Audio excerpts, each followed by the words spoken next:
Hello. Good evening, friends. Welcome back to the channel. It's new game night. It's been a while since we've said that. A whole month, I think. Let me check the spready. Just call it a spreadsheet, Paul. A whole month and a day. Partly because of Vanishing Point taking ages, partly because Christmas got in the way, partly because Daytona got in the way, but we're here. By the way, for those who didn't see, Daytona winner. Good times. Anyway, new game is EA Sports Superbike 2000. Should be alright. Let's find out. Lots of...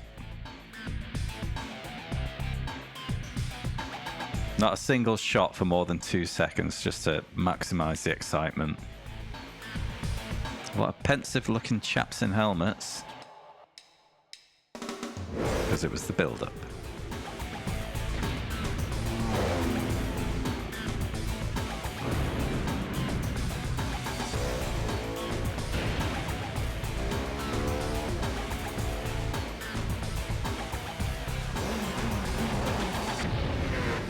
Okay.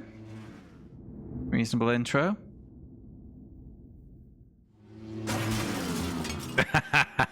Yes.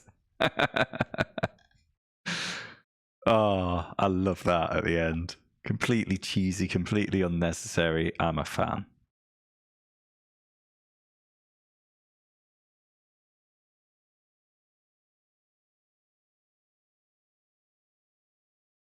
Okay, so I think the goal for this one is pretty simple, and you will see as soon as we get into the menu. Hello, Mick Pliskin. Yep, the classic. Back when EA wasn't a synonym for a bunch of bastards. Yeah, we have single race mode. We have championship mode. That's it. Not even arcade mode. Not even a time trial option, which was normally thrown into these as a bit of filler. No, just single race or champo. So I think it's pretty straightforward. Win the champo. And, you know, I am a consummate winner. And then, yeah, game done, isn't it? So game. 2, 3, 5 or 10 laps. Ah, there isn't even a full Grand Prix. We'll put that to medium. I'm not a coward. Auto weather, damage on, tyre wear on. 3 or 5 though. 3's the default. 3's the default. Fuck it. Let's go. 1 champo, please.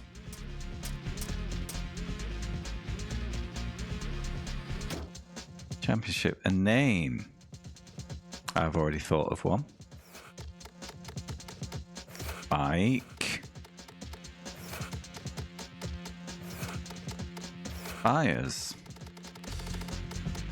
I mean, Mike Myers never got outed as a wrong un, did he? He's okay. Never be too sure. Okay, you have a name.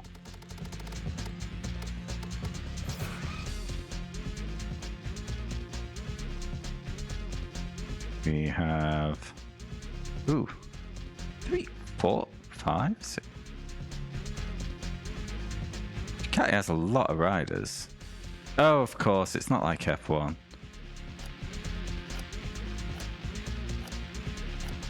Six bikes.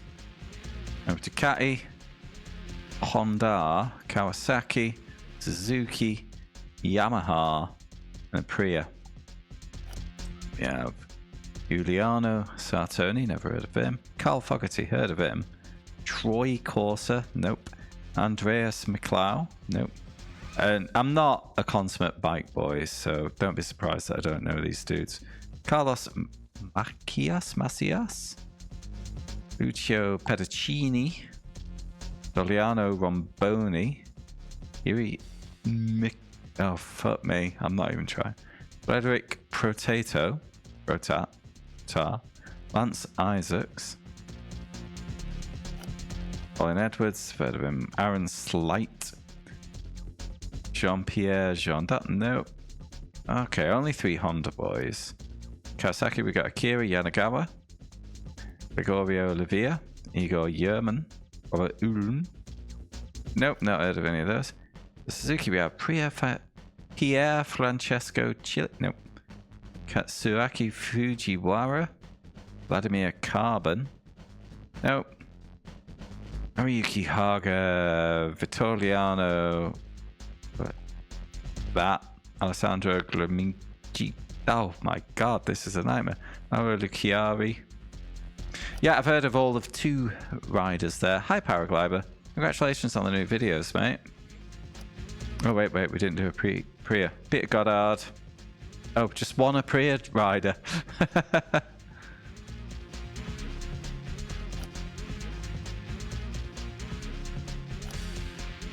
Have your bike. No, we've done Castrol Honda game. Do a different bike.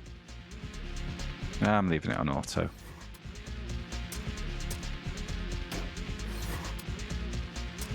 So first up, Kyle Army.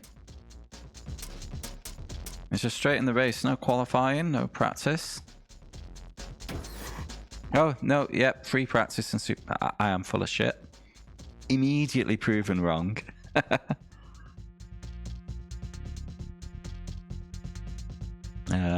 Better do a practice lap. We have setup options.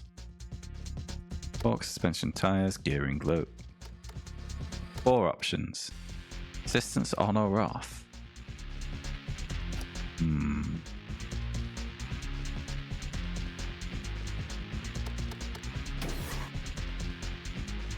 Okay.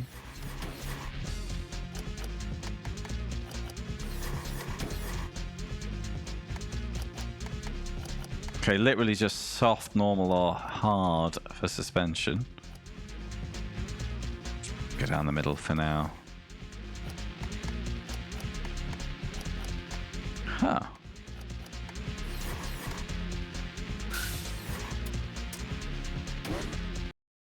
Give it a go. Sit up.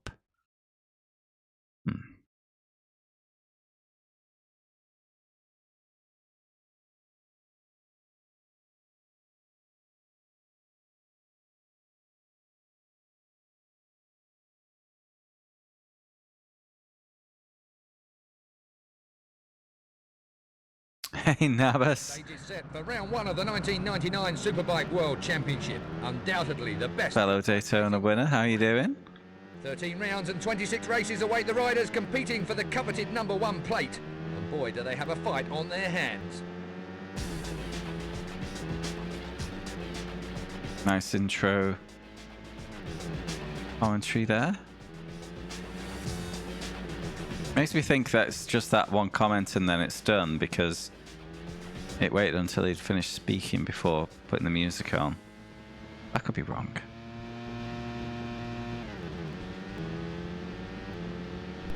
Wow!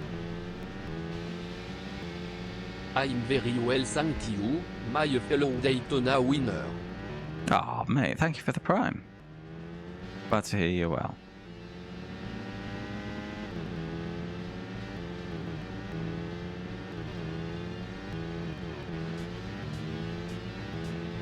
Well, you know, if you won Daytona, Mick Pliskin, then you'd fit right in, wouldn't you? I think you've only got yourself to blame, to be honest. Damn it, I should have gone for the inclusive play like Navas did.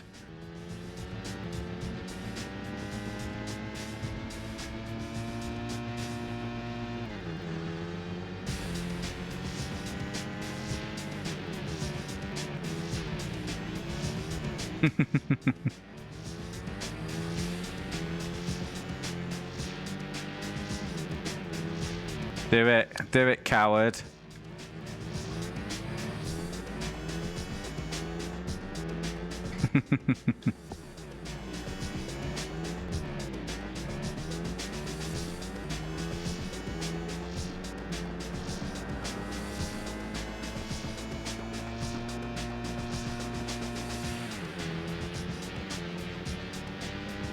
I'm not super familiar with Kyle Army. I know it's in ACC, but I never actually drove it on that. Prior to that, and I think the layout in ACC is completely different as well. Prior to that, I think the last time I would have driven it would have been one of the TOCA Race Driver games.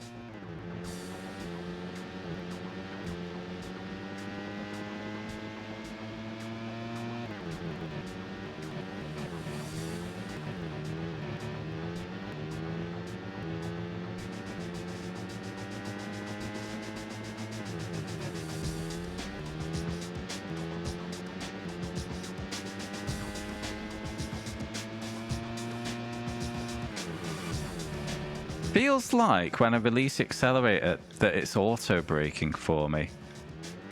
Don't want that.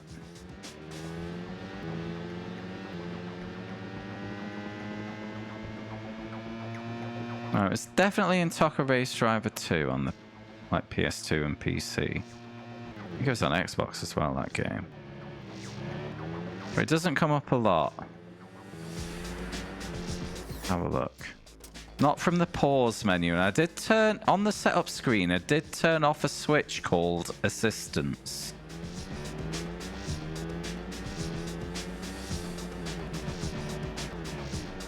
It does feel like it's just because watch when I'm gonna accelerating. But if I do it with brakes.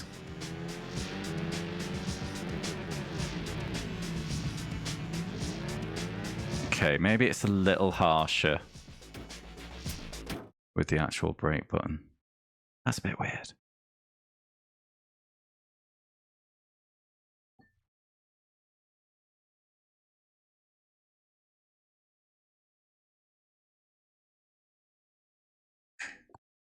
Turn up one of my lights a little. I'm a bit shady. I'm wondering because right stick does accelerate and brake too.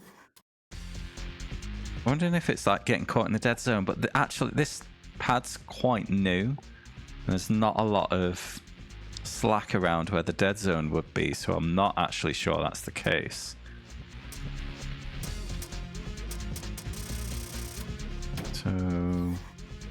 So yeah, there's assistance there. I've turned that off.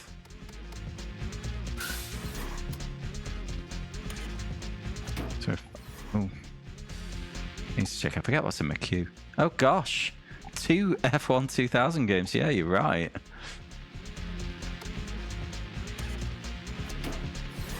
Right, so if I bail here, it's gotta make me input my name again. God damn it. Options. Game. But yeah, there's no assist options there.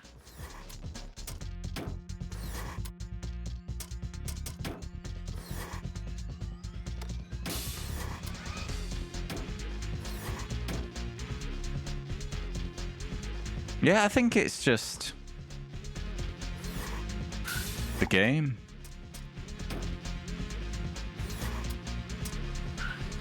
Okay.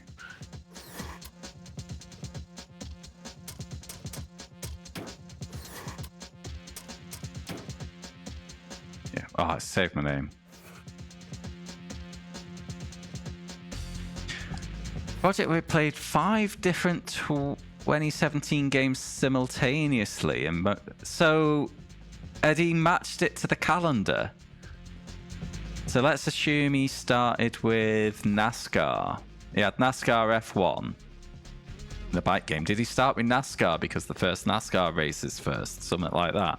So that's quite cool. I like that. That could be a fun little channel, that. If someone picked 5 games and went through it like that, that'd be fun on Twitch to follow.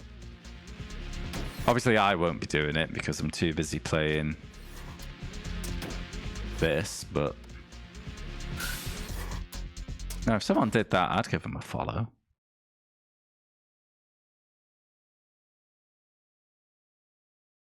Was it 100%... Well, 100% races or shortened or... I don't think I'd watch 100% races. You know, if they were doing like 10 lappers and hopping from game to game in a single stream, I think that'd be really fun. The stage is set for round 1 of the 19th Oh no! Superbike World Championship. I'm on dry tyres. Let's see how well this goes. 13 rounds and 26 races await the riders competing for the coveted number 1 plate. And boy, do they have a fight on their hands. As in 98, it's Superpole, and not the standard qualification that dictates the grid lineup for the fastest riders. Each rider makes just one time lap. No second chances, no room for error. It's handling fine. It might have automatically done my tyres. I didn't look. Just assumed because the default was dry that I was on dry.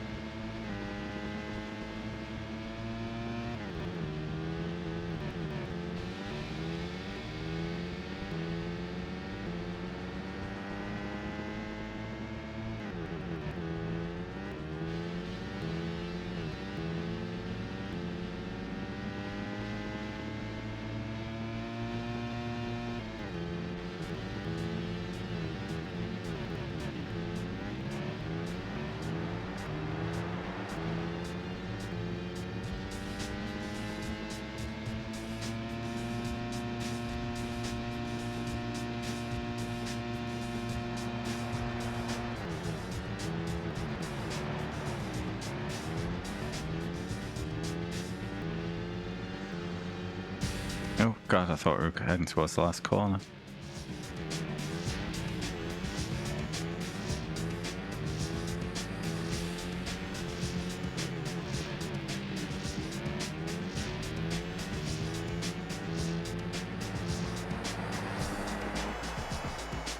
Pole! Easy game. Wait. Show me again.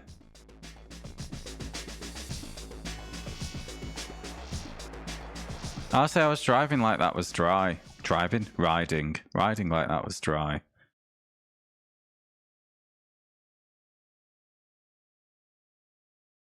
Thank you.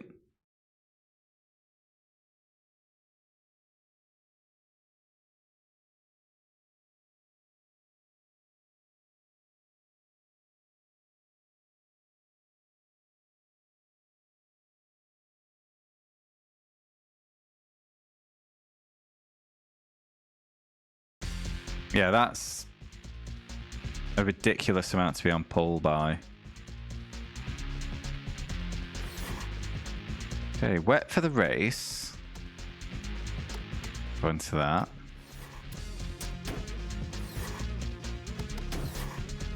I was on slick softs. The fuck? Let's try these.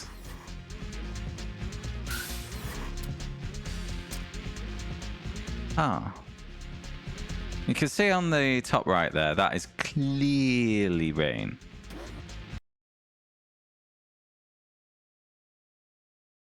What's the point in rain tyres if it's just going to let me go 30 seconds faster on dries?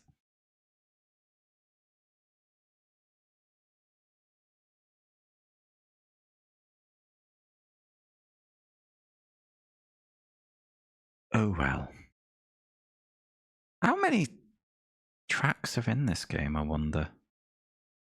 Welcome to Kyle. The lights go red. Green light, they're off. Oh, they're gone. 13 rounds and 2 races. Okay. So I don't need to worry about moving on to another game after this. I think one shot, but it will be a full stream's worth of one shot.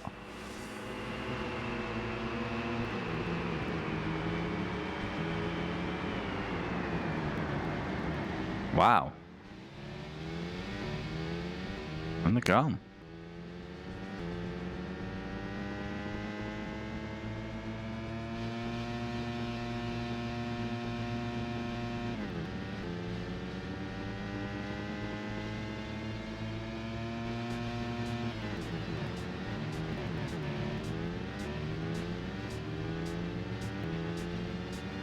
But yeah, this is showing 2 races, so I assume it still counts as 1 round, not 2 rounds. So by contrast, British Touring Car Championship, real one, not a game.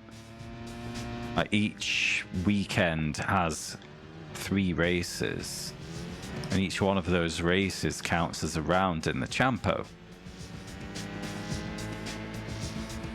So if it does something like that, we're only looking at like 6 or 7 tracks in the game.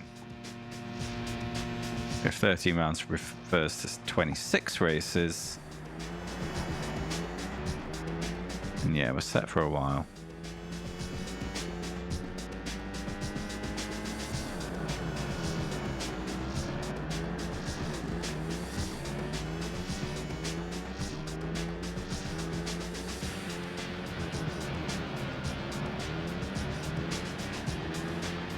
Okay, they've come back. Hi, guys. So yeah, that was slower than my pole lap on dry tyres in the rain.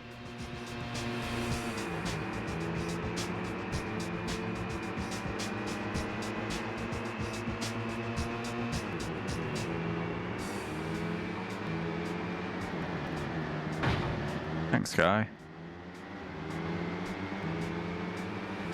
Very little punishment for getting crashed into the back of, at least.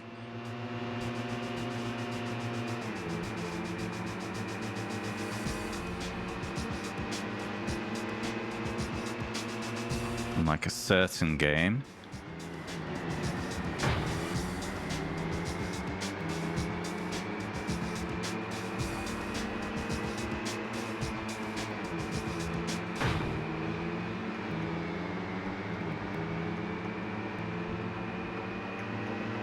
There's no tilt button, there's just the sit up button. Oh, I was experimenting. We have restart from the pause, we're fine.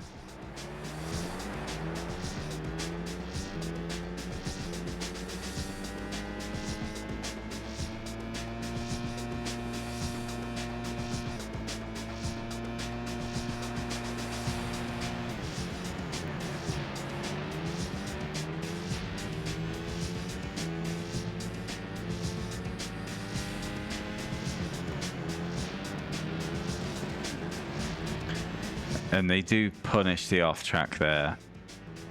That's good. You just get slowed super down. Slowed down a lot. That works better in English.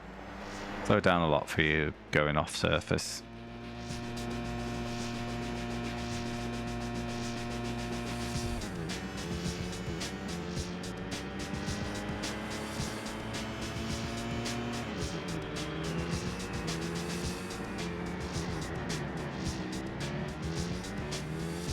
Nope. Not allowed. Oh, it stopped raining. It's gone. Oh, no, it's back.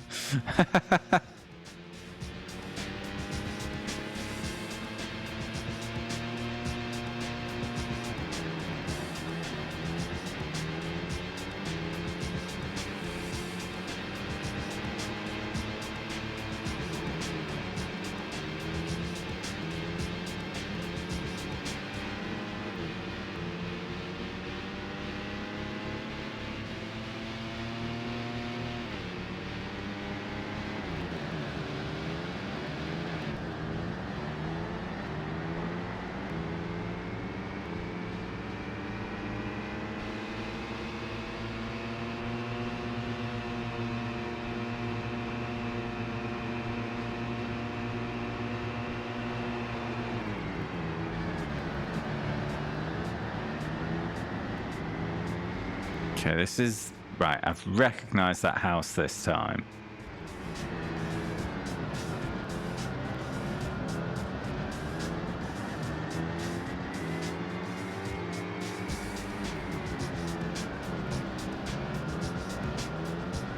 Stop raining again.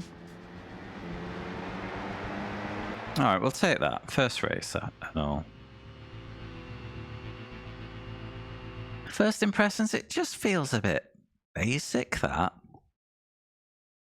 So you can't steer too much is the first thing. You know, I was any corner there, I was on full lock steering, and if I was going too fast, it just reduced my steering in game. Second thing, obviously, is there was a lot of corners there where I could have done with just being able to lift off the throttle and coast around the corner, but it just slows down too much if you do that. But yeah, it's fine. Yeah. It's a bit beige. Really. There was never another EA Sports Superbike game, was there? They just kind of threw this one out and went, oh gosh, it's not sold FIFA numbers in the bin. Of course it didn't sell FIFA numbers, it's not football. The lights turn red. Green light, they're off.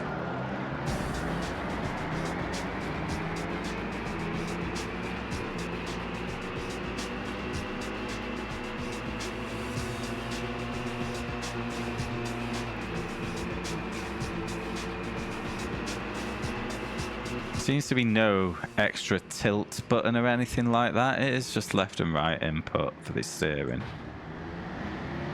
The only kind of weight distribution button is R2, which makes you sit up. I'm not sure why you'd want to do that, but I'm not a bike person, so I assume sitting up it increases your wind resistance, so it's almost like an air brake. And I really don't need that, in all honesty. Bike brake's enough.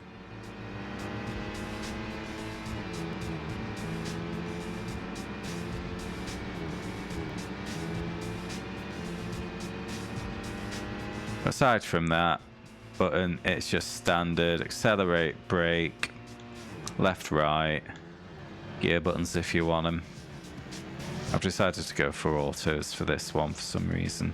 Normally I go manual. I feel like having manual might deal with some of my coasting issues. You know, if I can just leave it in gear, maybe the game won't go so mad.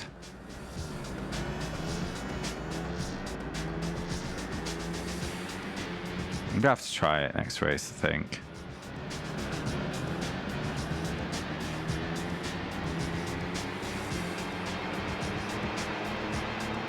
Graphically, it's, you know, fine to decent. Rear wheel doesn't look like it's moving when I'm at top speed.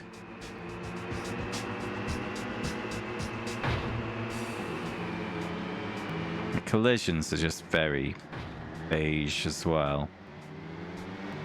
I'm not sure you can actually come off your bike even if you try. Maybe if I full speed it into a wall I would. I'll have to try that in a practice session. Corner indicators are a nice little touch if you're not playing the game hardcore. I think that one was changing colour then, based on whether I was going too fast or not fast enough. Well, too fast. Red for too fast, green for you're fine. So now I've not seen an option to turn that off though, which is a surprise.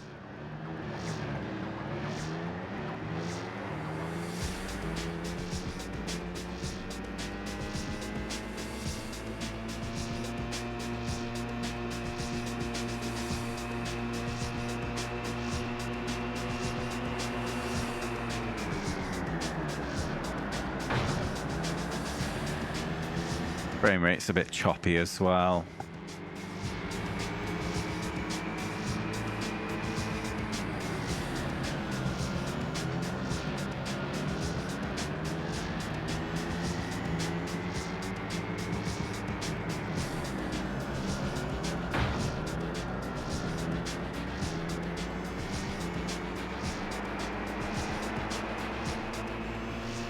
maybe a podium? One podium?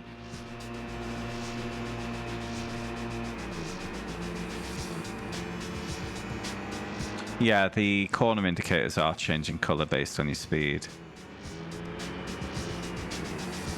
But then they're not there for every corner. That was kind of a double left. I only got the indicator for the first of them.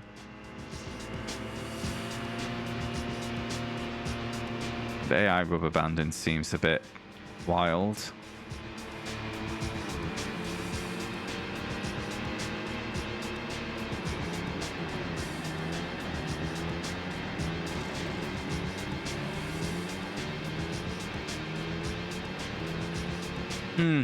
Yeah, they've just stopped developing too early, haven't they?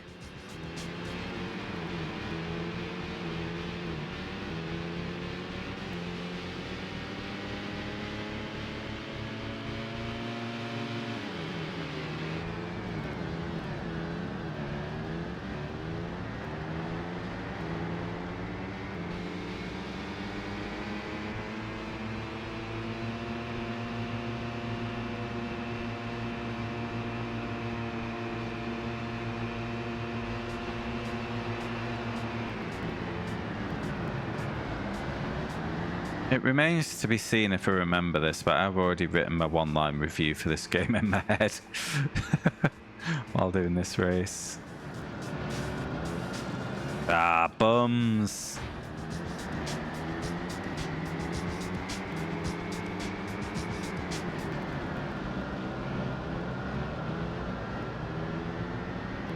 Oh, fourth back. I'll have that. And if I remember it, the review is basic game is basically fine.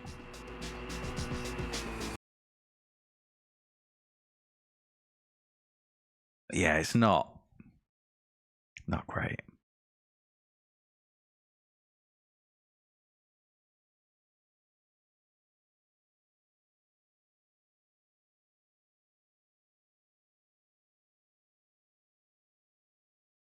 I mean, the bike selection didn't have any bike stats that I saw.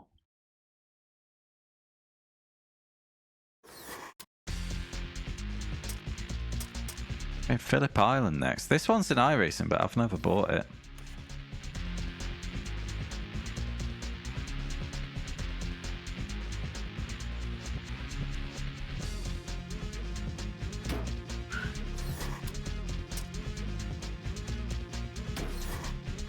This is dry.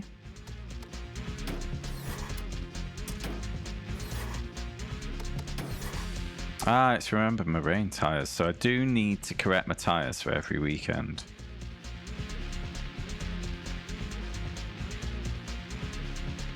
Then aquaplaning. I don't think you put aquaplaning in this game based on how I did.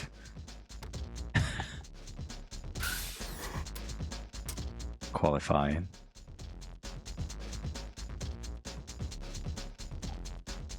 I've played this in another game, haven't I? Was it Toca World Touring Cars?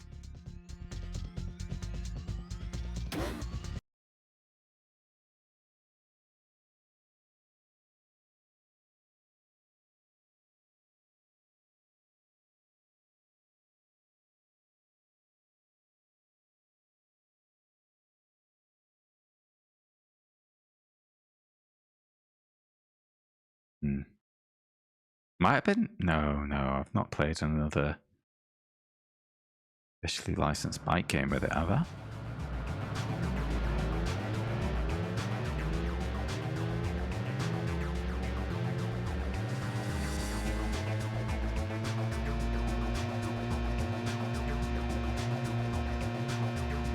Okay, flat through one. Oh, I meant to turn on manual gears, didn't I?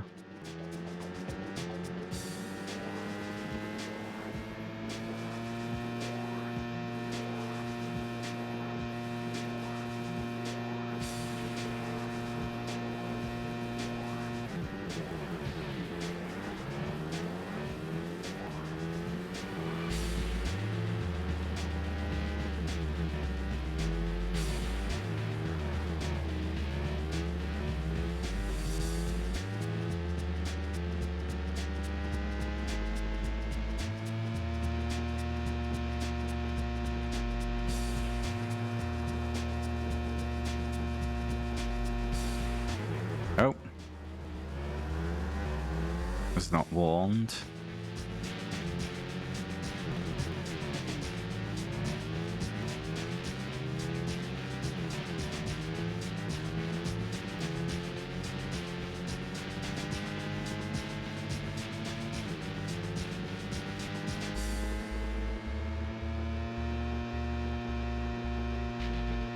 Okay, that seems fine.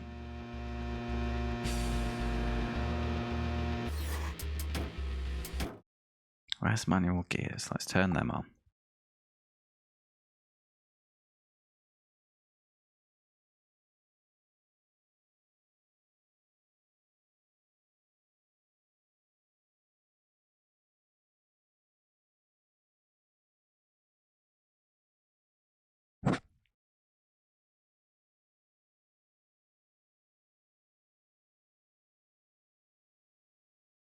Oh, good stuff, man. Looking forward to it.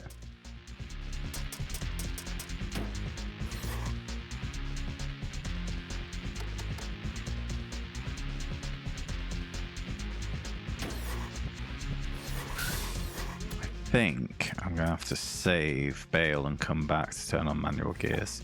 Oh, good stuff. Yeah, it should be a good weekend.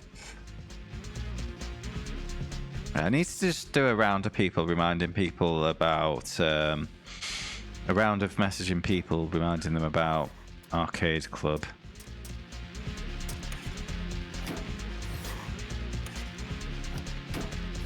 I'm going to be there.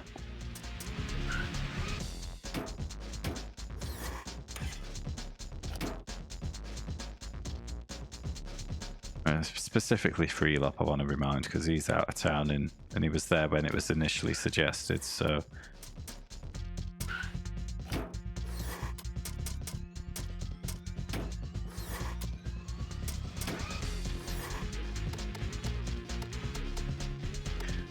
Where's my manual gear selection?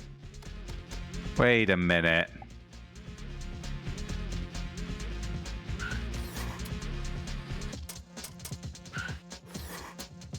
Do you know what's happened?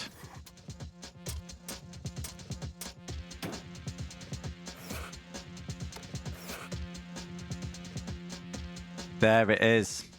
You're locked in for the Champo. As soon as you pick your bike.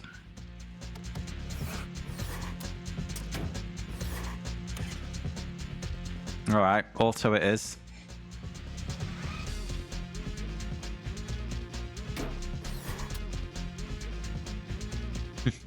Well, I'm sticking with auto now. I'm not going back.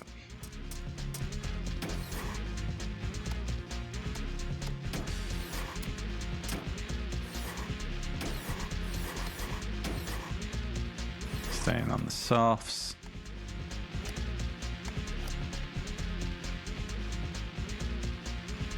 High number of teeth on the rear wheel sprocket of the inverse effect resulting in short gear. Yeah, just on the mood.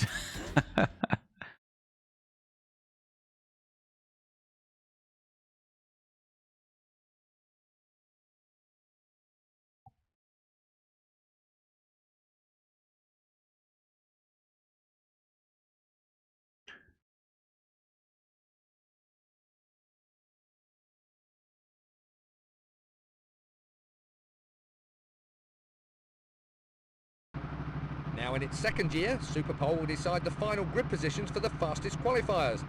A single timed lap from each Superpole entrant requires total concentration and total control. Wait a minute. By accident... What? This isn't Phillip Island. Saved, exited, and loaded.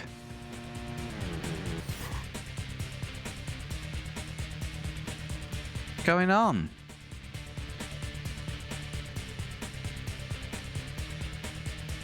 Hold on. It just skips a track. I might have to restart after all.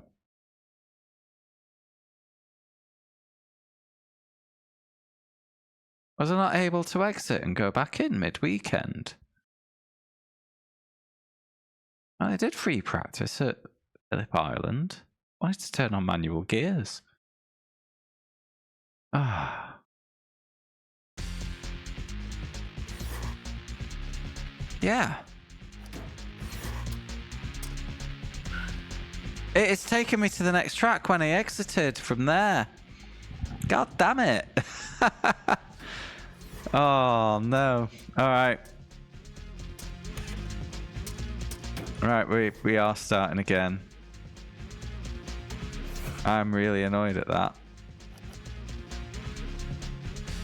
Bike stats were probably in the manual, weren't they?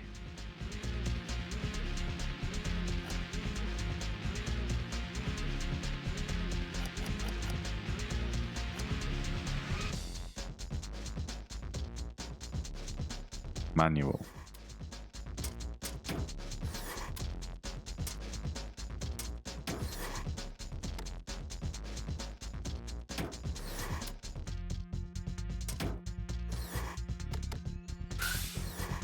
Sonny. What are you doing? Softs. Okay.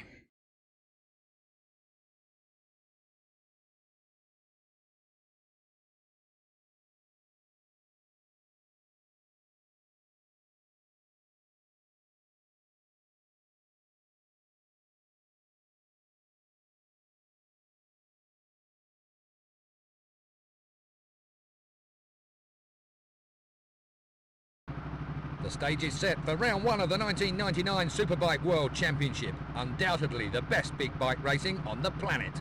Also doesn't remember your camera choice between... Riders competing for the coveted #1 plate. And boy, do they have a fight on their hands. As in 98, it's Superpole, and not the standard qualification that dictates the grid lineup for the fastest riders. No, it's the same. No second chances, no room for error. Watch my rev counter when I let go. Just plummets.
Oh, the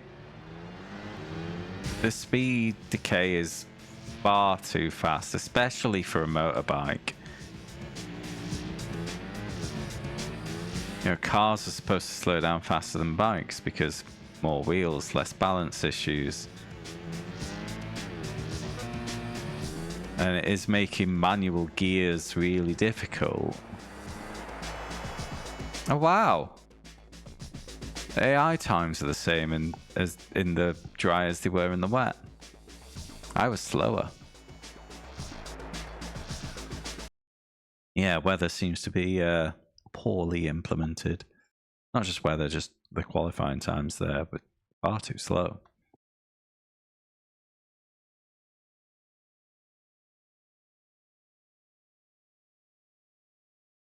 Some managers looks at this, shrugged, gone good enough, and thrown it out the door.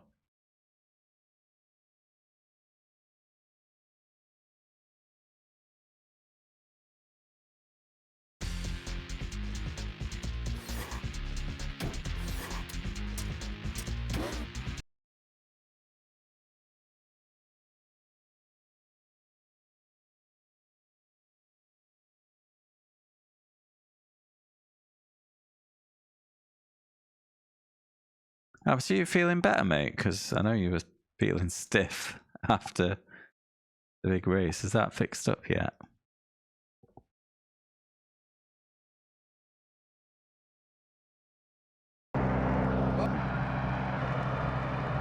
The lights go red. Green light, they're off. Okay, I'm not feeling the point in doing qualifying right now.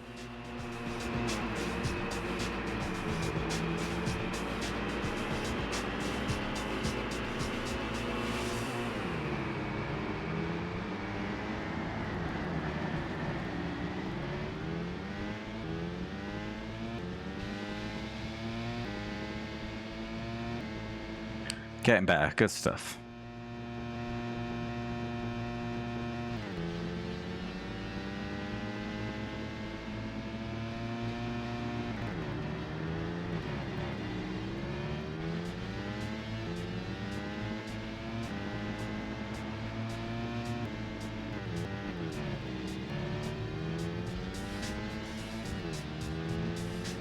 Yeah.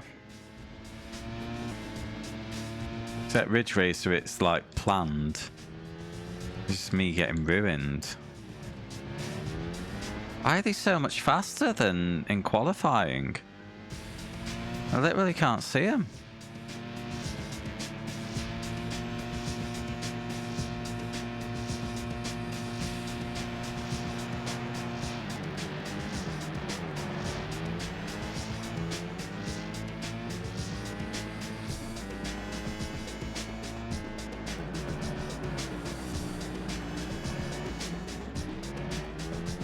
Whoa, where's that really come from?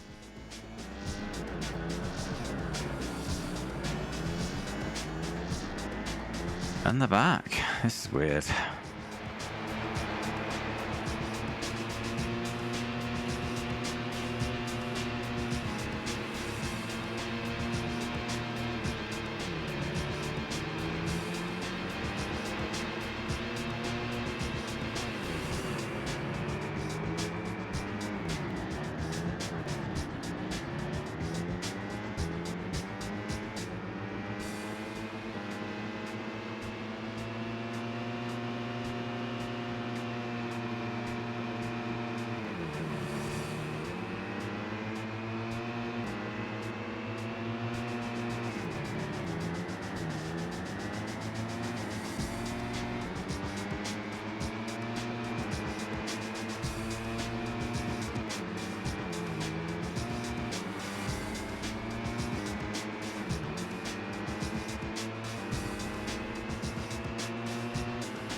Hey, Dodson. How you doing, man?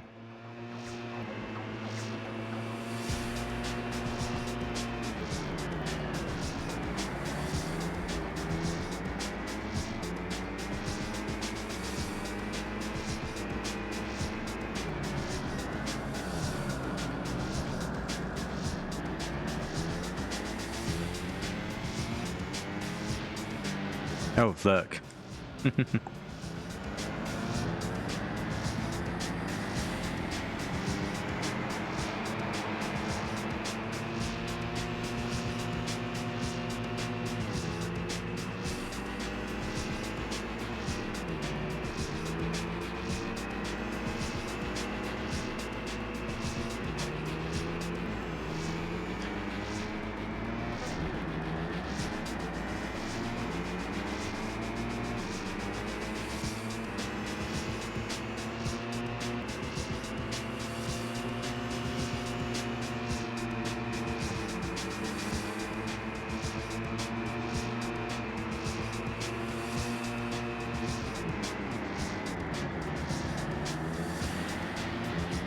I'm not sure if there's some technique I'm missing for this corner in.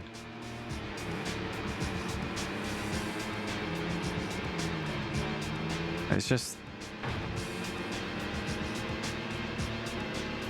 fucking dull. The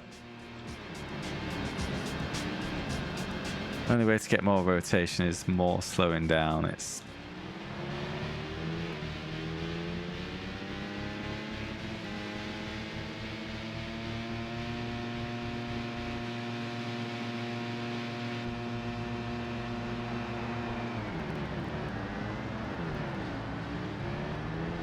But that was a chicane again.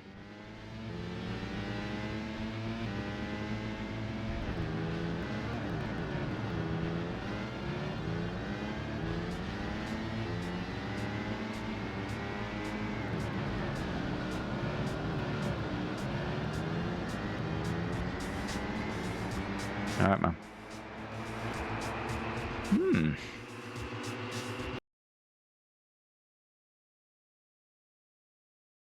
Turn that light back down. It's glaring in my eyes a bit.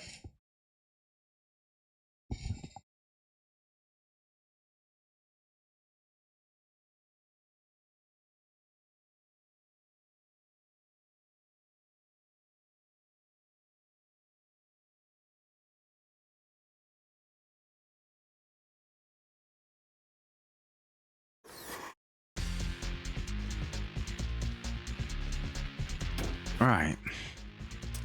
Can I fix this with setup?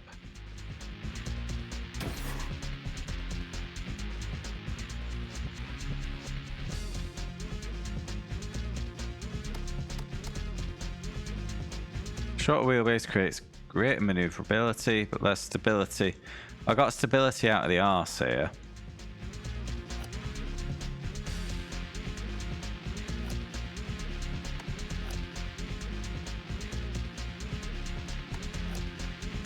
So we will shorten you. Soft springs will make the bike dip more when braking. Just make the back. Okay, we'll go soft.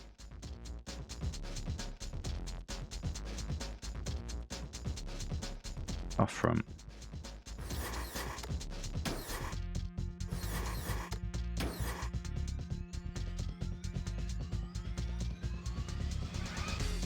Okay.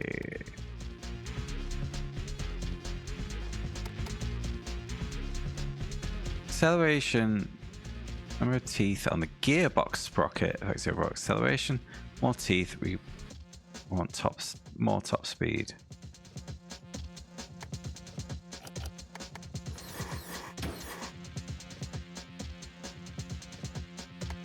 Wait a minute. Aha! No, wait.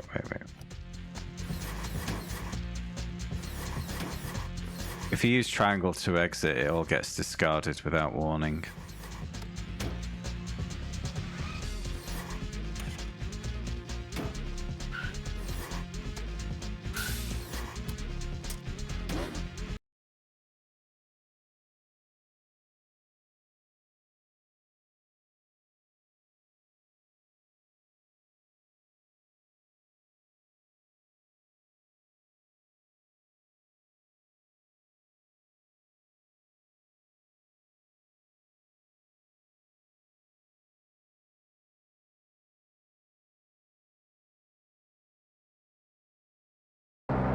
Welcome to... The lights go red. Green light, they're off.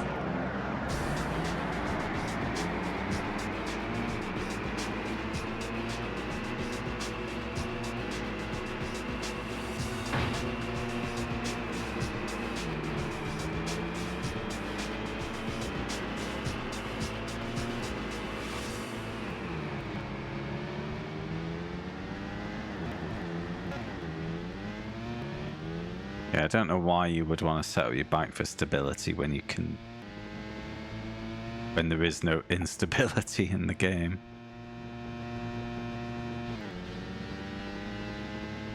Give me rotation. Make use of this absolute insane amount of grip that I'm given.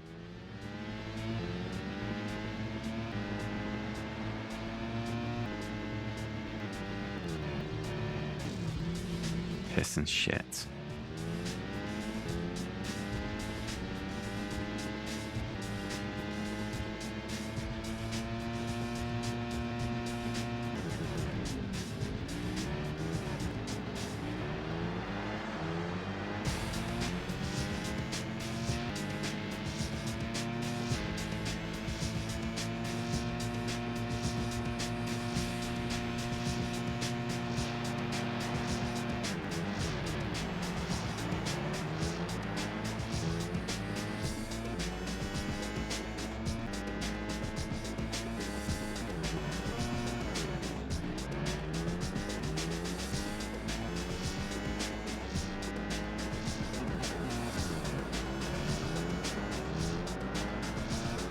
So I thought, you know, not spamming down the gears might give me an advantage over auto gears, which does exactly that, but I'm just having to do that now anyway.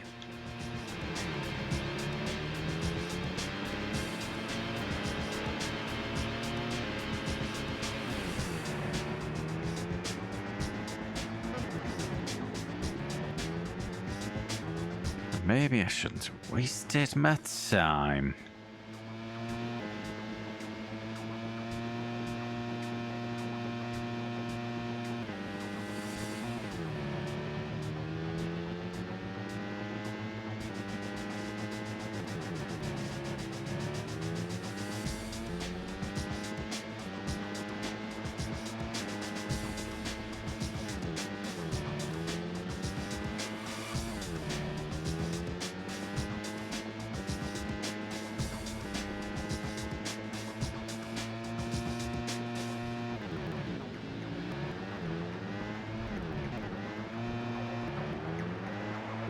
Not good.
I'm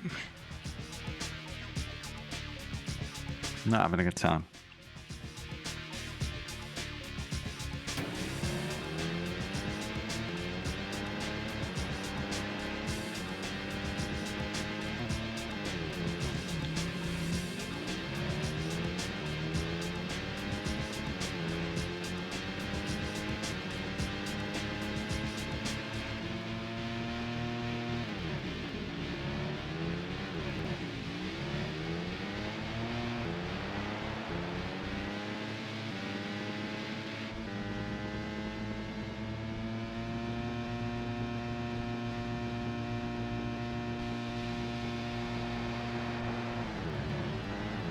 The braking is just so bad.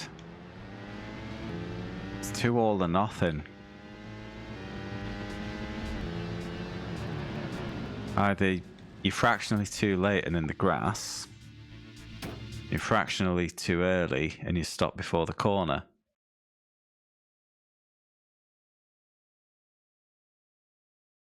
Oh, Google have anything to say?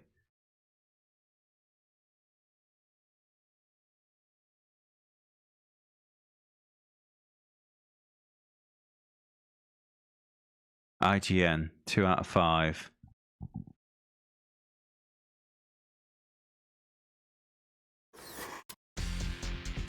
Gameplay in Superbike 2000 is a bland arcade experience with far too many realistic restraints for speed freaks and far too little effective variables for purists. Sim functions of the game are fine for a console. The bikes can be chosen from 6 professional brands. Blah blah blah blah blah blah. Unfortunately, while all this can be tweaked, real racing seems distant from the setup you choose. Even when racing in the rain, the slick road hardly drags the bike out like one might expect. Bike handling is just not as realistic as necessary for such a game. Motorcycles hardly turn at all, and the riders don't lean sharply enough to get an edge on the competition. That makes this game a sport of racing the proper lines, which might be fine for a top sim racing game, but takes away the feel of motorbikes racing. Ends up steering just like any other racer, and even worse than that in most cases. Key problem here is, of course, the bikes cannot crash. Without crashes, Superbike 2000 is wimpy. As for sim fans, the lack of crashing is even more injurious to the gameplay. Without crashes to put fear into the race, let's stop players from pushing the bike over its limits every turn, even slamming corners by ricocheting off other racers. Sure, the bike takes damage, but it's nothing compared to the life or death circumstances that face real riders. Blah blah blah blah blah. Yeah. Okay, it's not a well-regarded game. Okay. I'm going to start again for the final start again.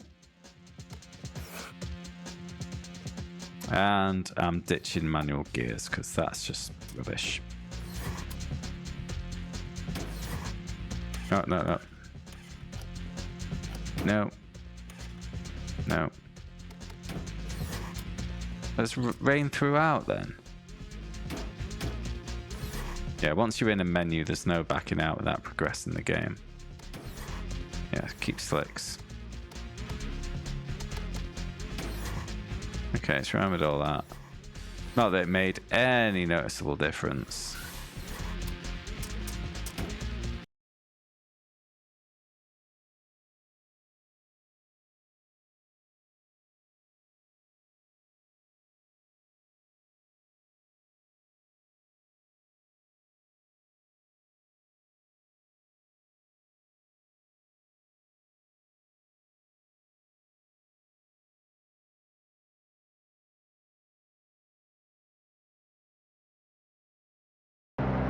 Welcome to Kyle. The lights go red. Yeah, qualifying is permanently in the bin for this game now.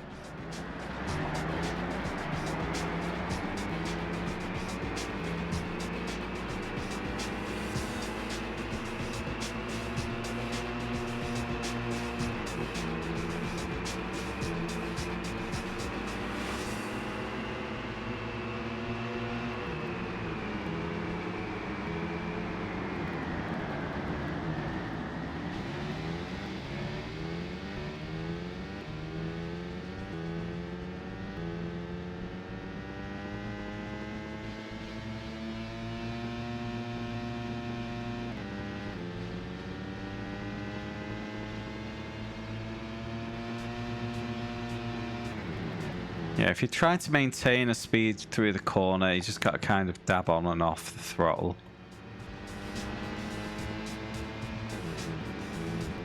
As already explained, engine braking is far too powerful.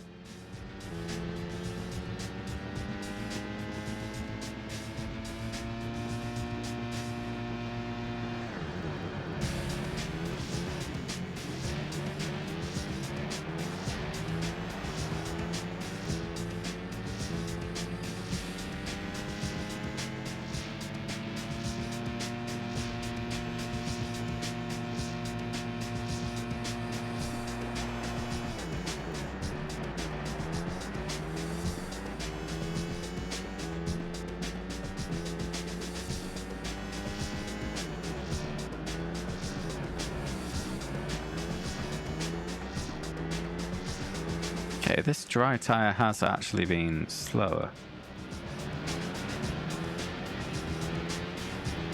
than the 1 minute 40. It was from a standing start though.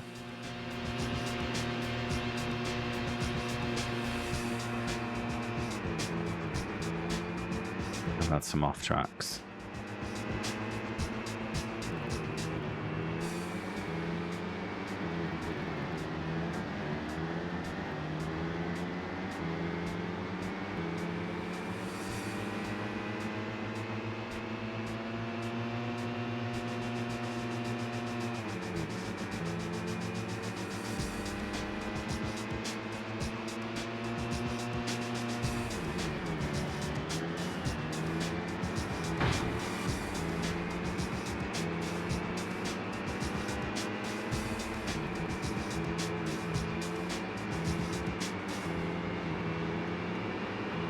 Yeah, ultimately the crappy turning circles just means you can't really attack the track.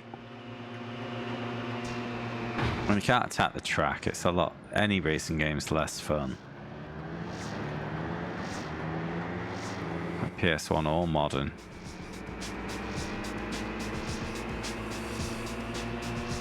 Well, it's more the combination of not being able to attack the track and the vehicle being too bland to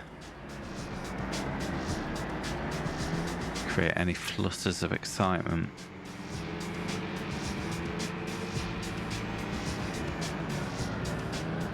So the only thing you're really trying to do by braking is increase your turning circle.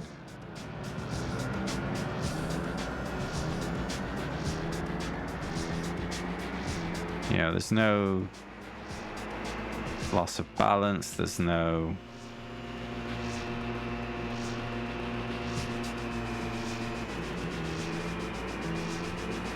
loss of traction, anything like that.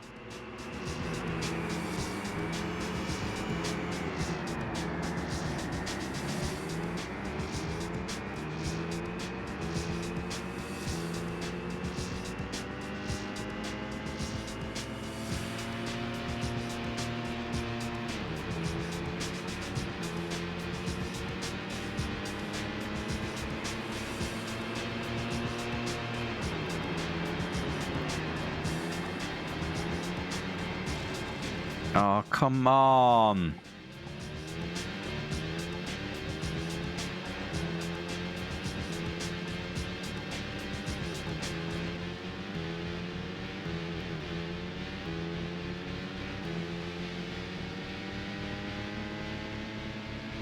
I was really hoping for a better game than this.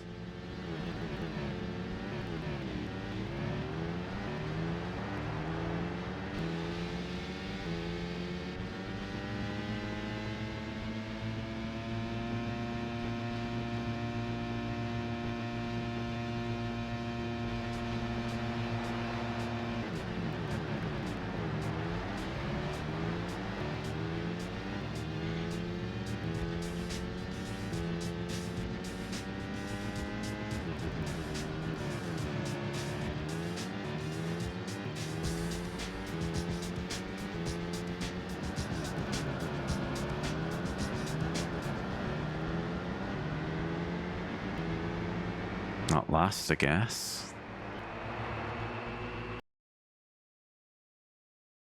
Gosh.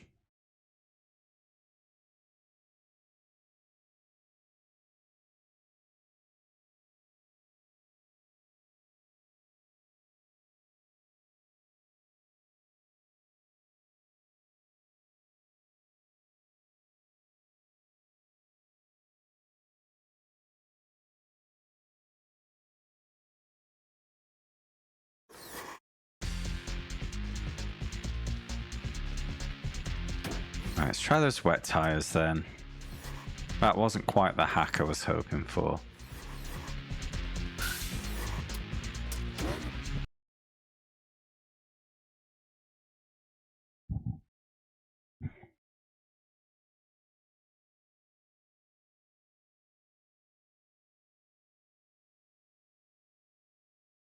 Ooh, dear.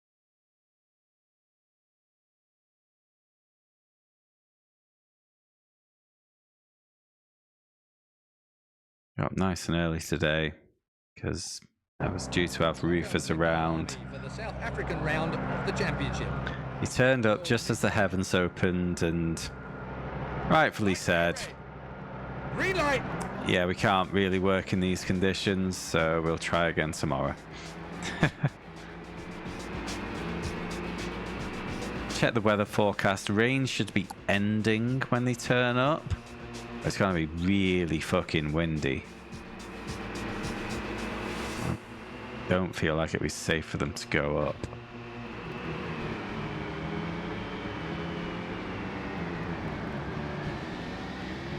Wow. What was that cornering speed from the AI there? AI is super flaky.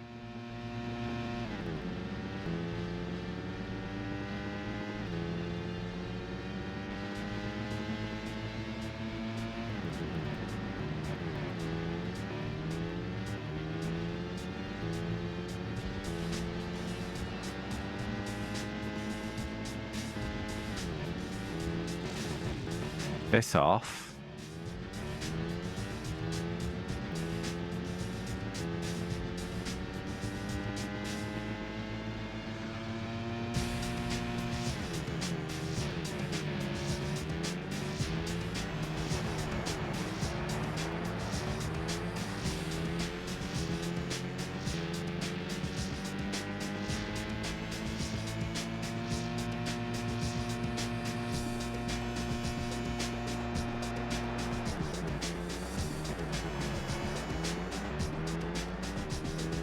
starting to miss vanishing point.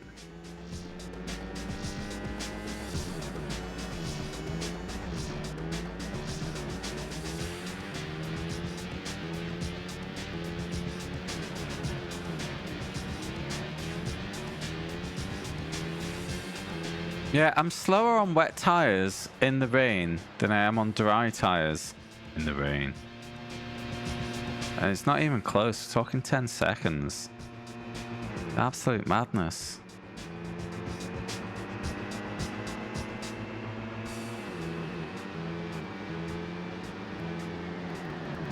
Yeah, even after that slow first lap. Here's all the AI this time.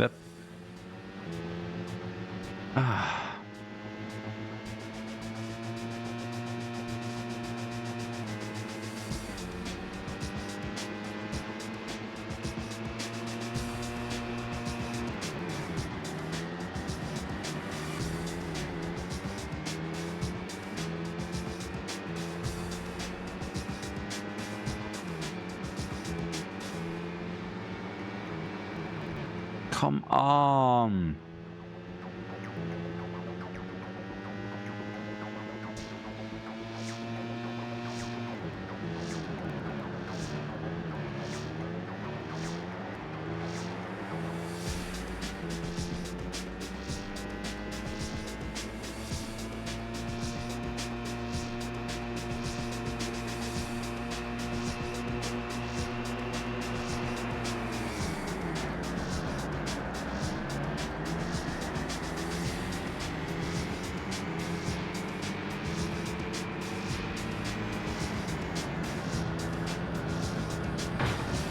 Thanks.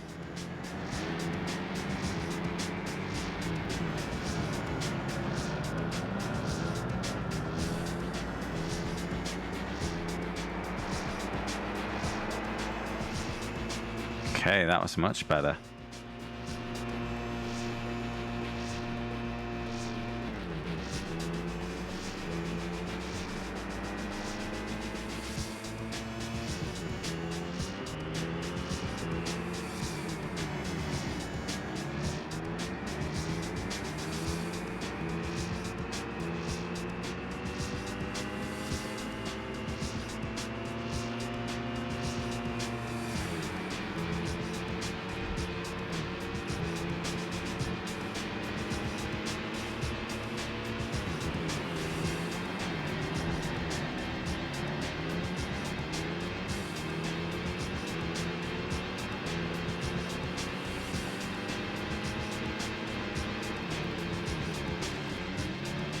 Oh, fuck off, game.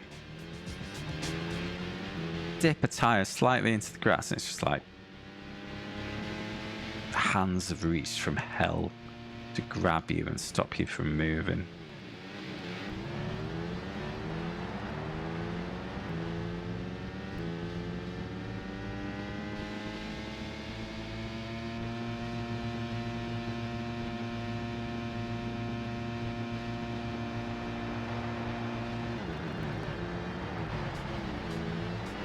Hello, one apex, please.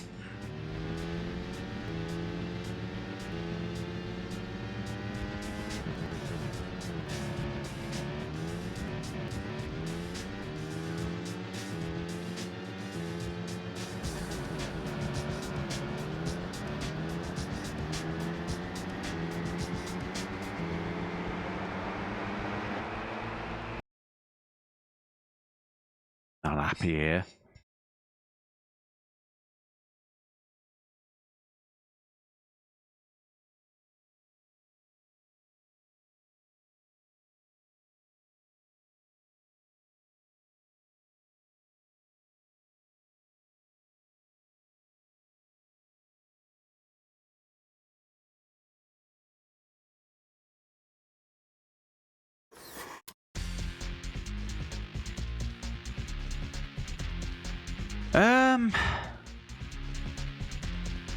Yeah.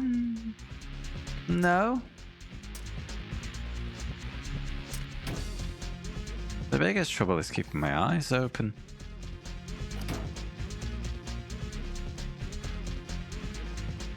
The bikes just don't turn.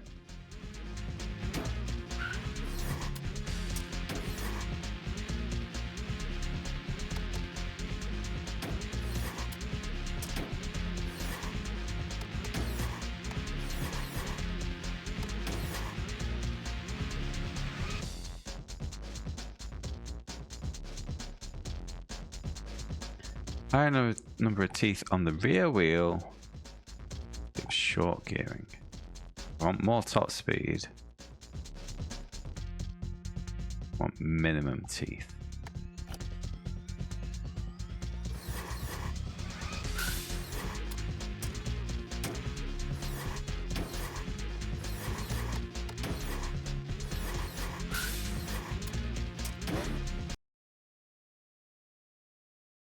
Can always put it back down to easy, which was the default.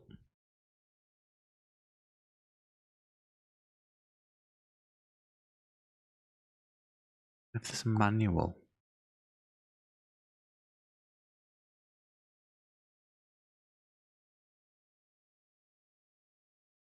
Yes.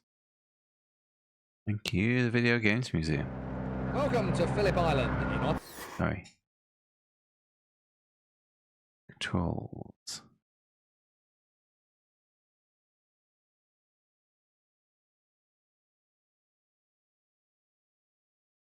Okay, I can understand you not giving me the layout because that's configurable. Tell me what the sit-up button does, please. Oh, here we go. Command summary.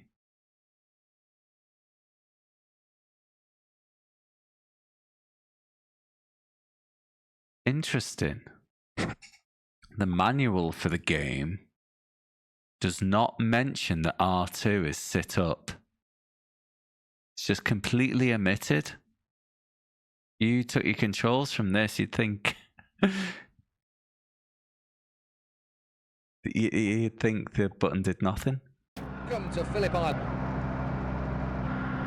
The lights are red. Wait, I thought it was dry. Ah, whatever.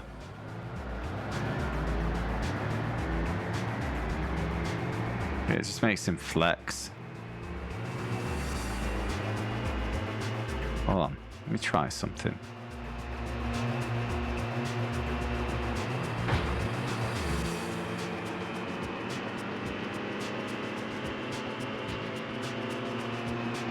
Oh, you mother... Wait, why is he putting his knee out now?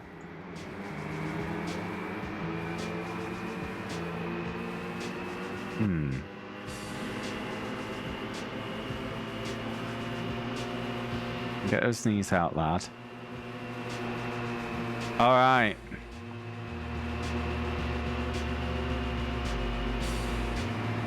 Uh-oh. It's okay. Wow, I'm actually sliding for once, kind of. I think I was getting pushed, actually. Wasn't sliding. On my slick tires in this Australian rain.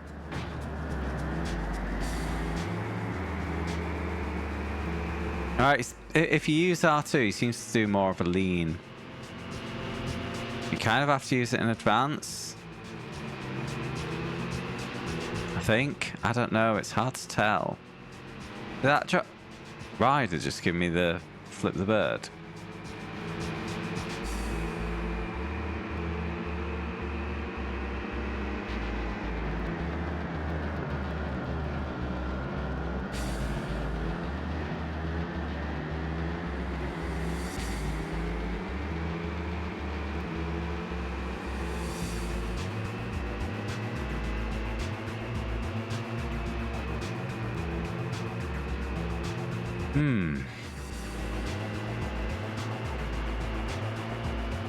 Yeah, it feels like tapping R2 in advance, or holding R2 in advance of starting the corner, allows you to lean without shedding speed.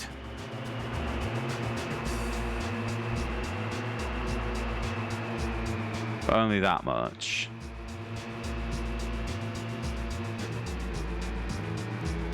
But if you just dab the brake in the corner, you get the knee as well. I mean, it needs something. It doesn't need to go as far as vanishing point, which is what I know you're alluding to, young man. I assume you're a man. I don't have a clue, to be honest. But it's like too far the other way. There's no agility.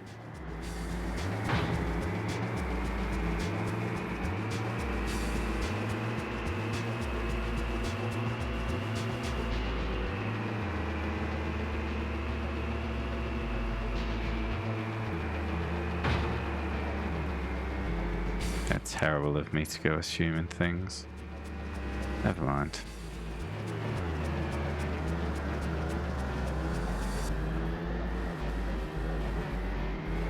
I mean,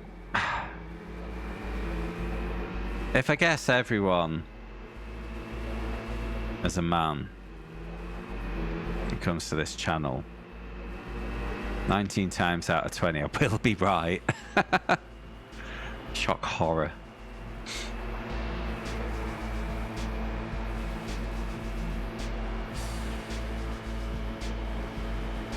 You know, it's a safe bet.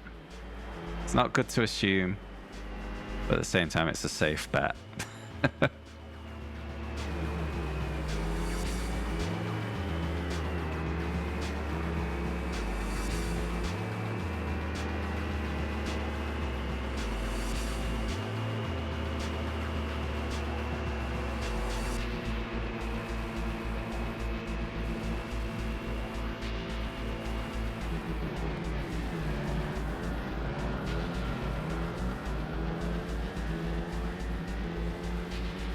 I'm thinking some of the Kyalami struggles might be track specific.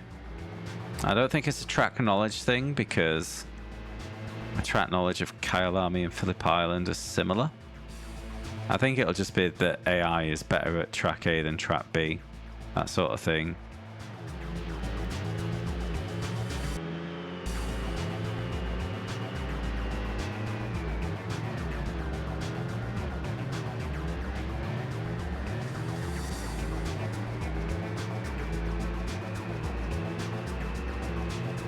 I thought I was on my first win there, but this guy just appeared to ruin me right at the end. Oh, and him. His drafter thing? Of course not. Don't be silly. Oh. I'll have that.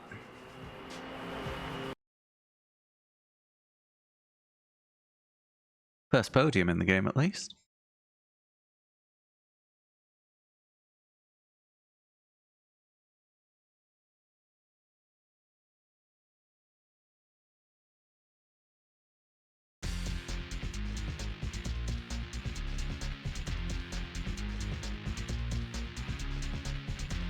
Hey! What a wonderful podium scene. Basic. Basic like everything in this game. Oh, I can't wait to play a good game. It's gonna be nice. I've got next F1 2000. Yeah, I can't even remember if that's good or not. No, that's not the next game. We've got the vote game next, and yeah, South Park Rally is quite dominant. I don't think that's meant to be a good game.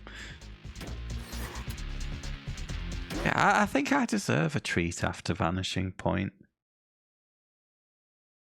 You know, I suppose winning Daytona was the treat. I've had my treat and I should stop whinging. Play your shovelware, Paul. Do your job.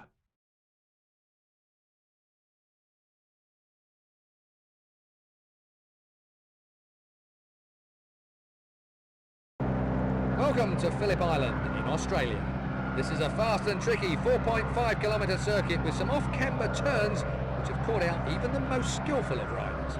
You join us as we await the start of race 2. The race is just about to start as the riders line up on the grid. The lights go red. Oh, you can't even pre-rev. I was holding X before the lights went out. Nothing happened.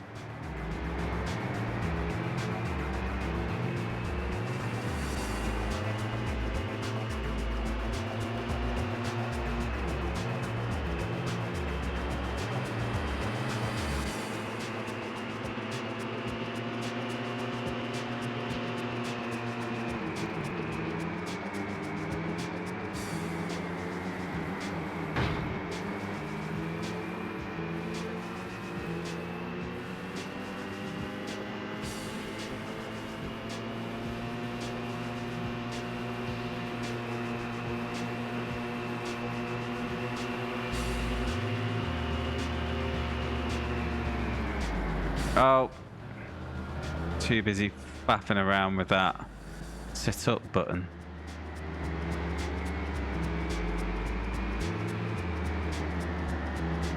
Yeah, I think I might have been, what's the word, lying to myself. With that weird sit up button and the cornering. Wishful thinking, that's the phrase I wanted. Engaging in wishful thinking.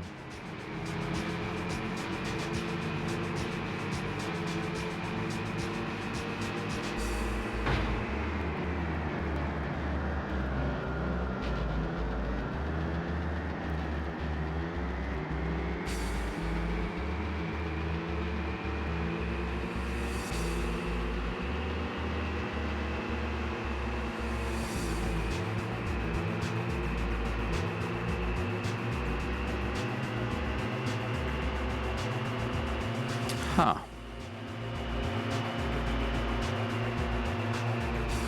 Why is that guy just slowing down on the straight there?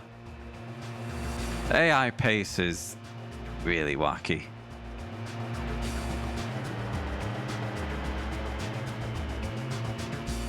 Yeah, to get the knee lean, all I need to do is this tiniest lift. Oh, maybe the assistance thing.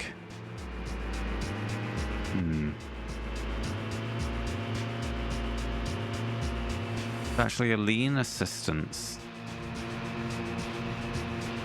rather than brake assist like I feared.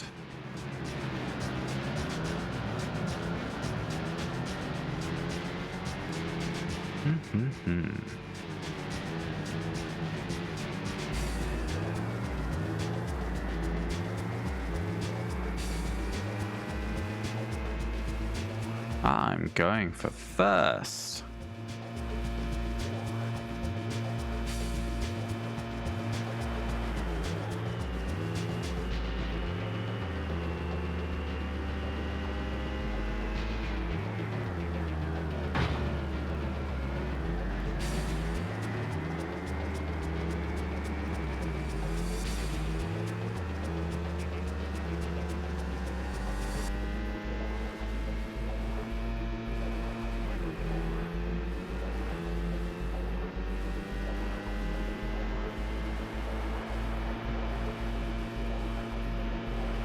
Ultimately, when opponents are just kind of speeding up and slowing down on a whim,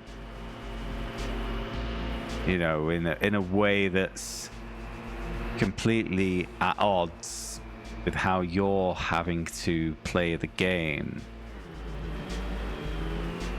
it doesn't give any satisfaction.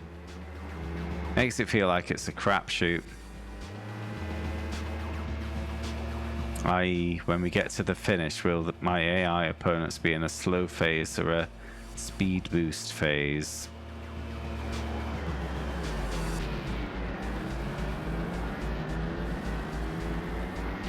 Feels worse than rubber banding, because at least rubber banding is game trying to adapt to your access to maintain a challenge. This is just random.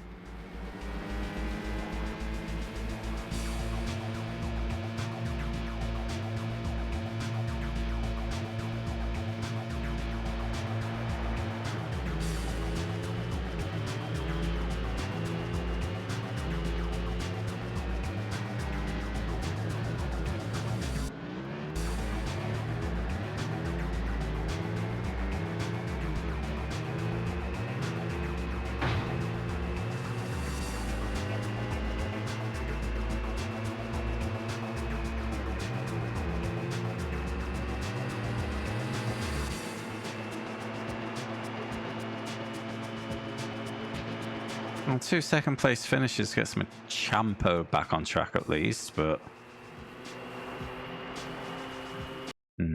yeah.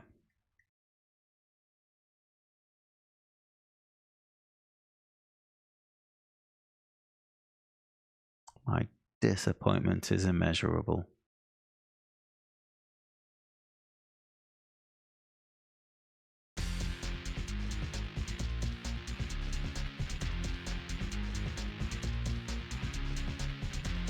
Okay. How does that affect the Champo, please, game? 2 second places is pretty good, right? Pretty good.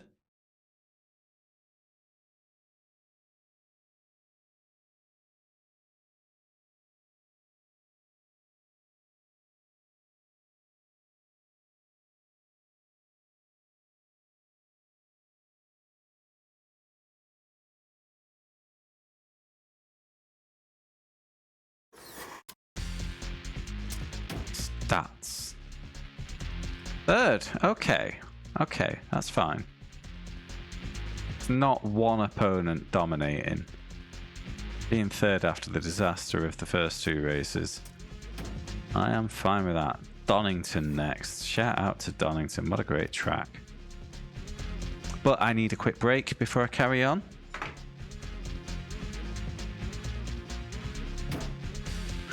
So I will do that.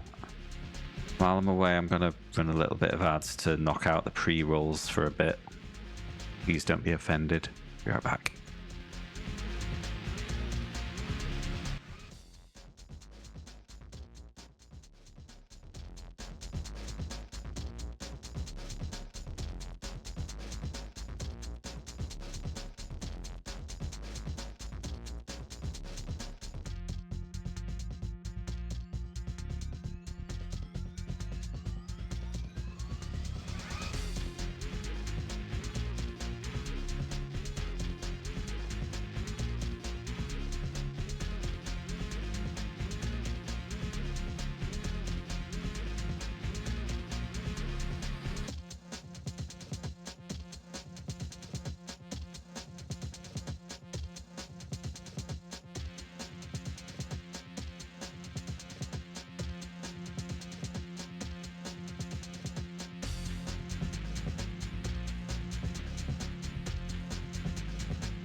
Okay, I'm back.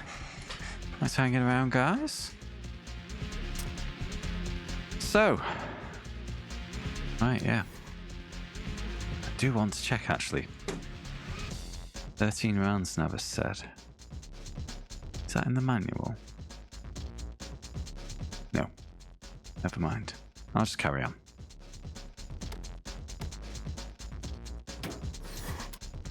It's going straight into the race for this one. Feeling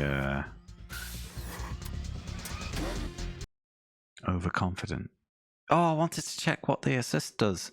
It's a lean assist. I'm going to use it.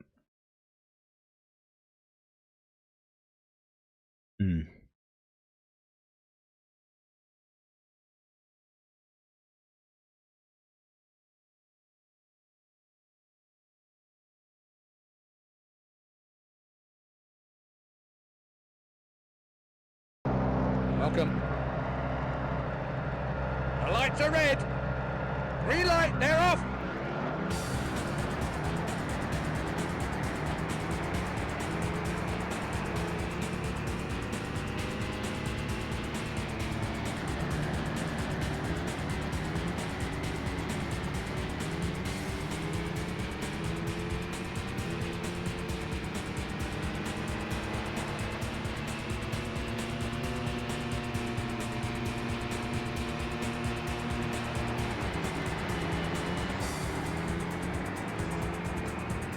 Wait, is this short or long layout? Guess we'll find out.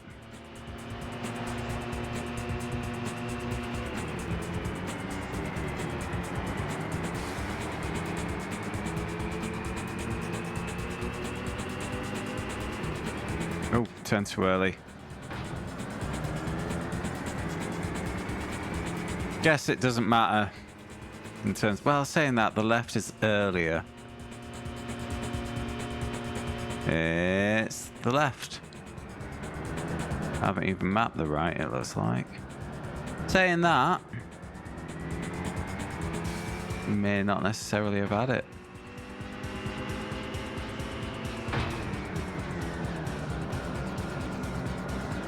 Melbourne hairpin.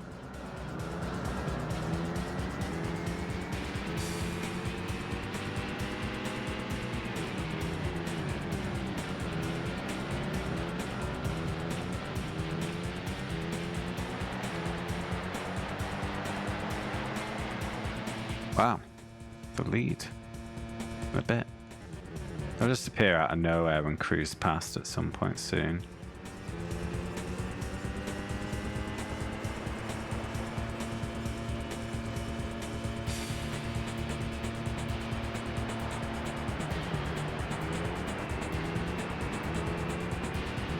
There we go.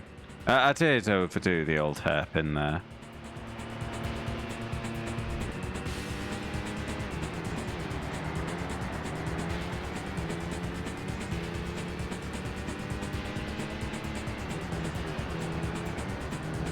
And then I just cruise back. It's so weird.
I think I finally thought of the way to articulate my issue with the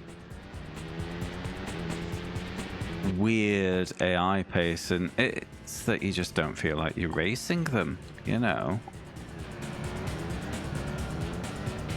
They're just there. They're gonna overtake you if they want, and then they'll slow down and they'll speed up again.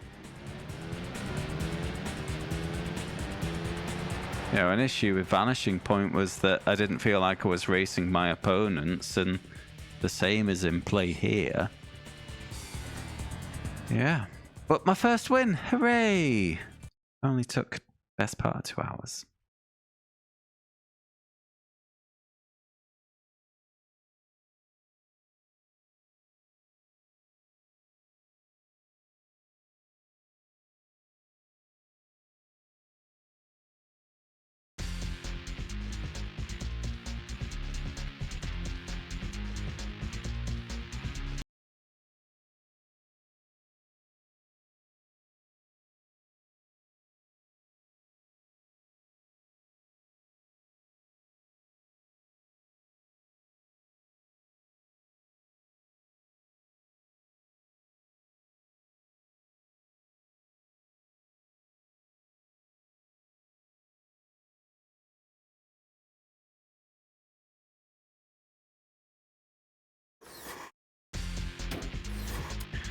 Can we get a double?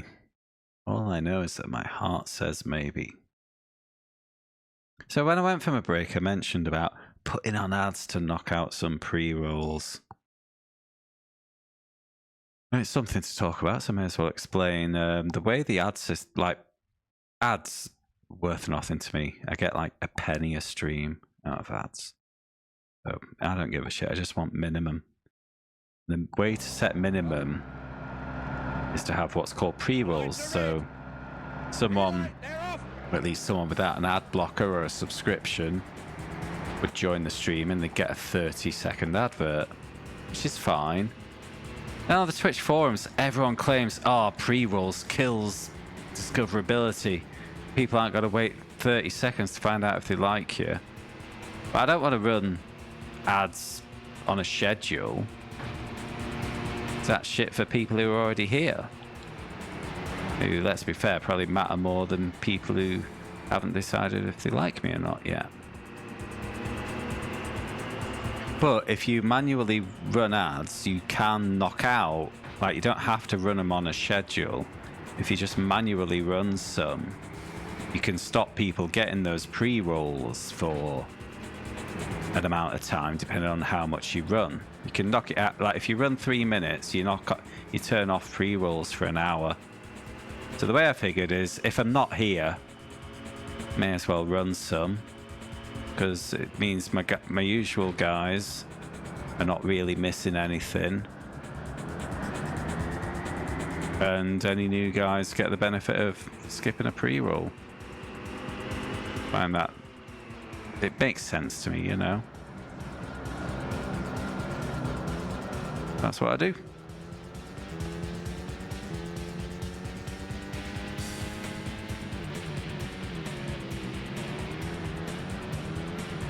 Ah, piss and bums.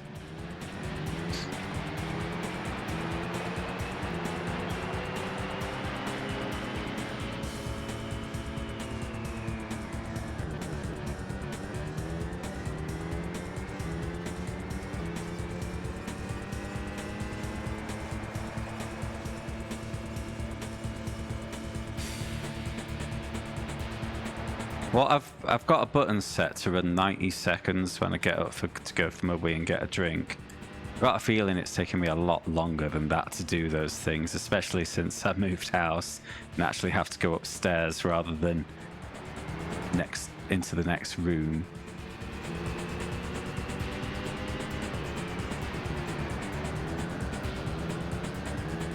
Whatever.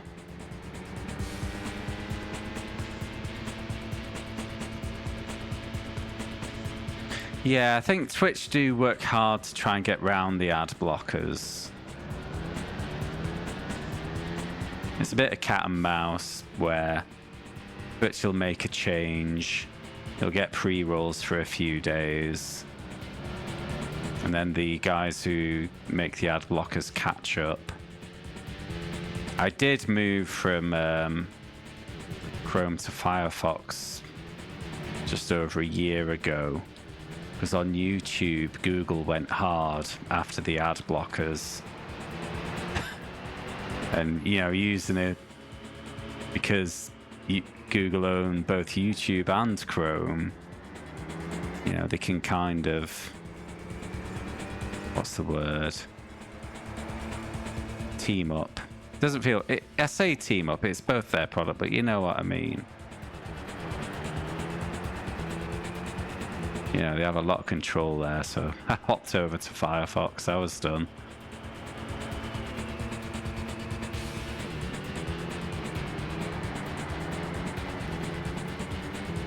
Yeah, that's what I'm on.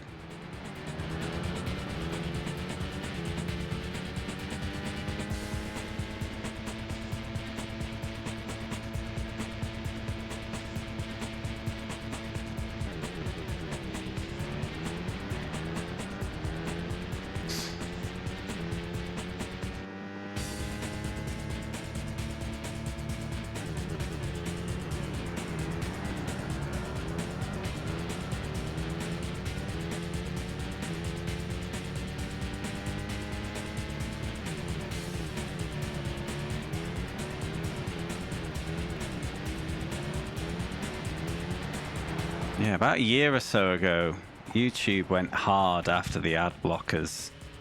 So if you did have one installed, they just stopped playing videos or put a big delay on before it'd start playing.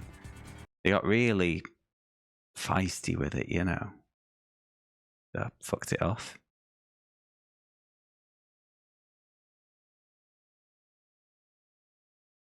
Or at least I fucked Chrome off. I didn't fuck off YouTube.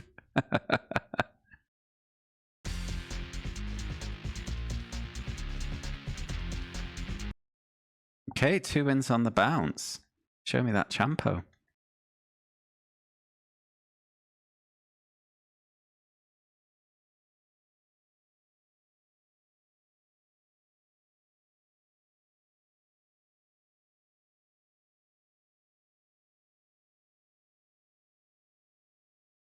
It is quite interesting reading the Twitch Reddit from creators' perspective. So many people who insist you gotta run your 3 minutes every hour, man. It's the best way. And a part of me is convinced they're just saying that to make it the norm so they don't stick out for being heavy on the ads on their channel. One guy was weighing in, I make $10 a day off ads. That's not much money, mate. Suppose it kind of adds, you know, it adds up. But it's not much money. You know.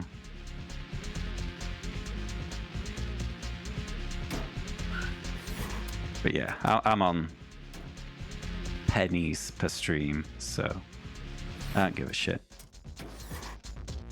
Wait. No, don't quit race weekend. I just wanted to back up and see the Albert Chetty. Alright, I'm gonna have to scout this.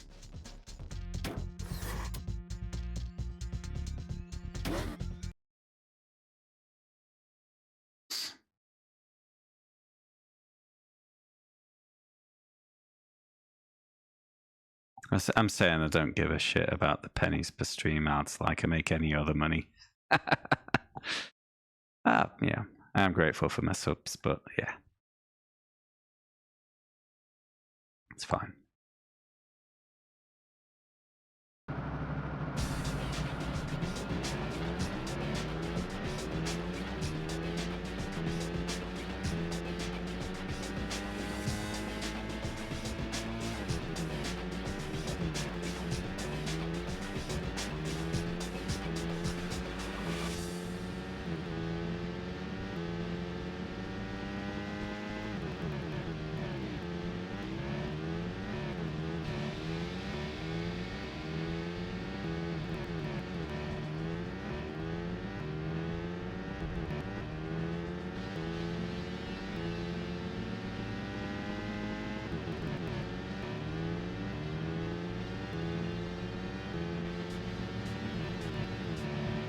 Yeah, the point I was going for, it feels a bit harsh to punish you regulars with 3 minutes of ads per hour just to spare potential new viewers 30 seconds once. And all the way in, it's like, oh, I can't believe just how much viewership I've got since I turned off pre-rolls. Doubt.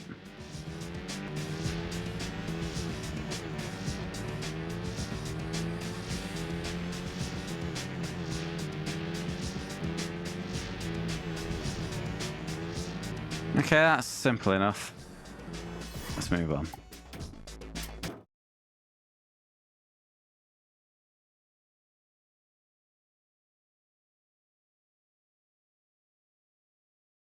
Oh, yeah. There's nothing worse for me watching Twitch than when you're just hitting a big moment and you get slapped by ads, or you've asked the streamer a question and you miss the reply because you've just been slapped by ads. You know? It's terrible.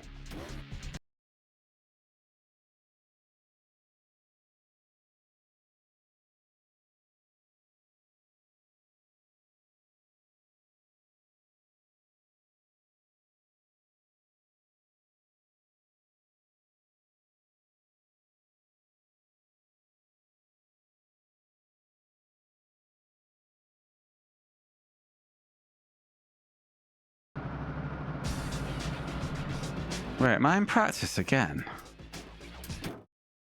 Damn it. Wanted super pull.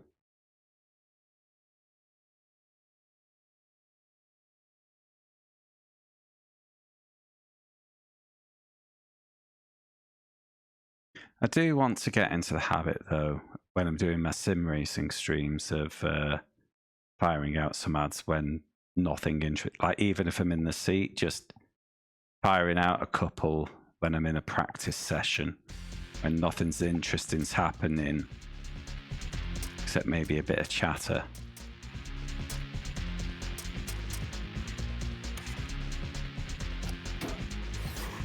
Just to make sure that, you know, qualifying and the race doesn't get interrupted.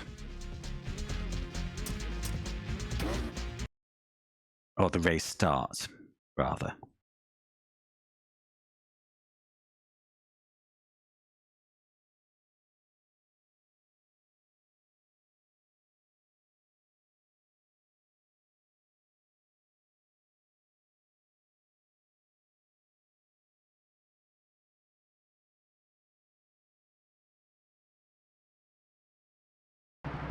Now in its second year, Superpole will decide the final grid positions for the fastest qualifiers. A single timed lap from each Superpole entrant requires total concentration. See, why can't I turn that much?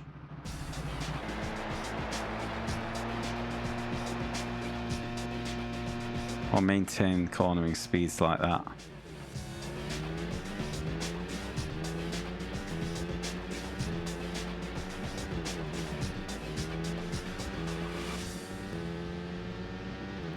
Ah, bums and chips.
Okay. Oh, what? The fuck is that pole time? Look at the state of this. 24.75 seconds on a 90-second lap. Well, an 87-second lap. The fuck?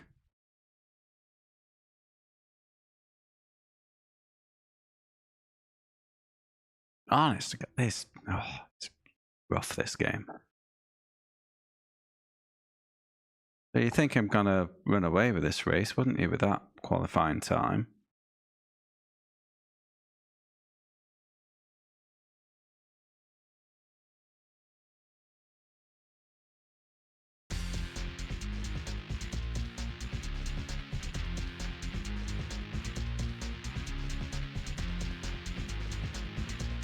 I mean, Peter Goddard... Oh. All the rest count as non-qualifiers. What? Going on? Goes down to 25.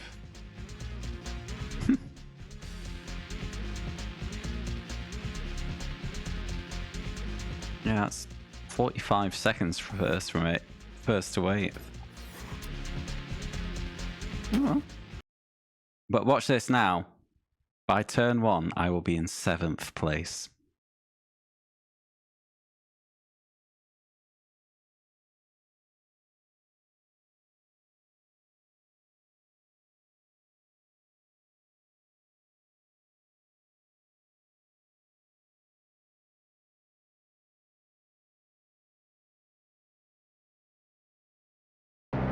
We're in Albacete, Spain for today's Superbike race action. This track seems to even out the differences in performance between the bikes. Just a short wait now before race 1 gets underway. The lights are red. Green light, they're off.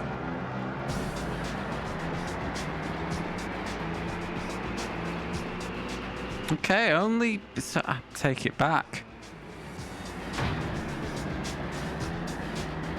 But yeah, there's no way to either fluff the start or get a better start. You just hold X and wait for it to go green. Bikes don't even rev up until the lights go green. You can have absolutely zero influence on the quality of your start, to my knowledge.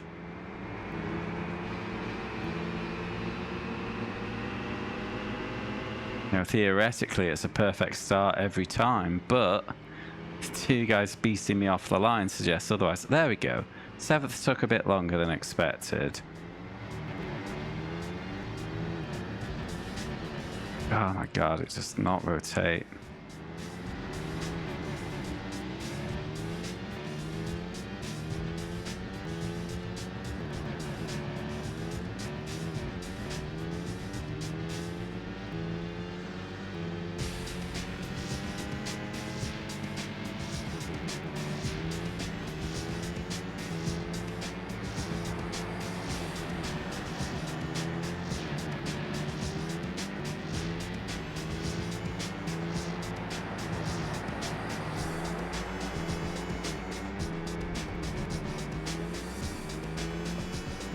That was 10 seconds slower than pole. Some of that last corner explained.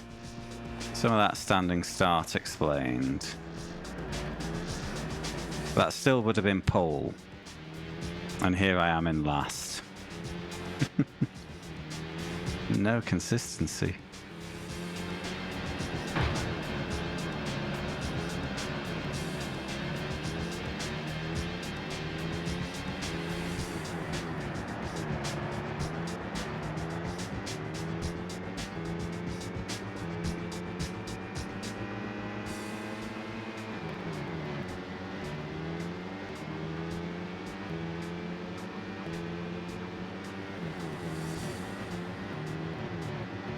I'll say this one little thing in its defense, though. I don't think it's a coincidence that the track that I'd got 2 wins at, my only wins at, is the track I've raced most in other games. Which implies that at least practice or track knowledge, which we, you know, does give rewards.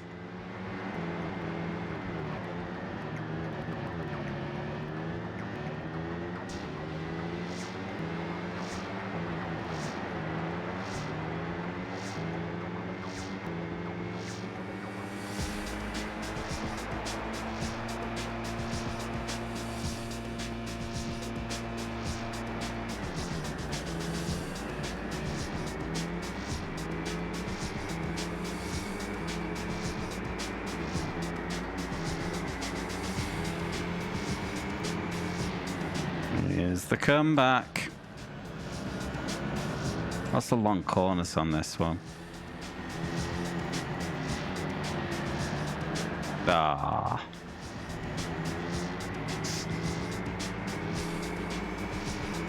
Wrecked.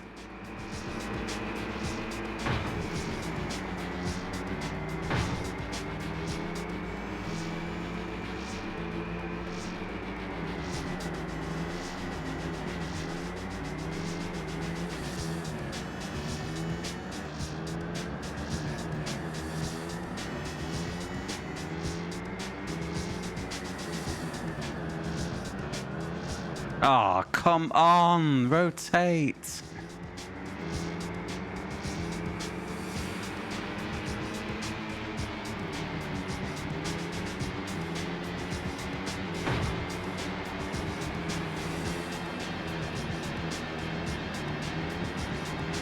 May be able to nab fourth here. Ah, fifth. Come on, give me fifth, give me fifth. Ah.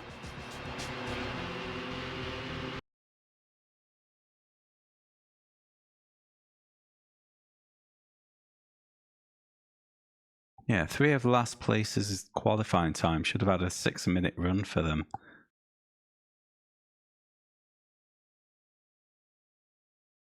Either folk looks at that and said, that's okay, ship it.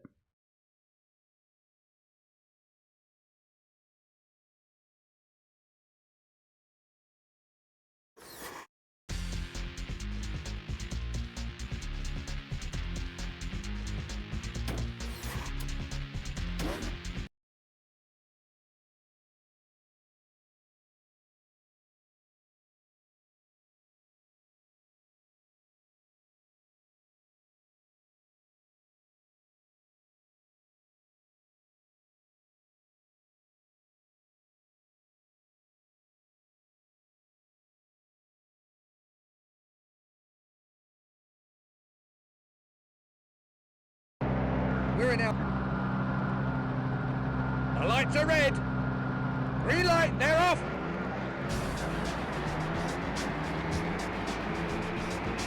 I mean, the control scheme gave no implication of weight shifting beyond the sit-up button on R2.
Yeah, 40 from a standing start was decent if my best lap was a 38.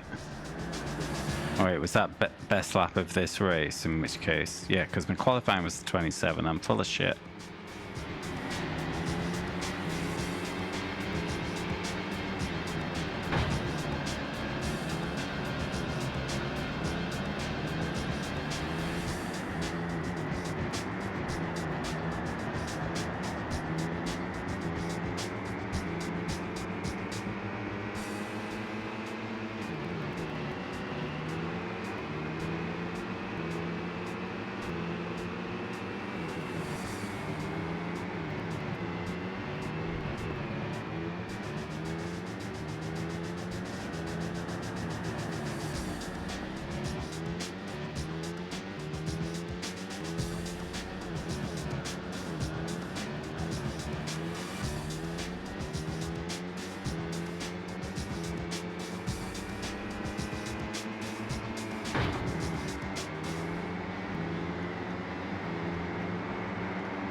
It's not going well.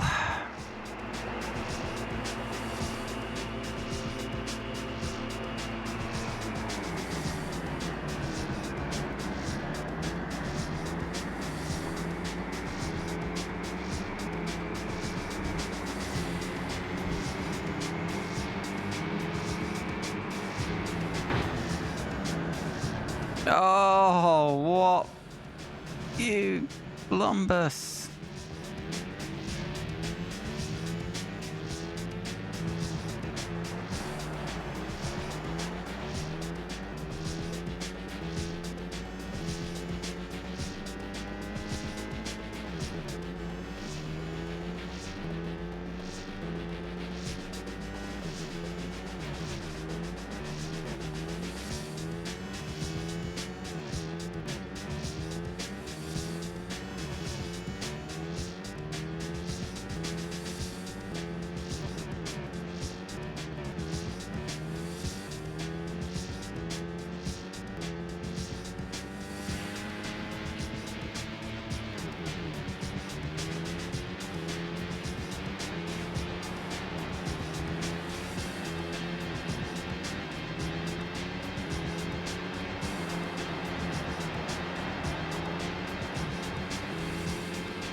That's bad.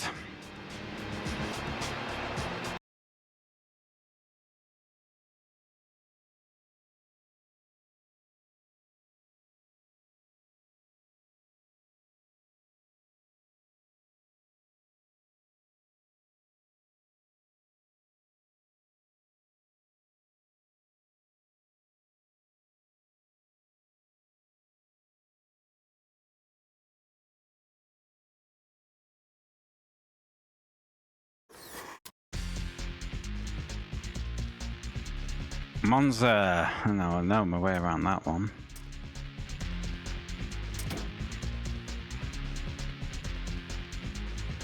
How many points is it for a win?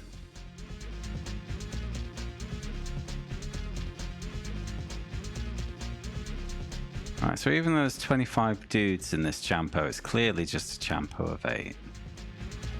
It's not like they've been accumulating points outside of a site.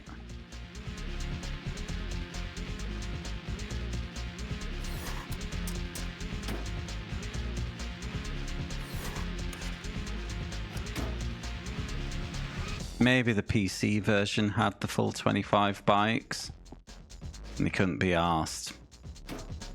Excluding the other names from the championship list. It's just silly.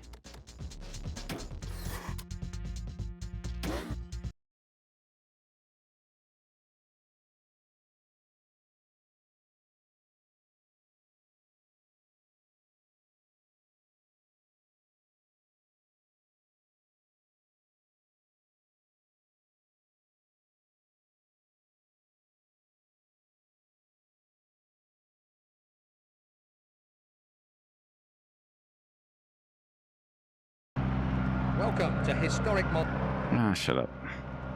The lights are red. Green light, they're off.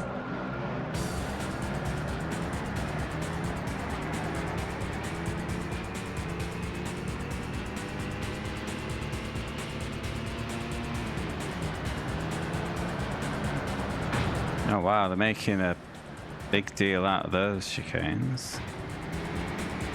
Okay, Curva Grande, can we take that flat out?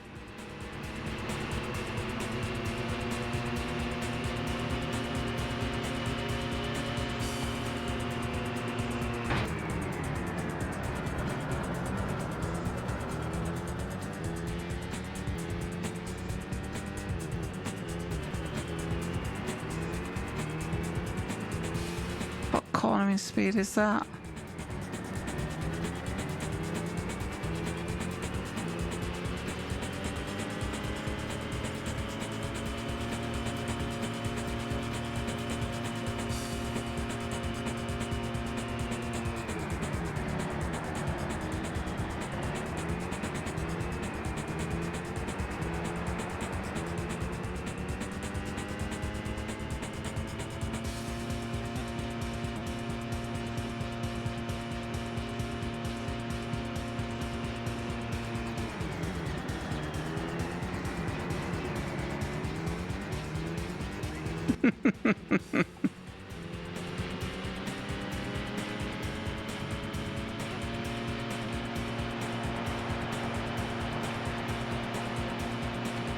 It's with the left and right bouncing that they do.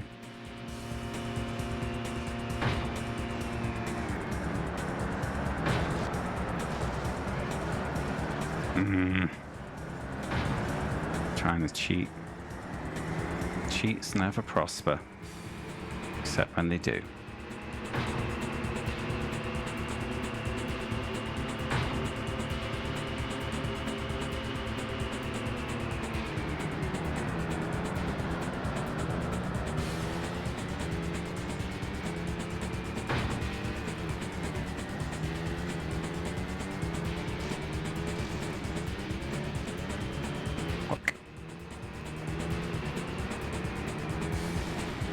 Fucking hell.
Struggling to get any rotation, he just charges through Lesmo 2 at top speed. Great.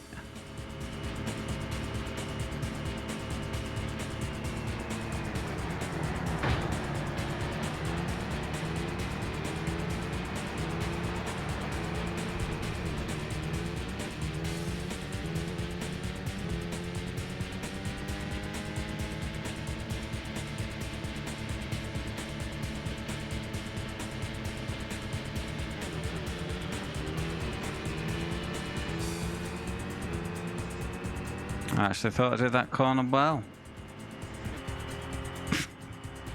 Fuck me, I guess. Yeah, Paddy, how you doing, mate?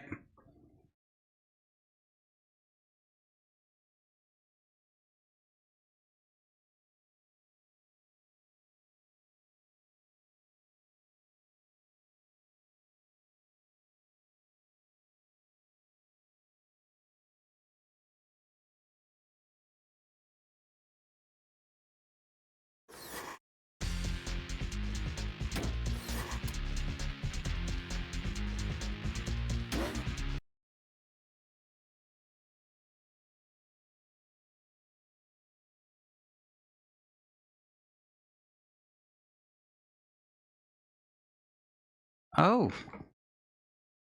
Congrats on the new job.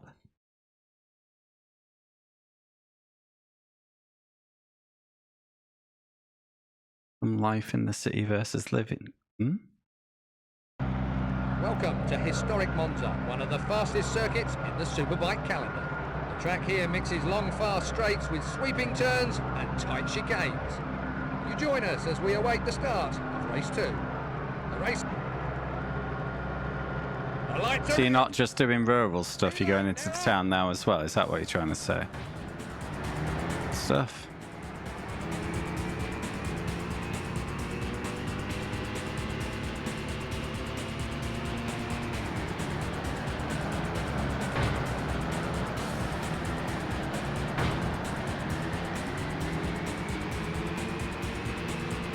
Ah, okay.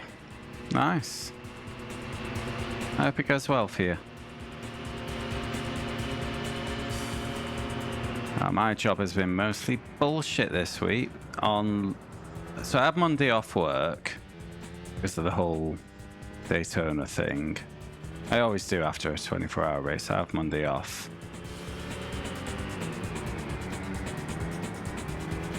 On Tuesday at lunchtime, my computer just out of nowhere shut itself down and restarted.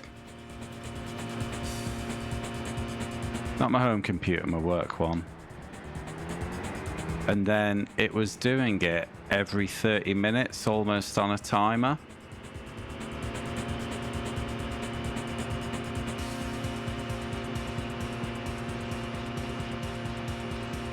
Did that for about 3 hours on Tuesday, all day Wednesday, and until about 2 p.m. today.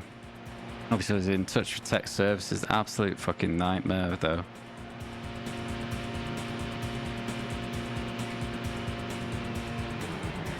Just every half an hour, restart.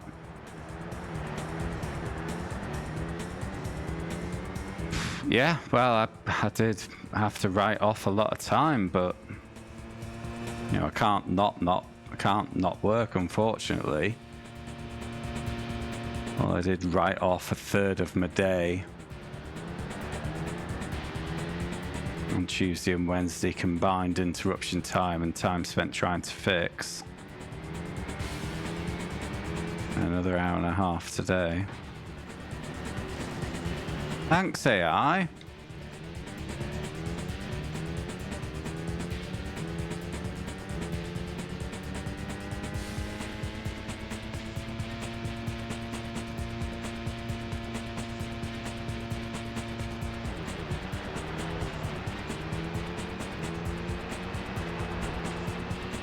It was also stressful today. I was just getting bombarded by questions all day, especially from our alcohol clients, because wine duty's changing at the end of January.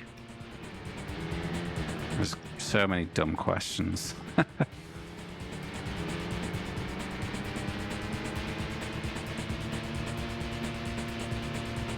2 p.m. till midnight. Oof. Yeah, I think everyone, whether it's work or otherwise, can't wait to be rid of January. It's the shittest month.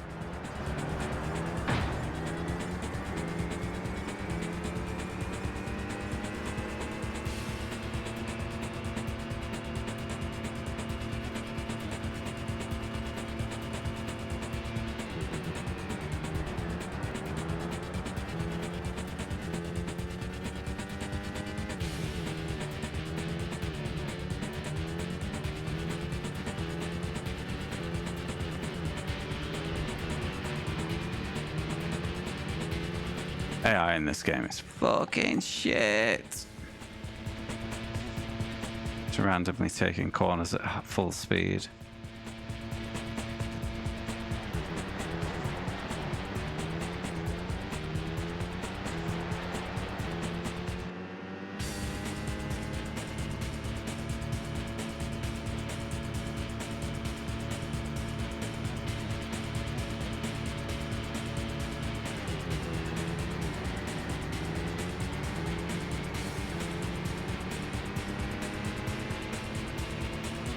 Alright, I'll have second. That'll do.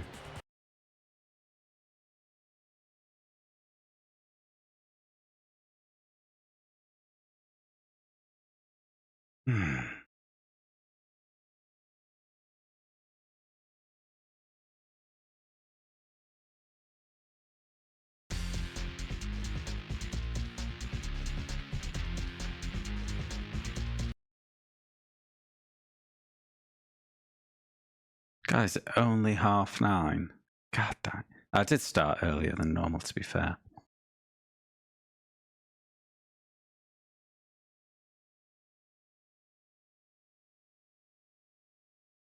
I was looking forward to a nice game. After the pain of Vanishing Point, yet here we are. Nürburgring. I know Nürburgring. Hey. That's not a German flag behind it, though. Is that Luxembourg? Did bikes call it the Luxembourg Grand Prix as well?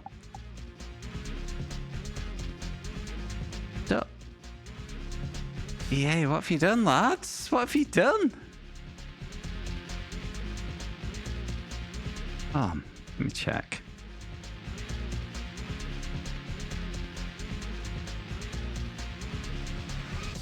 No, it's Luxembourg.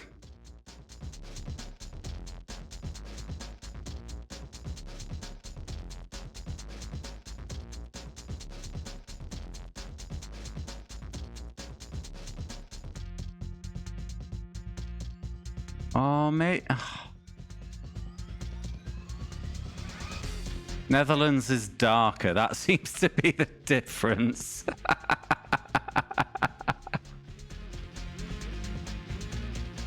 But yeah, it was pretty much Dutch as well. Did I save? Save again.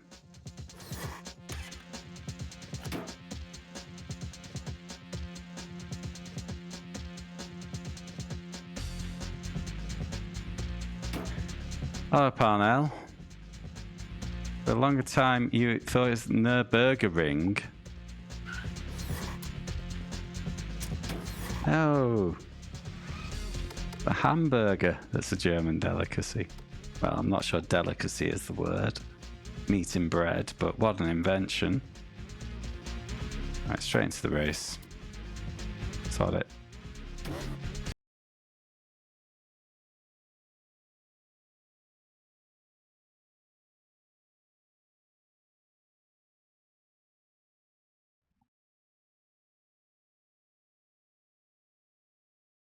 Fucking hell.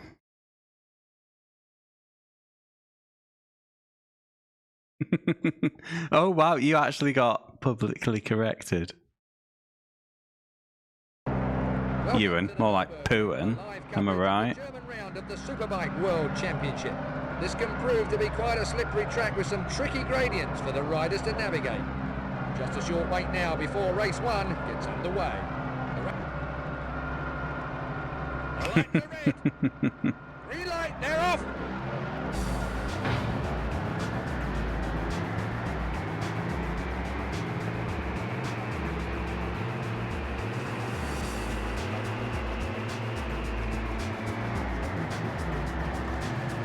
Ah.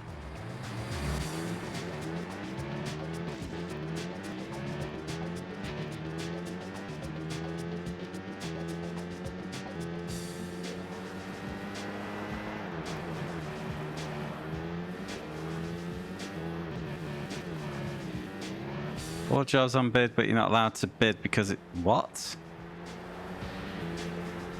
The ability to bid is disabled, or they're disabled jobs and you've not got the permission to... Oh, I don't know.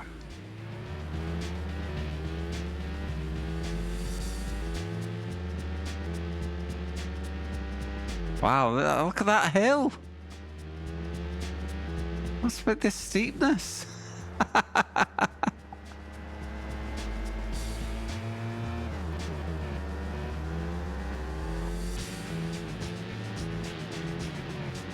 think I need to shorten the gears a bit.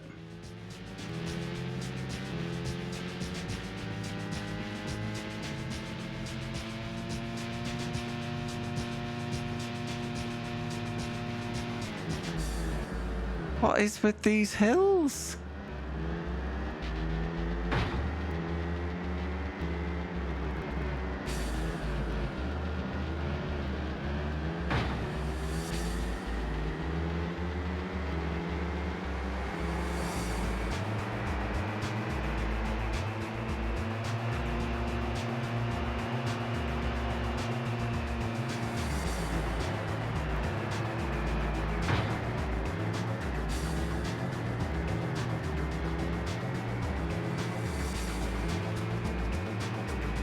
Not as steep as that on the Grand Prix circuit.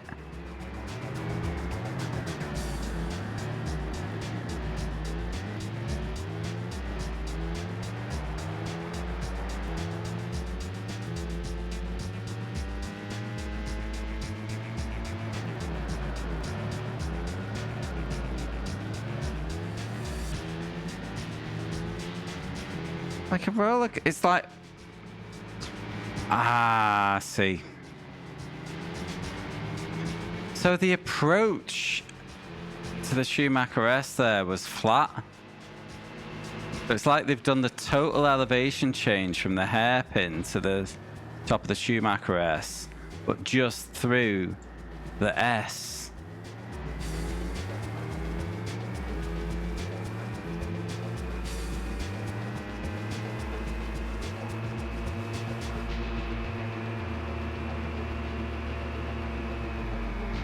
Never mind the hairpin, mate. Look at this chicane.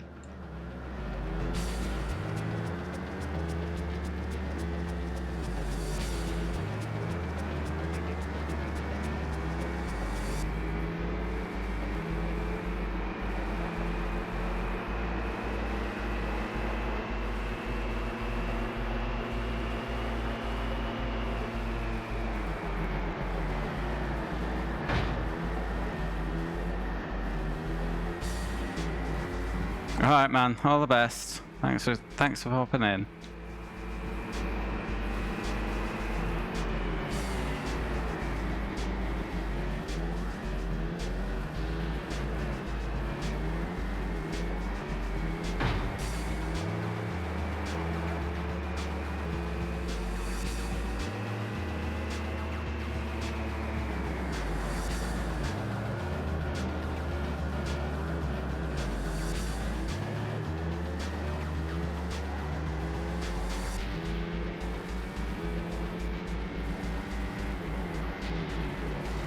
Ah.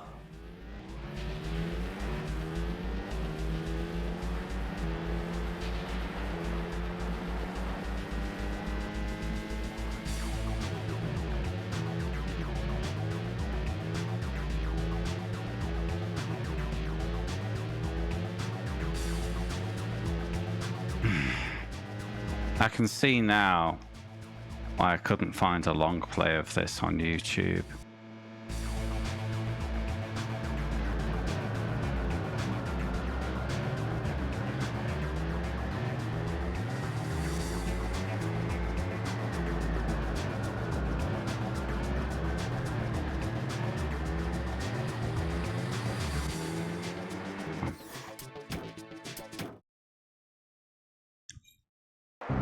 Welcome to the Nürburgring for live coverage of the German round of the... Shut up. The lights are red. They sure are. Right, they're off.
I wonder how long they spent developing this.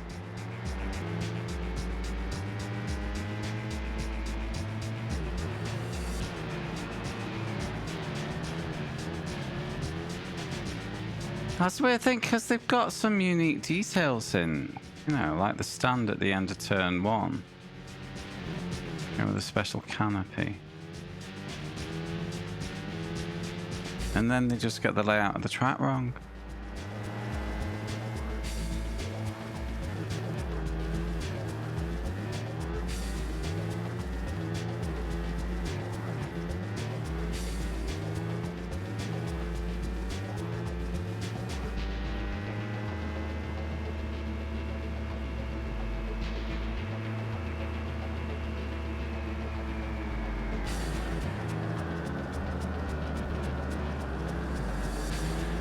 Take that. Do a little bit of shortcutting as a treat.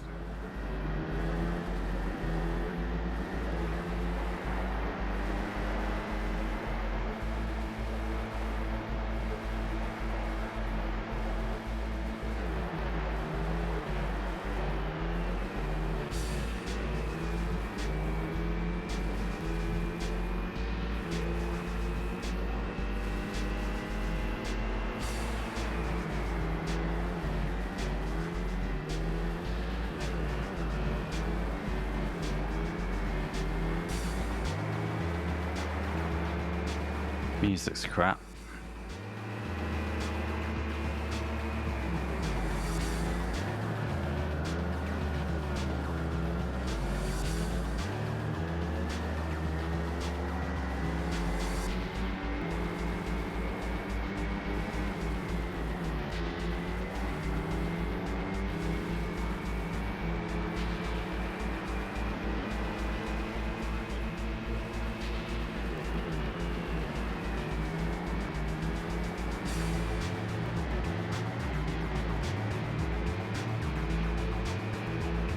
I thought I nailed those 2 corners, last 3 even. Oh, I wanted to change my gearing, didn't I?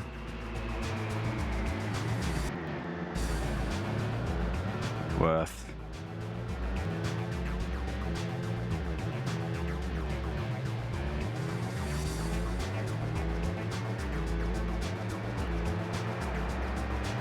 It'll do, pig. It'll do. Wait, who is my Champo rival? Show me that again. It's Haga. Fuck.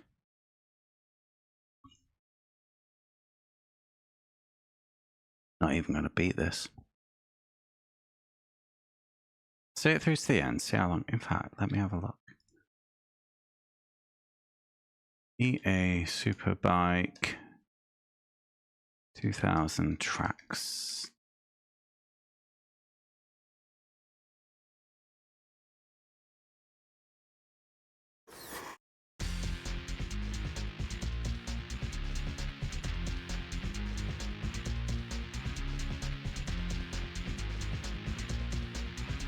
Okay, that's music tracks, I don't want that. Oh, there was a Superbike 2001. God damn it.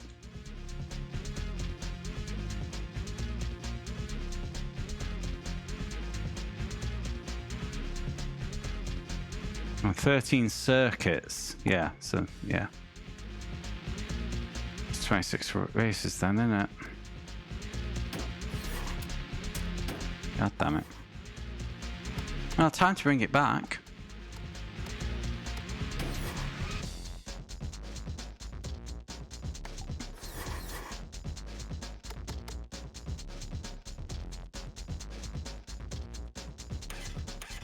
What do you do? There's a button here called Assistance. I can turn it on or off. Yeah. Let me get the manual again.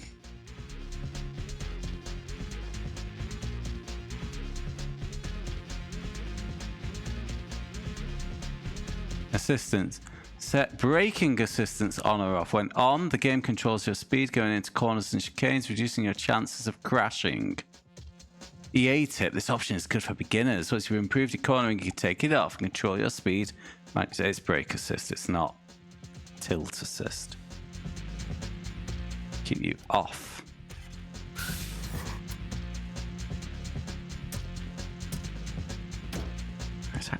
Oh, race is 11.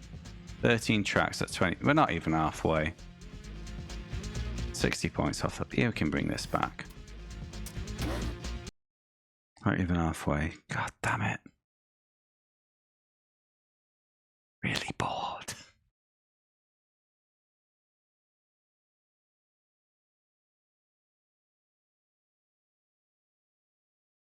So I've been playing this PS2 pool game. I think I've mentioned it during one of my Vanishing Point streams. It's just a nice little 20-minute filler on my lunch breaks and stuff. Welcome to the Nürburgring. It's got a bunch of mini games in it with retro achievements on. They're off. The game's called Pool Paradise. It's like a coconut shy thing. You shoot cannons at 10 coconuts. And there's an achievement for knocking off 3 coconuts with a single cannonball. It must have taken me across 2 play sessions at least 90 minutes to do it. And when I finally did it, complete fluke, guess what? Achievement didn't pop. There was a bug in my version for the retro achievements. It took me another half an hour to do it again. Didn't pop again. And it's completely bugged. I had to report it. Got it fixed. But it was such a tricky thing to do. But what I discovered was that the physics aren't even consistent. And how I discovered that is because I was abusing, taking advantage of 2 mechanics. One is that in between plays of the game, it doesn't reset your cannon position to the start. So you can leave it pointed at the coconut you feel is best to do a chain reaction off. Why is that handy? Because then you can just adjust it slightly without having to find your base position again. And then I was using fast forward times 500. Sorry, yeah, times 5. 500%, so times 5. To hurry it up so I could have another go without adjusting my position. And so the third time I got my 3 in 1 hit. So I didn't change my cannon.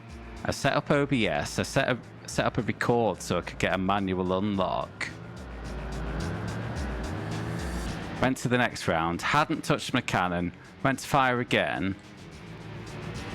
Didn't do it. It's like I say, the physics aren't consistent. So you can like adjust all you want and it just might not happen. Really shit. Anyway, I am the world first to get that achievement now. Now I've had it manually unlocked. Absolute bastard of 10 points.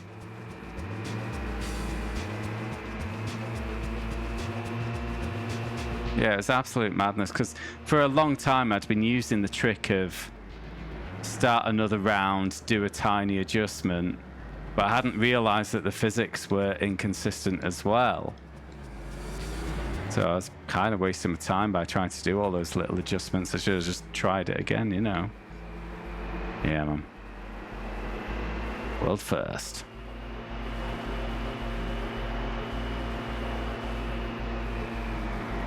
Oh, that's so misleading the way that corner tightens. Eat my piss, game.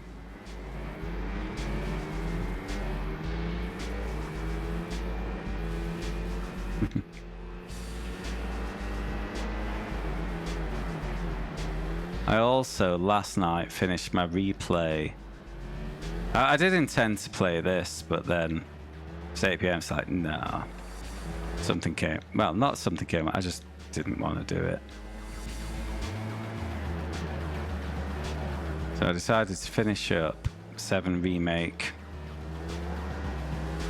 And it seems like it's just in time because Part 2 got released today. But I'm not going to pick it up straight away.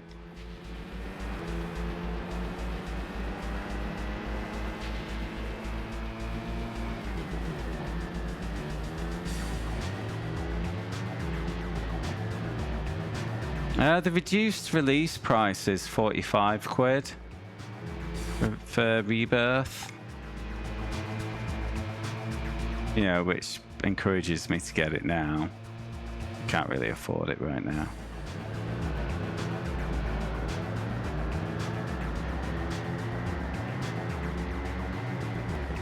But yeah, 60 quid's... I haven't got used to that being the standard new game price yet. I don't think I've ever paid it. Oh, I lost points again.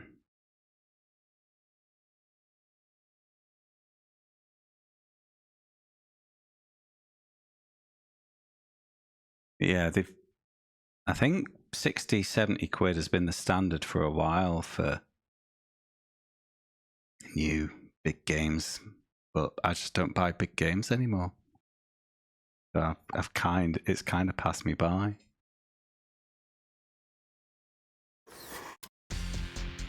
Mizano.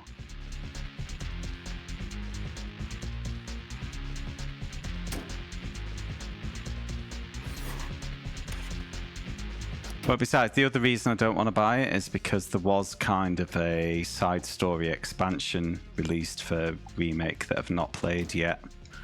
So I'll do that before I play Rebirth. I need to start bopping in wins. It's raining.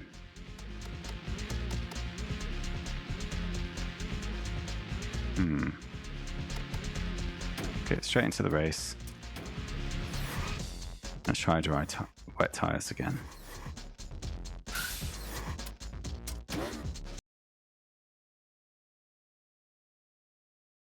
Yeah, 45 quid still feels right because I remember paying 40 quid for games when I was a kid. So, you know.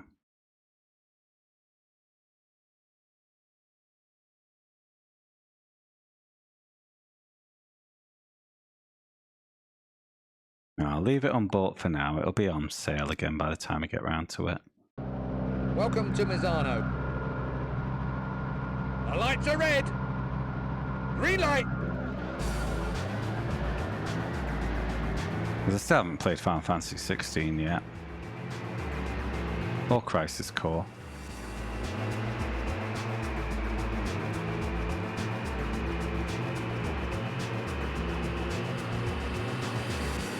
Or the new 14 expansion.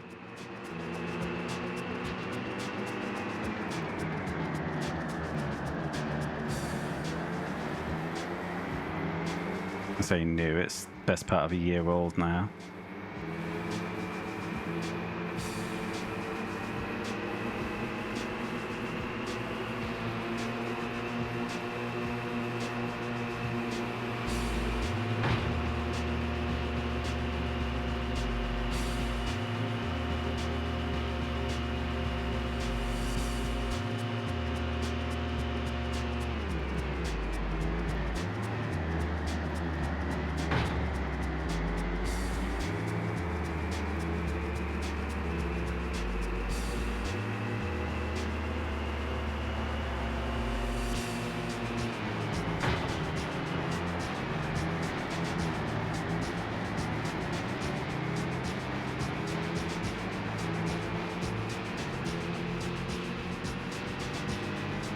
Try to think what this game's like on hard mode if this is medium.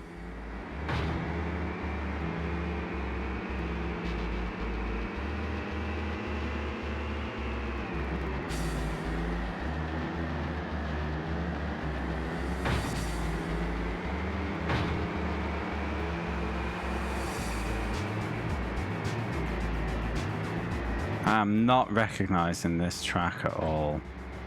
And I've got it in both ACC. Sure, I've got it in ACC and I. It feels like we're going the other way round. What the fuck? This is Misano reverse.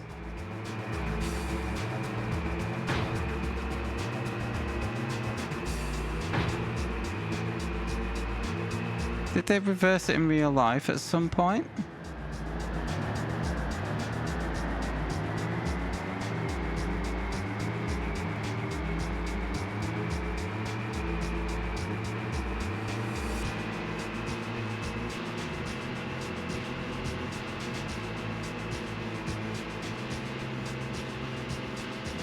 Or if they just made an ultra fuck up and built this off a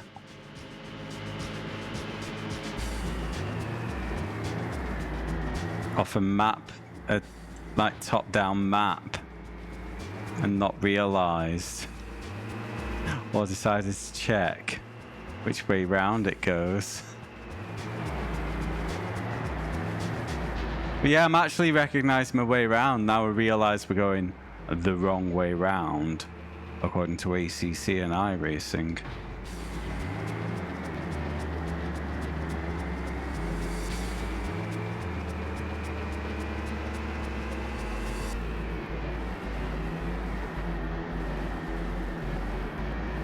Right, I'm just about to start the last lap, and we've got another 3-lap race coming up as well. Crack open, if you're at your PC, a map of the track. And watch me compare.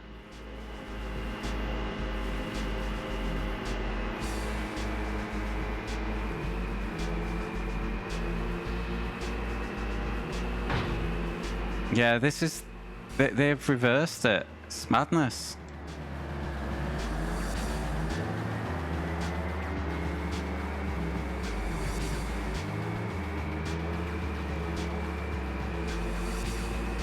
Because I haven't raced Misano a lot. But enough to know we're going the wrong way round.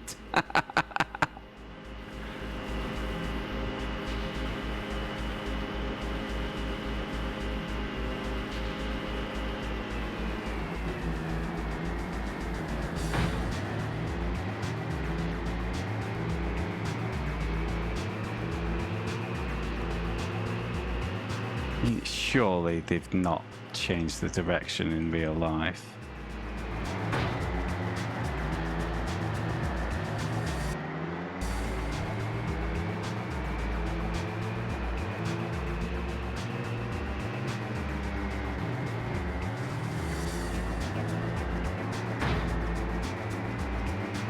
Eat my piss.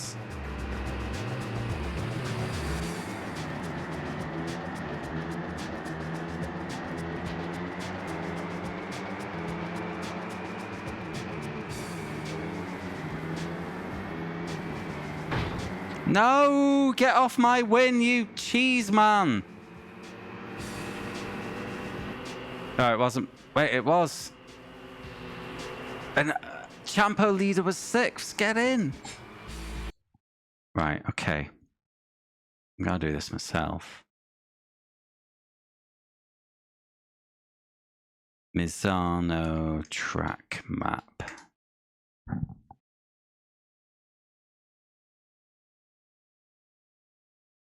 I'm gonna check the wiki as well while I'm on.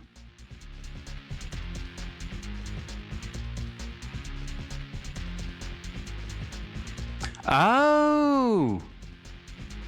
In order to host again the World Motorcycle Championship, the circuit was extensively modified in 2006. The circuit direction was changed to clockwise direction. Huh. Well, there we go. So the game was right, and I wasn't. I just didn't know that they have literally reversed the track direction.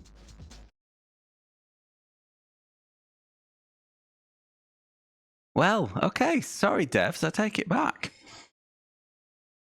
I've never it's been incredibly rare thing for any circuit to change its direction of travel. I know Knockhill is licensed to do races both ways, but that's rare because, you know, every kind of like entrance to the track, you got to kind of reverse the barriers so no one bothers. And that's just the minimum. Then you've got other safety things to think about as well. There's a reason tracks generally don't allow reverse driving.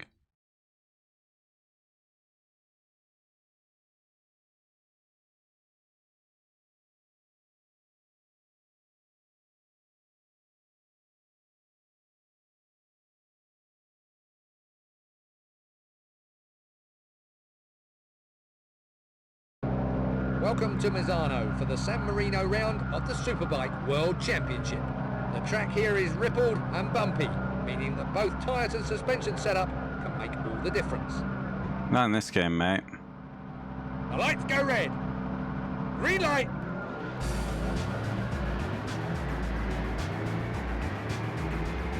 Well, we learnt something today.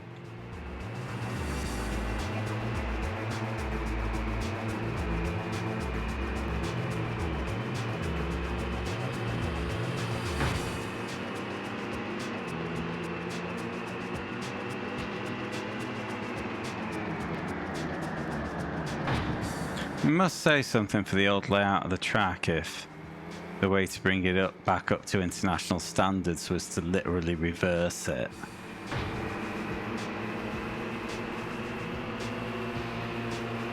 I don't remember ever racing this track in a game prior to a set of Corsa Competizione, so... And it's more of a bike track than a car track anyway, and you know me, primarily a car games boy.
Why is it with the jerky side movements that the opponents do?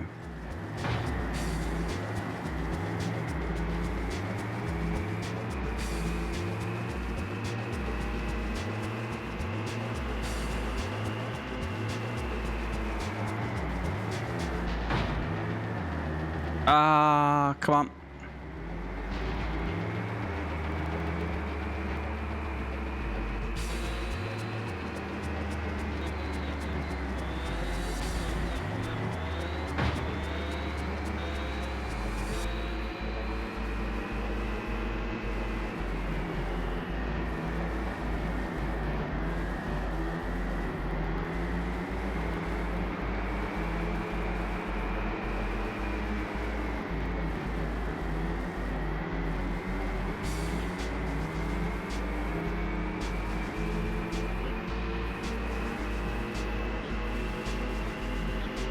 I've not been overtaken. It's been... The position counter was slow to update there.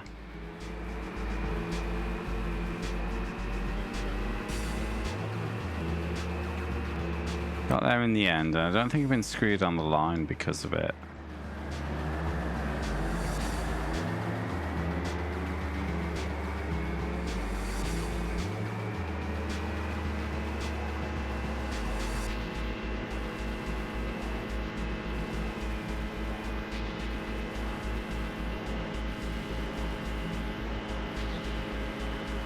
Oh, a win would be nice.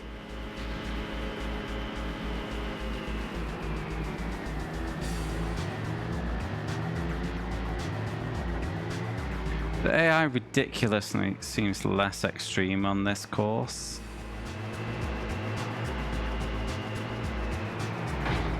And by that I mean I'm in my right, been knocking about the front in my rightful places.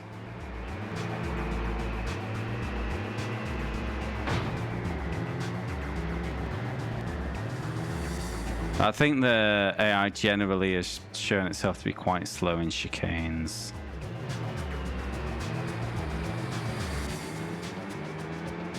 A long slow corner, zoom. Like a cat who's just heard the automatic feeder go off.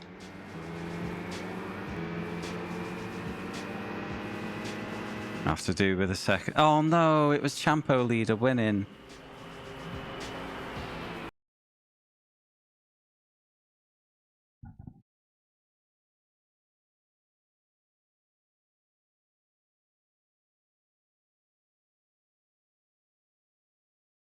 Oh well, I think I've gained overall there with 2 second places compared to their first and a 6th.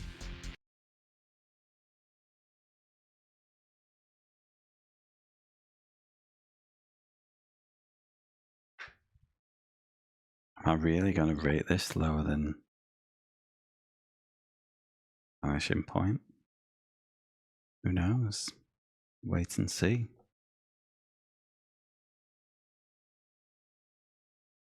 Really hope South Park Rally's good after all this. Ha ha ha ha ha ha.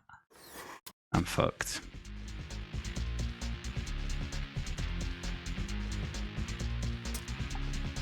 Laguna Seca. Fuck.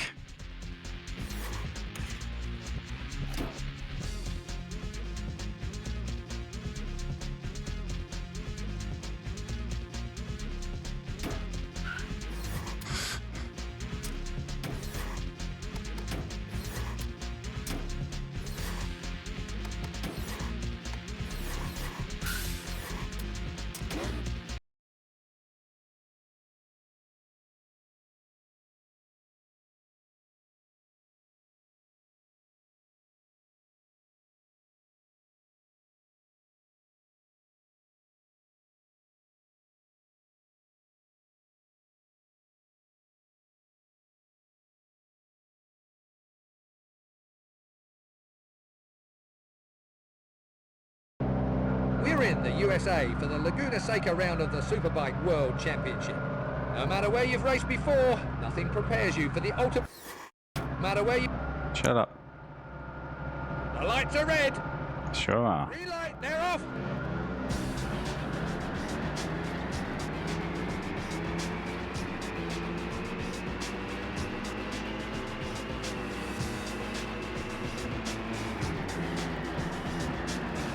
Oh no. It's okay, the kind of second left there. God, this feels like we're ants. Look how tiny they all are. We're not even over the bloody wall. How tall are the walls? I don't know, but it feels like all the bikes are super tiny here.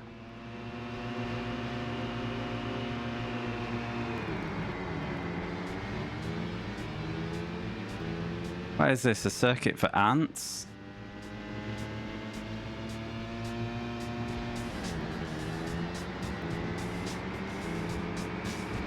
See how they deal with the corkscrew.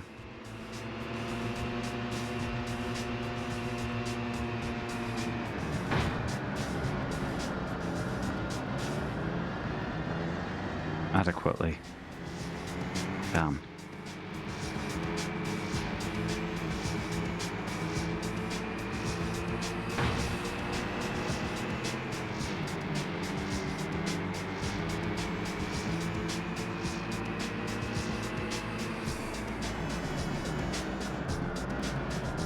The sign on the left was telling me 100 meters when we were pretty much at the apex there.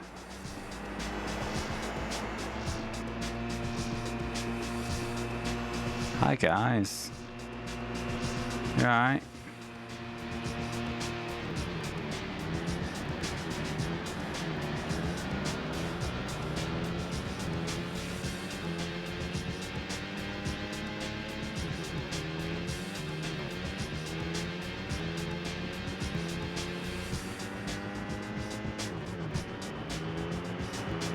Well, I think half of it, I think it's because the painted lines are so thick. I like the width of the tyre.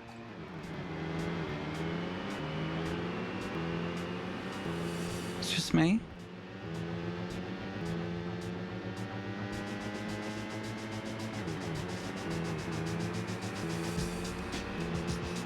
Regardless, our bike man I think is tiny and on a mini moto.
I'll just eat that.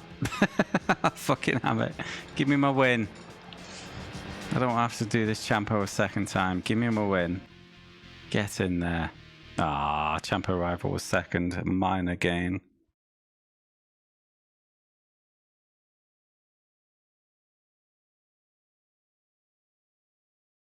So glad I didn't buy this game when I was a kid. Fucking hell.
We're in the USA for the Laguna Seca round of the Superbike World Championship.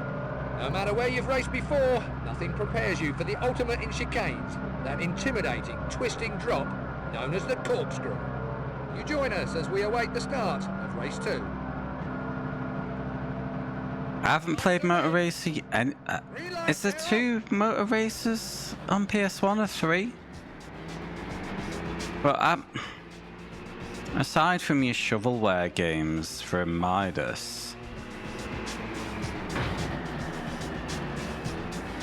it's hard to think of anything not being better than this. I mean, graphically it's fine, but that's about all I can say about it. Yeah, I don't mind the bike looking a bit small on Laguna Seca.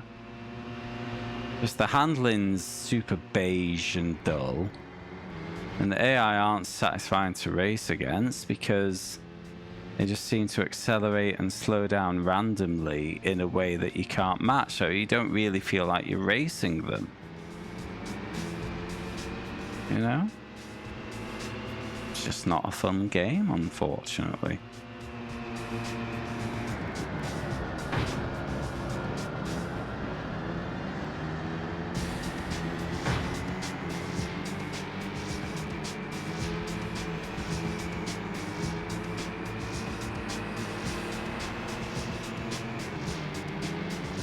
I mean, both of those completely missed that apex and just went round at full whack anyway.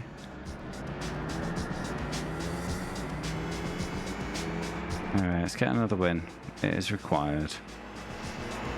And outside of this, the game's kind of bare bones because your only options are championship and single race, not even an arcade mode. Ah, piss. Doesn't even do time trials, which is the most basic addition that nobody ever touches. Unless there's cool unlocks behind it.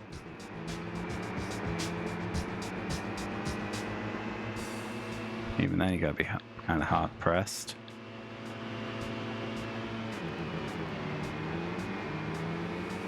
I went through the setups trying to add rotation wherever I could.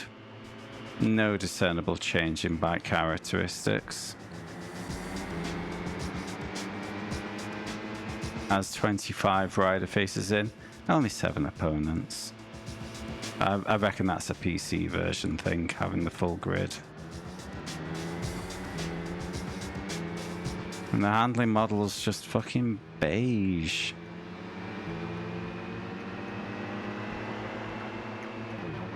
The thing has perfect grip everywhere. And all that slowing down does is increase your turning circle. It's absolutely nothing else.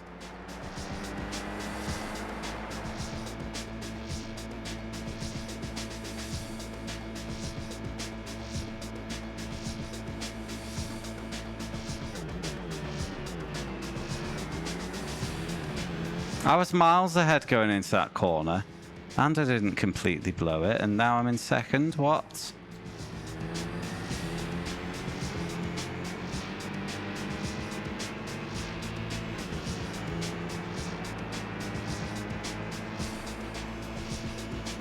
Yeah, I've got a new review for this game, but I'm gonna save it for the beat.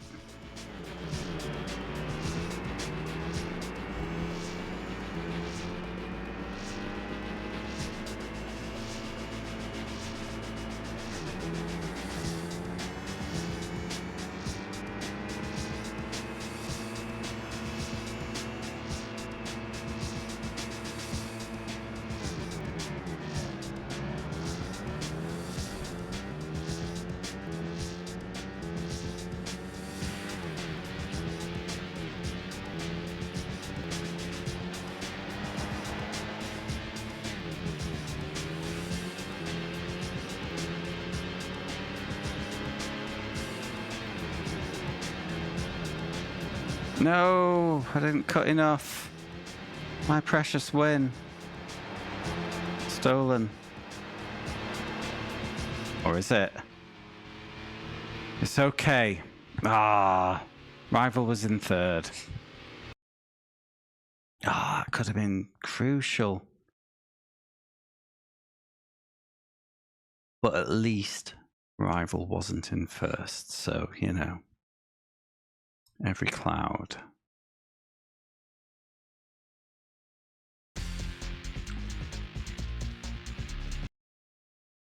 I do notice there's been no votes for game 145 tonight, but to be honest, I don't blame you. It's kind of decided already. South Park Rally currently has about twice as many votes as position 2. So yeah.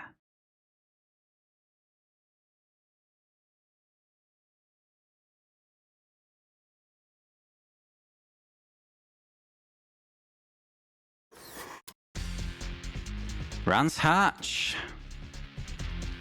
Okay. 52 points off. Not gained as much as I hoped there. Still got 10 races.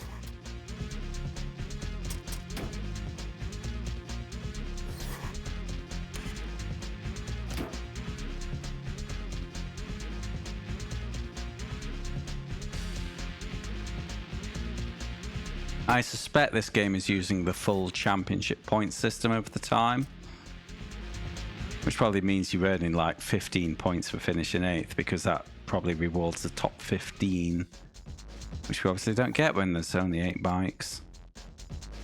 Oh, full version. Nice. And it's dry. Better change my tyres.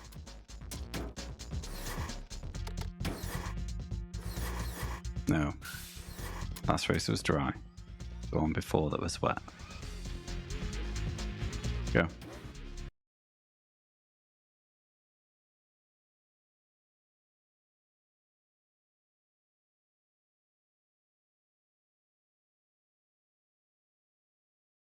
course, once current vote ends, we're back onto nominations for 150.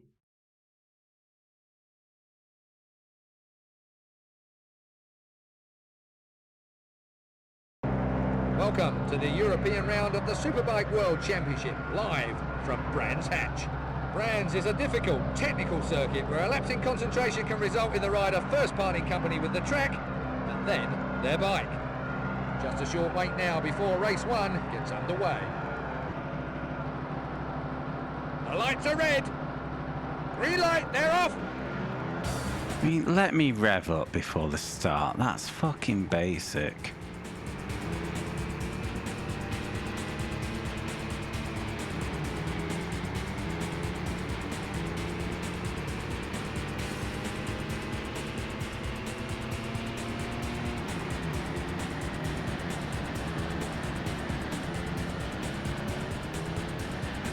Wow, that frame rate is pathetic.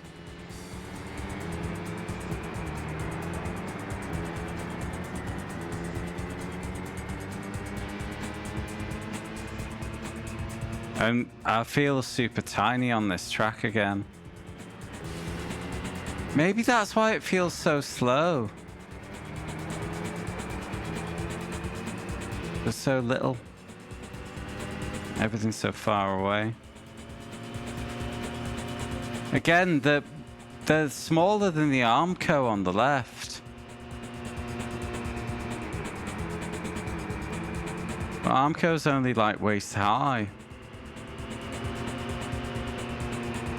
I think.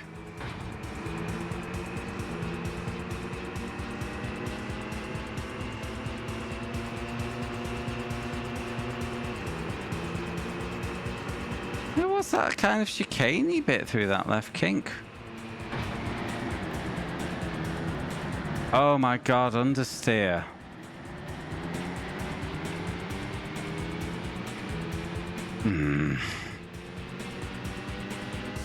Can't afford any more shit results if we're going to bring this back.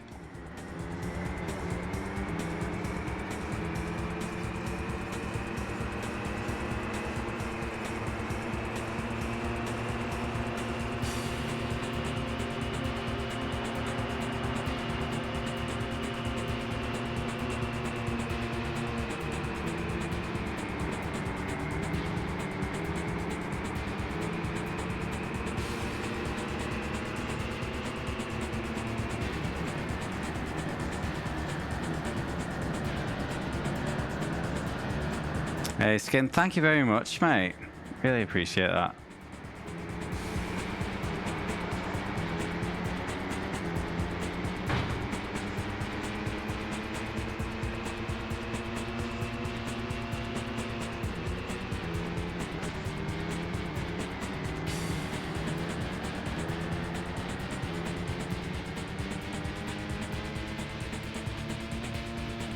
It was a hell of a performance from the team. Probably not the most exciting race of viewers we've ever done. But it's hard not to be pleased with a dominant performance like that, you know? Even though I did have 2 pit stop infraction penalties. Whoops.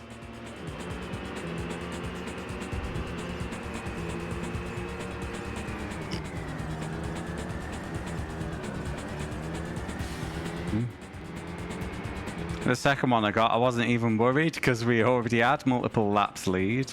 But fine, we can spare a lap. Although the penalty was basically, well, yeah, half a lap.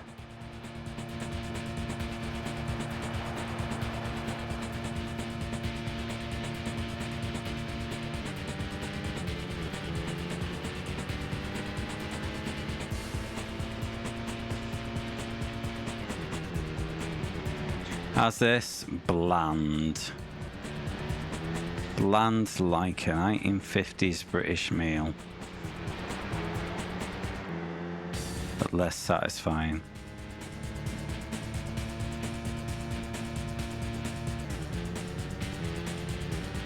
So graphically you can see it's fine for the time. But the AI is... where have he gone? I can hear him, I can't see him. There he is. Okay, AI performance is weird.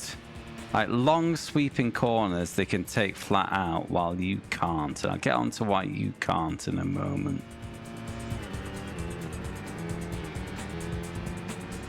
But they'll be super slow in certain points, super fast in the other.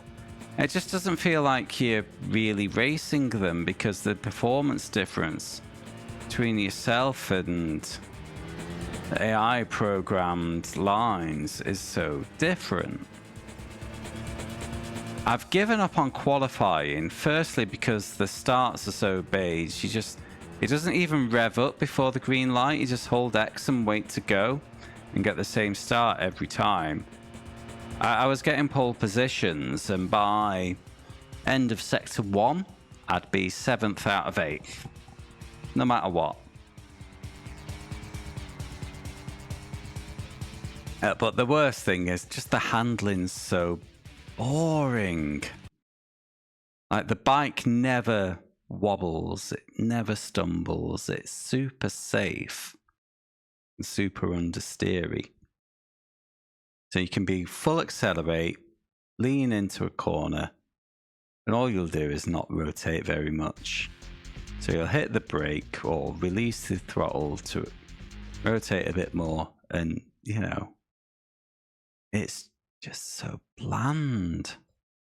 So as I'm sure you can guess, I'm not a fan.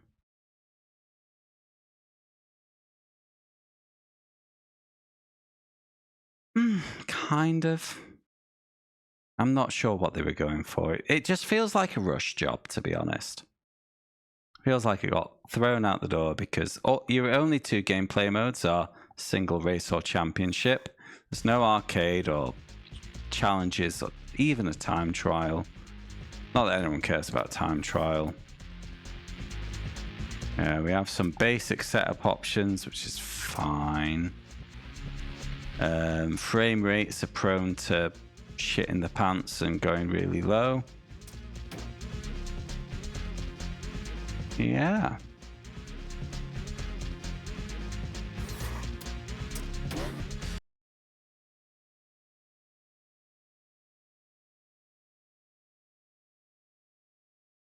It's just a bit basic and a bit bland, to be honest. 17, but it's there's 13 tracks in the game and you have to do each one twice. But the races are only 3 laps, so I did actually restart the Champo a couple of times because one little frustration was I wanted to try manual gears, having started my Champo with automatic gears. But once you start your championship, you're locked in. You've chosen automatic and manual, you're locked in. Welcome to the Because it's tied with bike selection. Championship live from Brands Hatch. Brands is a difficult. So I've ended up restarting twice just because of that. Green light, they're off.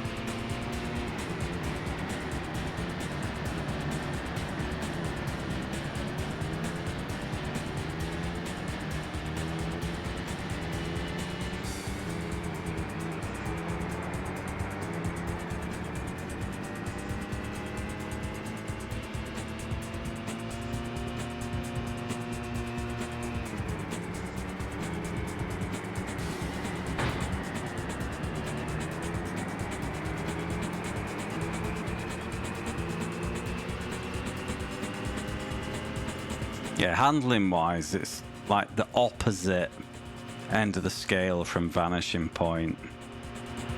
The Vanishing Point was too loose, too floppy. This is just too tight and too rigid.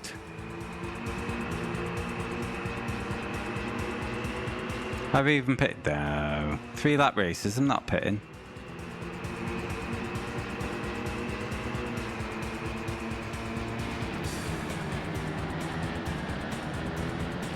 There is different weather, but I don't think it's dynamic. There are different tyre compounds, but they're only 3 lap races. And this was the default race length. Your choices are 2, 3, 5 or 10. So maybe medium tyres for 5 laps. Hard compound for 10, I don't know. Uh-oh.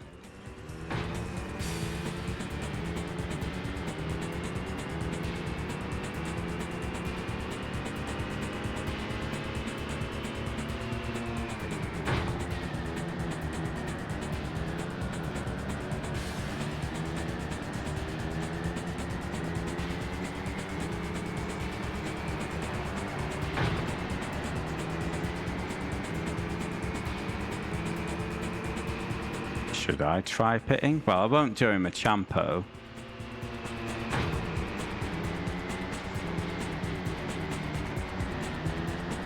Well, bike races, they don't generally pit anyway, do they? Because you can't just whip the wheels off and on like you can a car. I might get a fuel top up at best, and it doesn't have fuel in this game. Or fuel consumption, rather.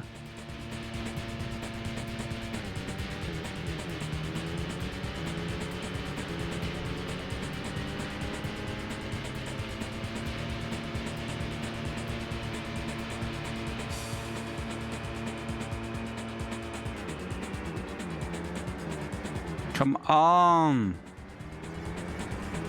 I got another lap.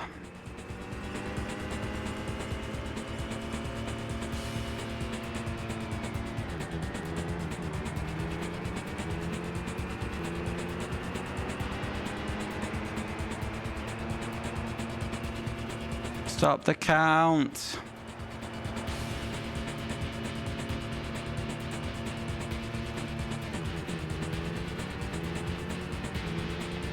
Oh, and the brakes are like super sudden. But even, like, I'm not even sure why there is a brake button. Because if you just lift the acceleration, let go of accelerate, the bike will slow down like you've slapped on the brakes. Bit of a madness.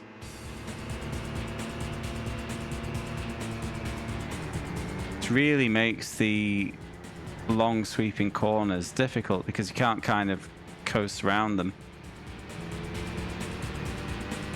And that's a big shame.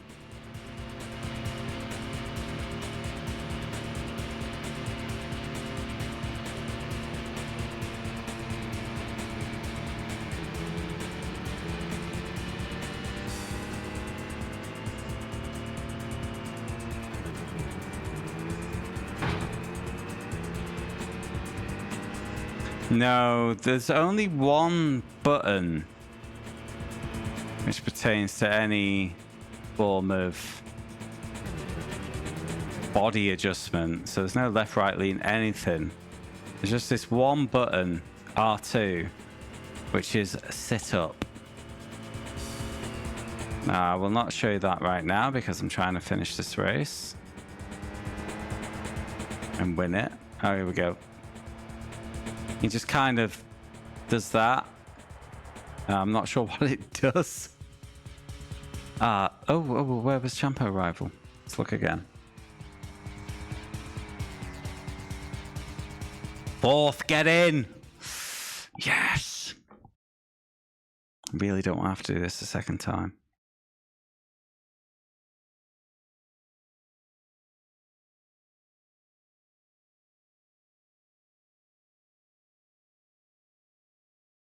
I had a quick Google of it partway through the stream, and the IGN review was 2 out of 5.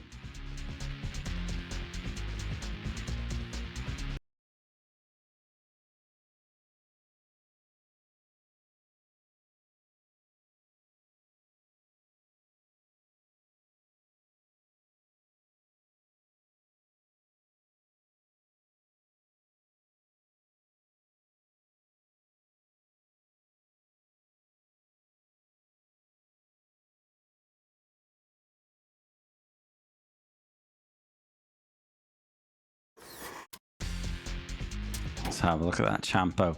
Oh, we're getting closer. Haga, you're going down. Haga, we're gonna have a saga. Maybe Austria next. Cool. I'm gonna need a quick break. But I'm gonna try and soldier through and finish this game tonight. I need a wee. A drink. So I shall be right back. I do love wins. Wins is what I'm about. You wouldn't get that impression from my iRacing career, but you know. Champo participants change each time. It would make sense, I guess. Because one of the biggest names isn't in my Champo, but which is Edwards. Carl Edwards, the Honda, is not in it. So it's one way to use the names, I guess. Anyway, be right back. Colin Edwards. You can tell I'm not a bike guy, can't you?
Okay, I'm back. Let's carry on.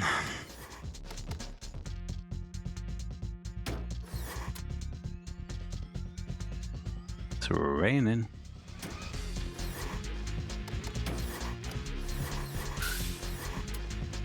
Wait, did that take?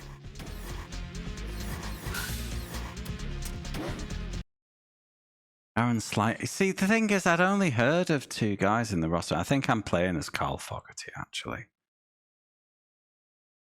You'll notice I've got Foggy printed on my rider's bottom, and I'm on a Ducati. I assume that was his bike. But yeah, Edwards and Fogarty were the only 2 I'd heard of. I only heard of Edwards because of the Honda game that I've already done. We're live from Austria for all the action from today. Oh, not on his bum, on his shoulders. The A1 ring. Expect to see speed. The lights go red. Green light, they're off.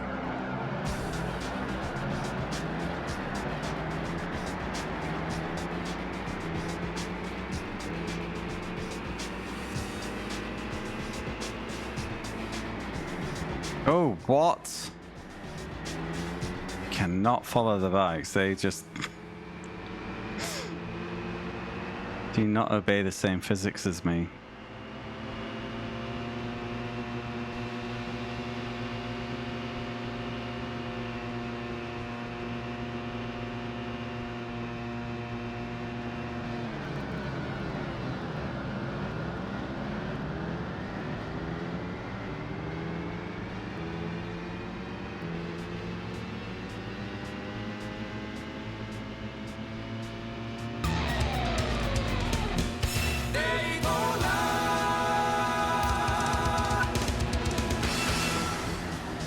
Hey Addict, how you doing, man?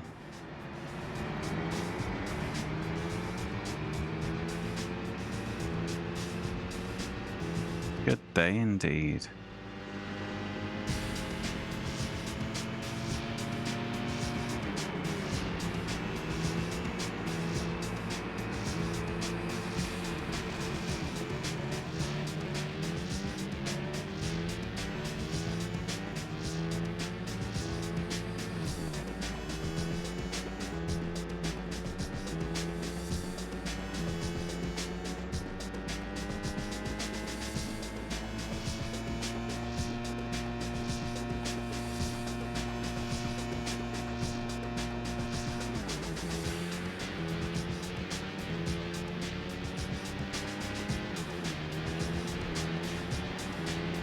Ah, sorry.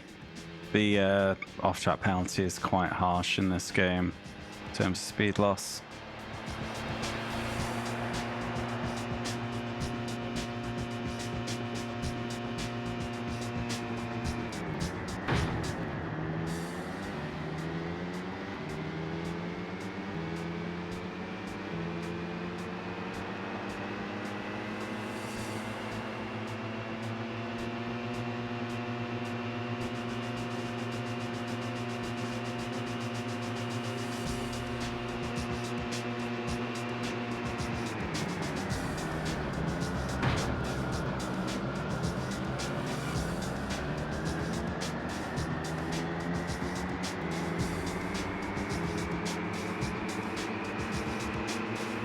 I think I need wins only at this point if I'm going to guarantee finishing this game.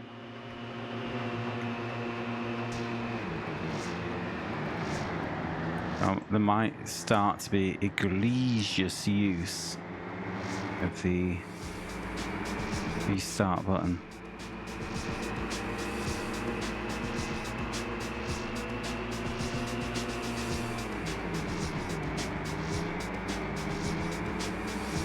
Right, I'm getting massive slowdown frame rate wise when multiple bikes are in close proximity.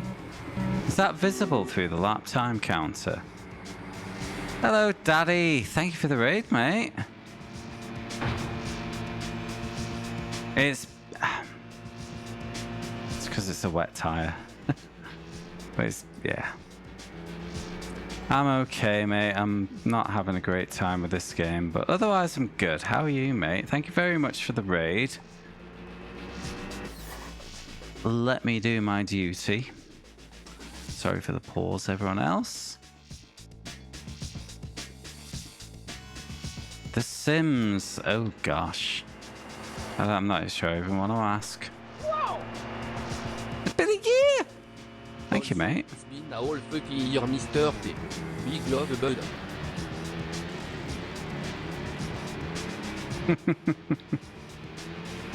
And thank you for the bits, Addict. Are do we not have a bit bad year? Shame on me.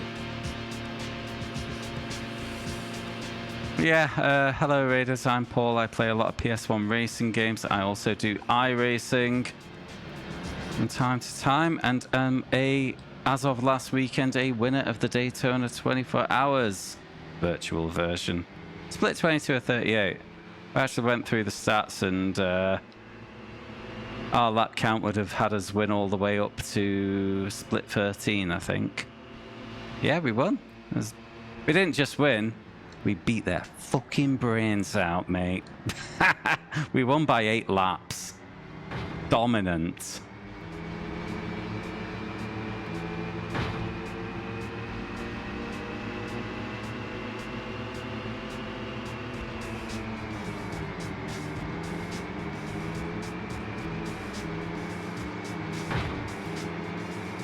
Yeah, I went through.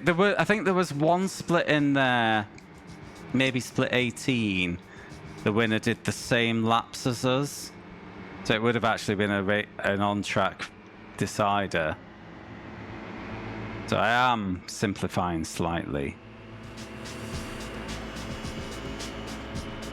Well, if you love Navas so much, Dadson, why don't you get a fucking room with him? I've just put this race up on the penultimate corner. They're too busy shit talking.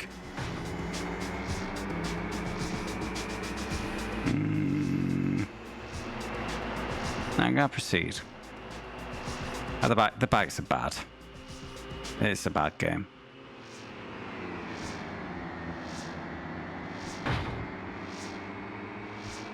Well, the funny thing is, Nabas, if you don't give them that context, if you don't give people the weather context, and then go and look at the team's average laps. In fact, I will do that right now because it'll be funny.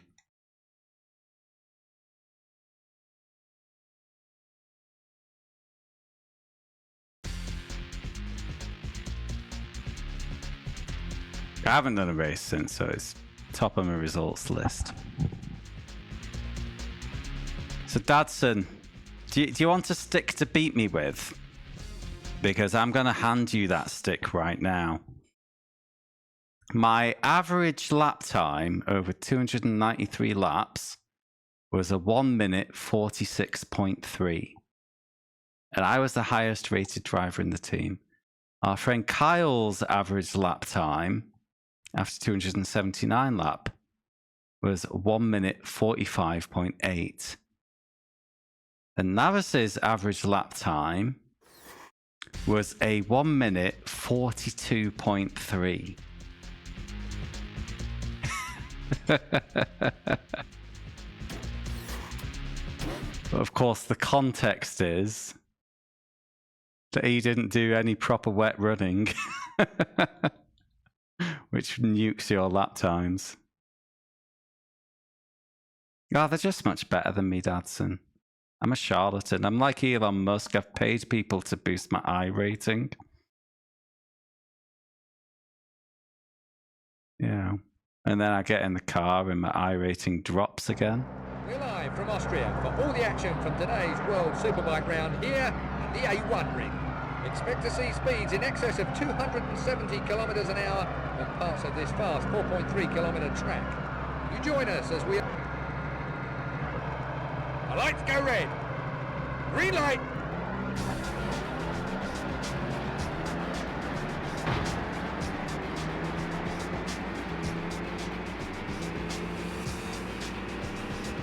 Yeah, well, they certainly tried, Dadson. They tried. There was one absolute weapon that was getting so much shit in chat. Thank you very much for the follow, friend. Because they were about 12 laps down in the fastest class and just going full send like it was a 20-minute sprint race on everybody. What are you doing, man? I also got on voice chat to call one fella a prick. I don't normally do that, but emotions got the better of me.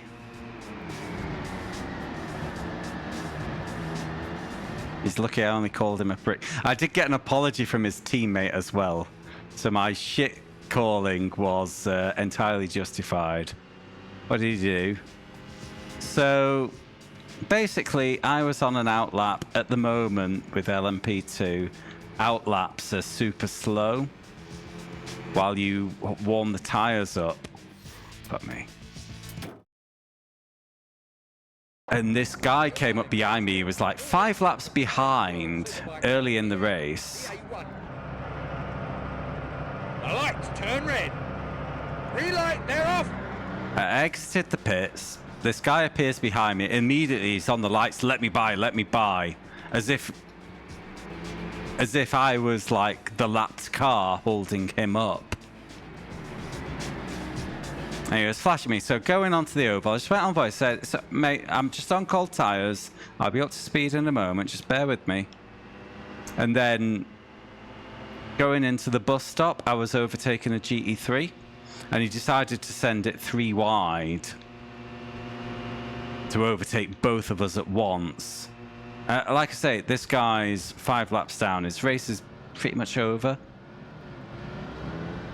And so I had to bail out of the corner, go through kind of like the tire chicane that's on the what would otherwise be a shortcut. Just got on radio and called him a massive prick. And then one of his teammates sent me a message to apologize, saying we told him not to do it. Because if he was faster, he could have just waited past the bus stop and then drove past me. I wouldn't have even fought him because there's no point. We're not on the same lap. We're not in the same race, even though we're in the same class. But no, he was a bell end.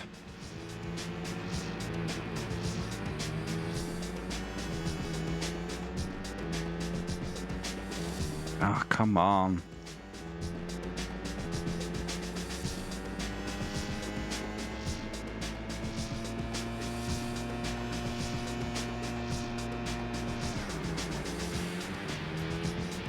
Nah. Well, you know. Luckily, you can get like chat bans for swearing on radio. But Americans won't be familiar with the word prick as a slur, so as a swear. They get away with it, you know.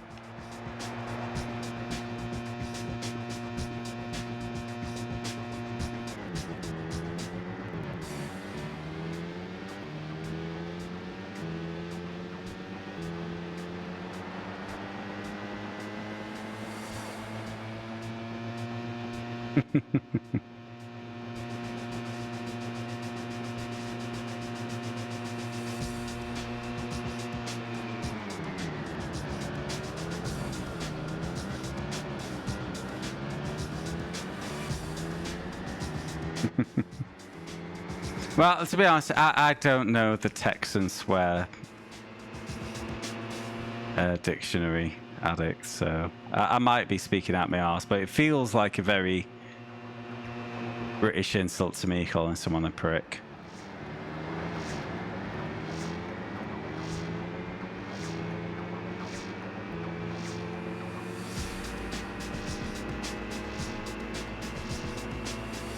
What I should have called him, one that's definitely a British insult, is call him a bell end. That's a great insult right there.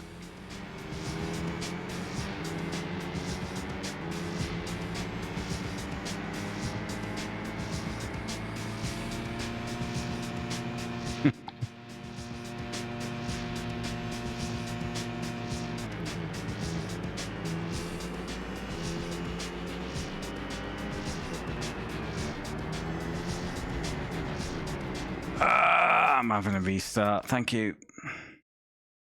We're live from Austria for all the action from today's World Superbike round here at the A1.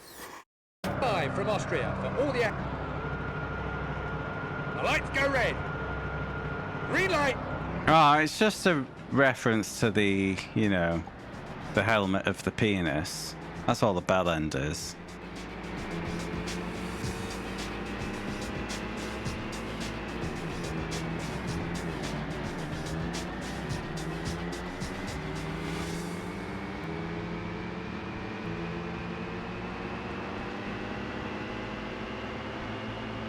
Please don't Google it at work. Yeah, exactly.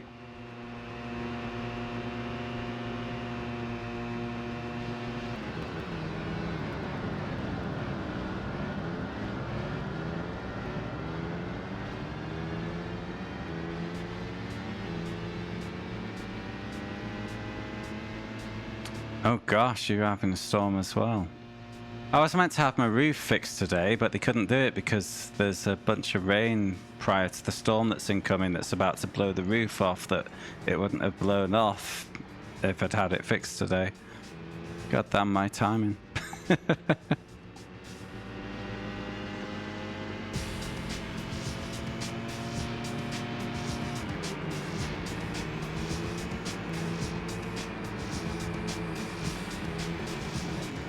Ah, this fucking gravel. Oh, wow. I don't think I've ever seen that much snow. For today's World Superbike round here. The lights are red. Green light, they're off. Maybe as a kid. Yeah, that is insane for Texas.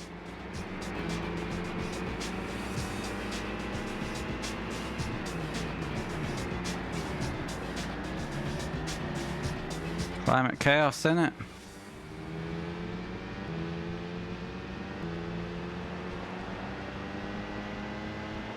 Oh, it's insane.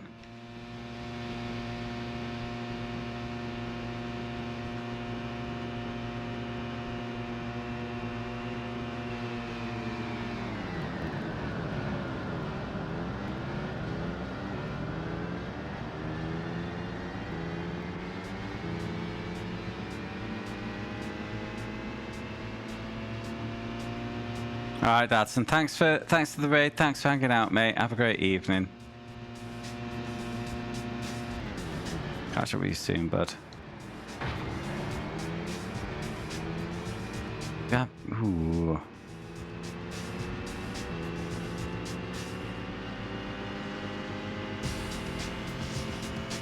Yeah, Florida's covered in snow while California's burning. But there's no problem with the climate, guys, honest.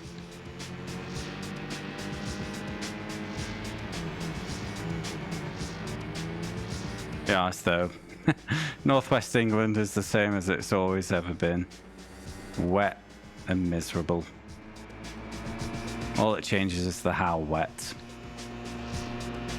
How much wet is there?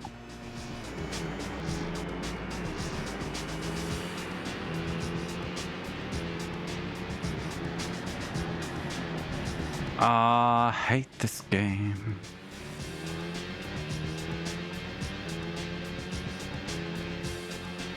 Almost 12. Jesus.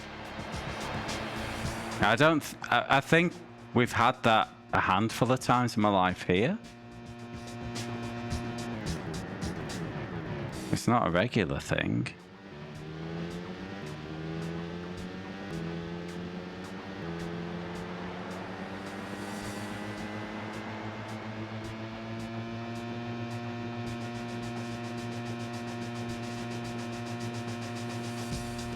I mean, Texas had a big issue a couple of years ago, didn't they, with a cold snap? Because you basically, your infrastructure's built without any cold protection at all, because it's not expected. You had a sub-zero snap, and wasn't there a load of chaos off the back of that? Forget exactly what.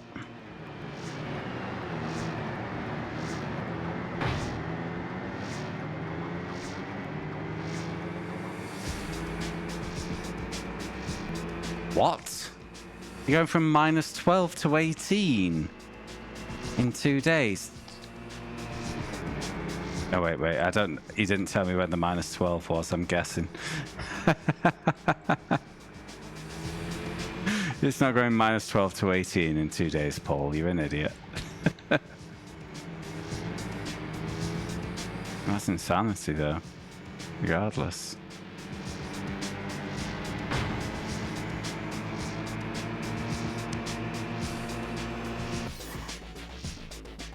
Oh, so it is. Wow. Just wow. That's crazy.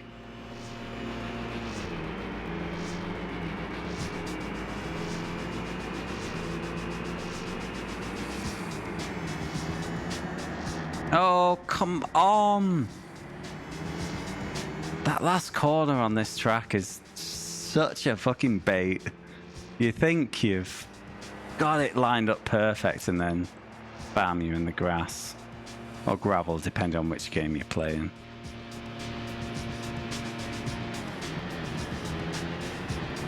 Good little kid. Oh yeah, it was Power Grid, wasn't it?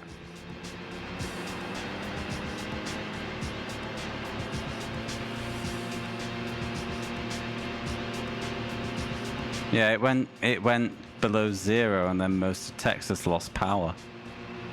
Something like that. And yeah, something to do with the federal grid, i.e. Texas generally doesn't share a power grid with most of the rest of America. So you're screwed. It's all coming back to me. Watch this, I'll be 8th place at the exit of this corner.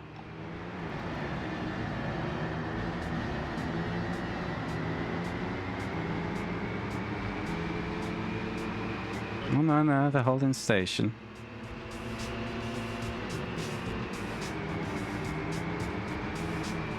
There goes one.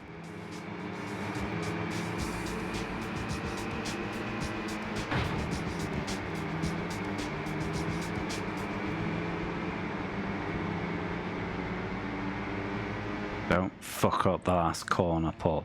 What? Why is he just... Oh, the AI in this is so weird.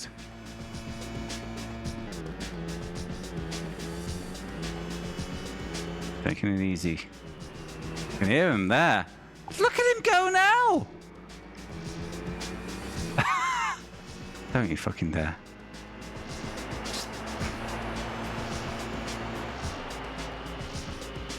It's okay. Champo rival was not that guy who just beasted the last 2 corners. And this is it, they just slow down and speed up so erratically. It doesn't feel like you're racing them. Go to your front tyre for it to be more damaged than the rear one. Oh, I don't think that... Are you judging that off the graphics skin? Because I don't think that's a visual representation of damage. I think that's just a very jaggedy model.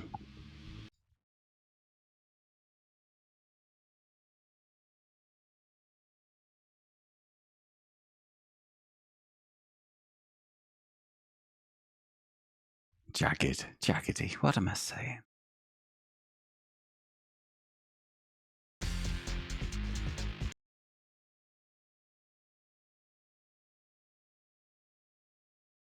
Yeah, that whole loading screen was just to see 3 bikes on the podium, which I immediately dismissed.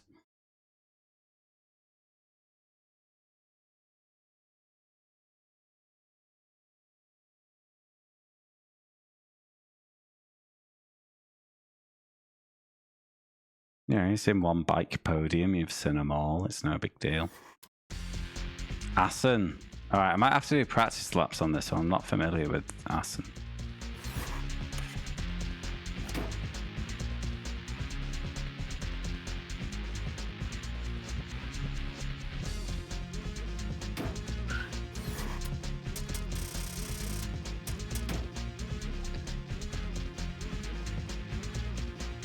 $25 points in it. It's coming close, but 13 tracks, 6 races left. Gotta get this maximized. Right, free practice. What's the weather? The weather's sunny. Fuck, I'm on wet tires.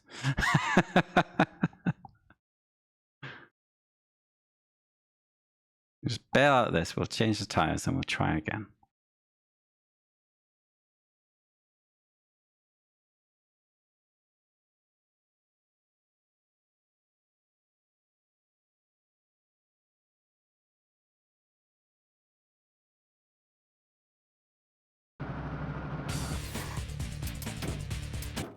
More loading screens, joy.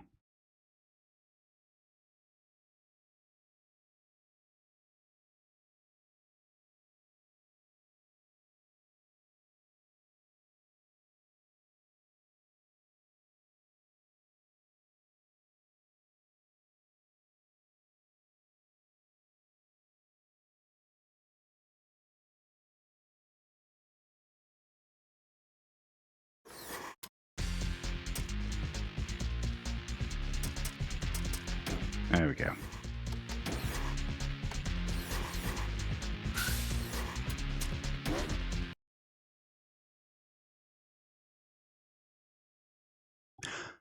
So, conversation starter. Anyone playing any interesting games at the moment?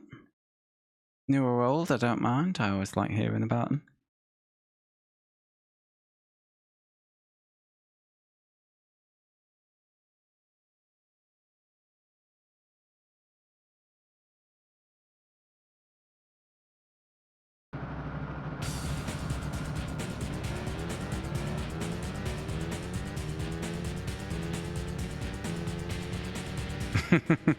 Well, I could have told you that, Skin.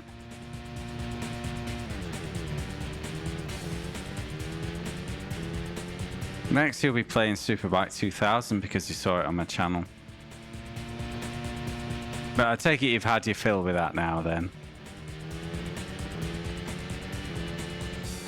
Hitman World... Oh.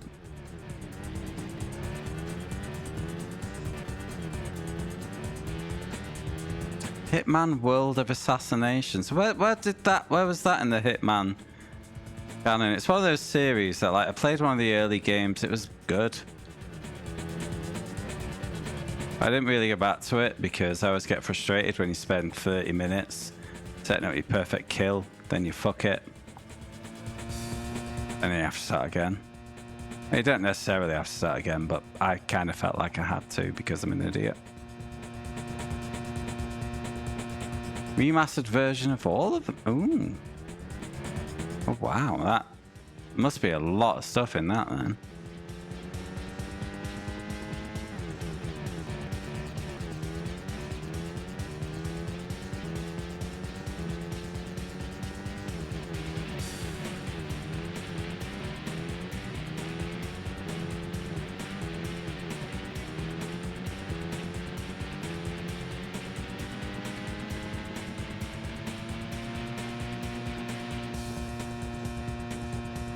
Very flowing track. It's meant to be coming out in iRacing soon, I believe, Assen. Not sure how well it'll work with car racing. Seems a bit narrow.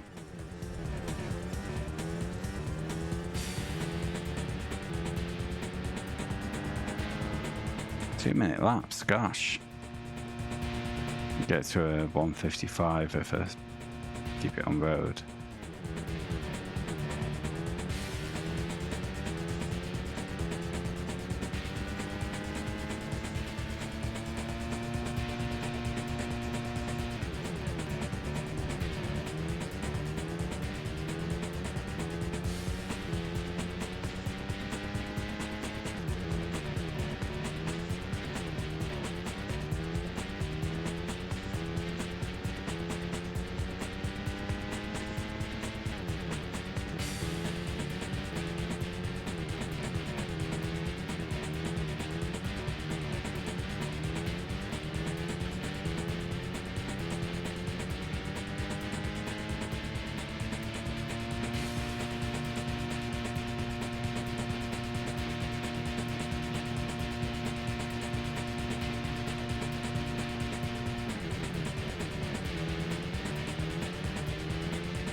55, like I said. Fine, let's go race. Not gonna bother with qualifying because you qualify pole with like a lap time 20 seconds faster than your competition. And then you're 7th by the first corner. It's not worth your time.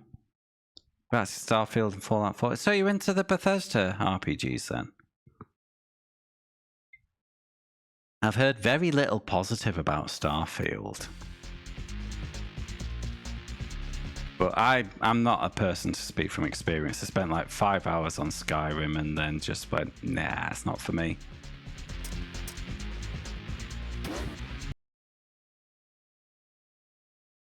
Mate of mine's doing a playthrough of New Vegas on his Twitch channel at the moment.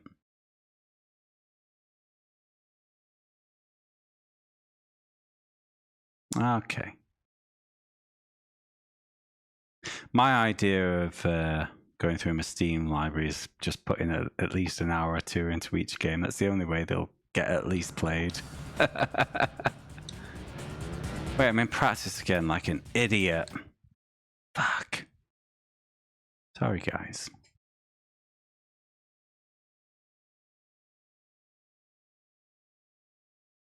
I mean, don't get me wrong. I mean, Skyrim was pleasant enough, but then I got introduced into kind of the Dragon Call moves and it felt a bit off.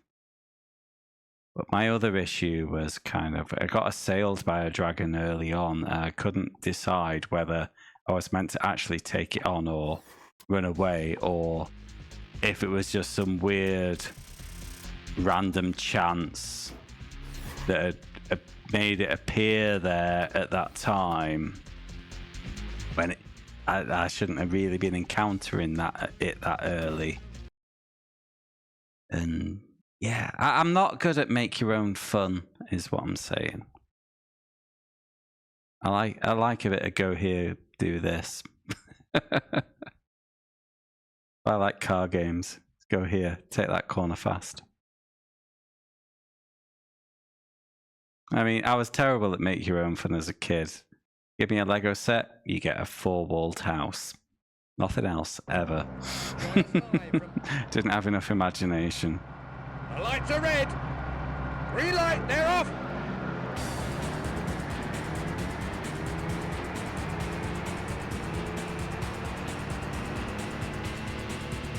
But I used to love building Lego Technic sets because they had a nice instruction manual. Tell you what to do.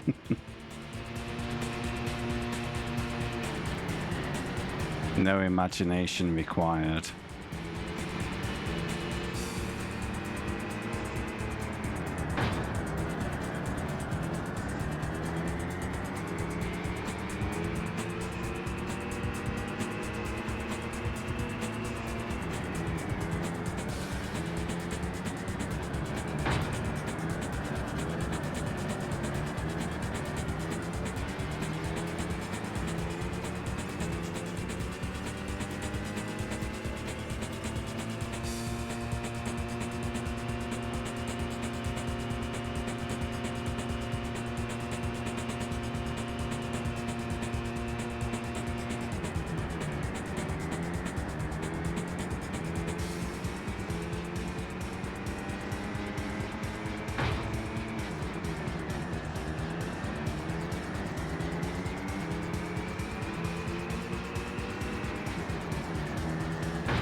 They'll be back.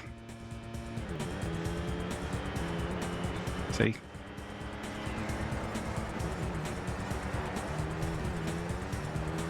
And they're gone again. It's just, yeah. So rough, this game.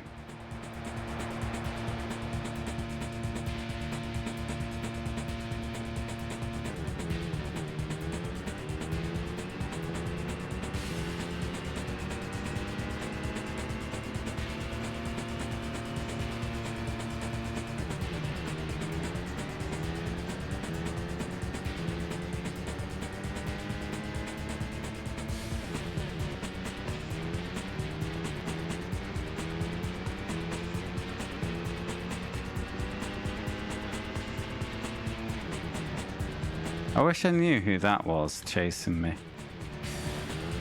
Since I have a very distinct Champo rival. And he's gone. He'll be back.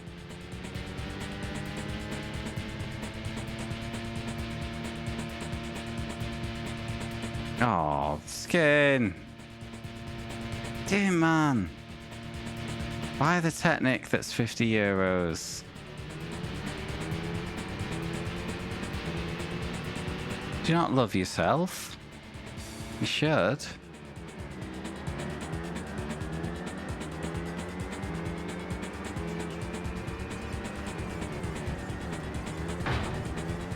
Thanks, guy. I'm not your guy friend. I'm not your friend, buddy. I'm not your buddy guy. He's gonna get this. Ah. You can see for yourself what's going on. I don't need to explain it.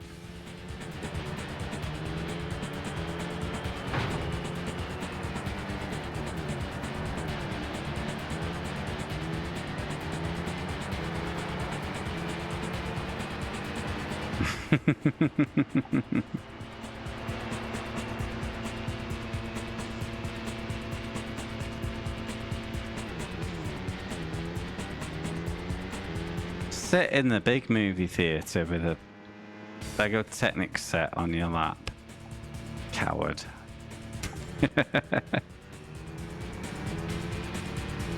Now, my friendship with Lego Technic ended when I got a little brother and he got mobile enough to reach up to my completed on display Technics, grab them and smash them to pieces. Now my big set. My mum threw away some of the triangular pieces because she assumed they were broken because Lego's square in it. Not Technics, woman. Nice waste of £100 set, and this is a £100 set in the 90s.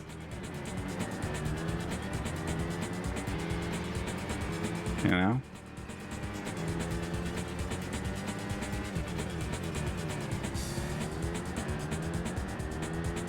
It's a big set.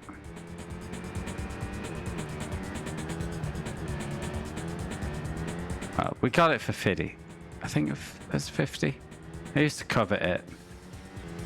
It was a funny story. It was my birthday one year, maybe 8, 9, possibly 10 years old. I'd opened my presents, all my presents, and then they made a big deal. Oh, there's one more thing.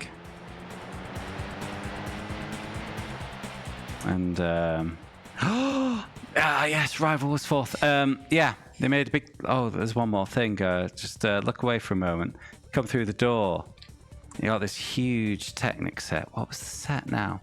Gonna have to Google images this. Lego Technic 90s car. It was this one.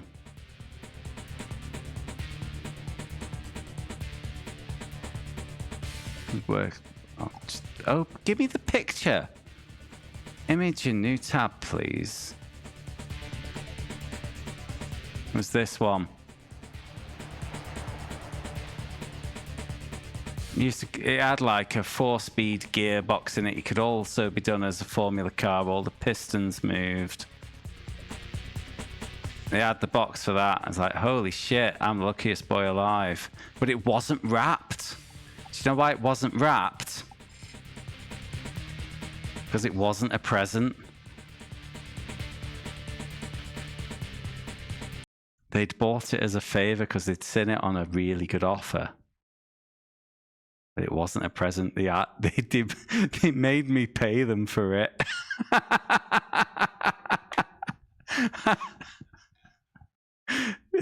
If you're making me pay you for it, don't give it to me on my birthday.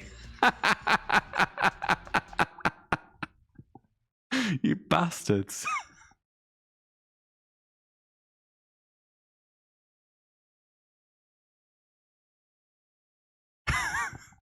I really need to call them out on that one of these days. What a move.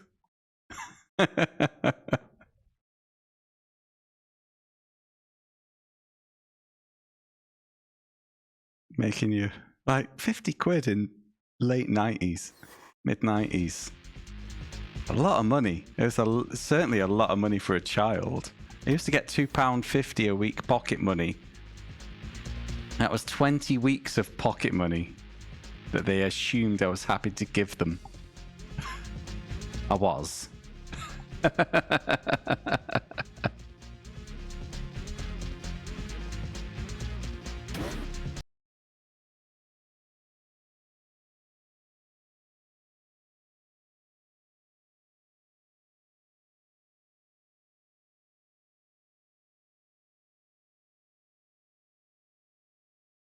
It looks more impressive when I was a kid, I'll be honest.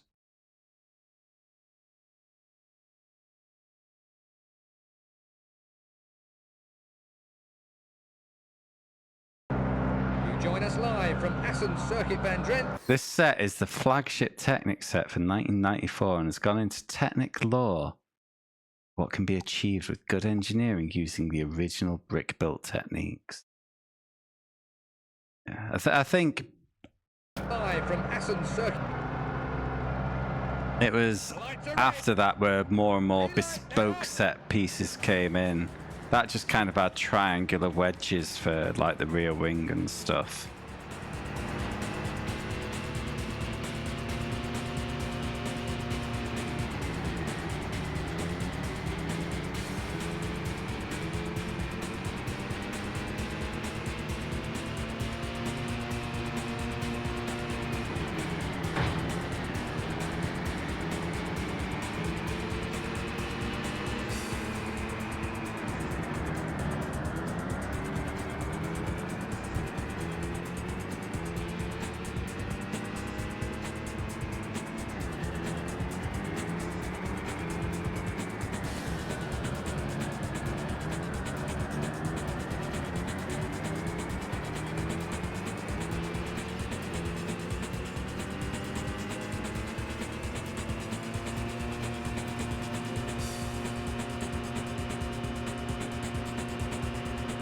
Oh, I'm sorry about the links, Addict. Send us a message and I'll have a look and show it on screen after this race.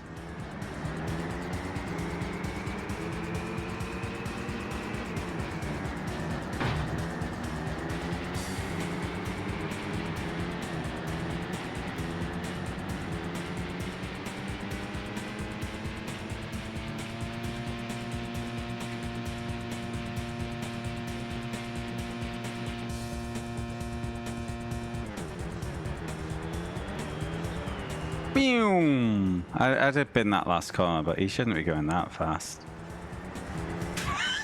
No way they're doing that chicane. Ah.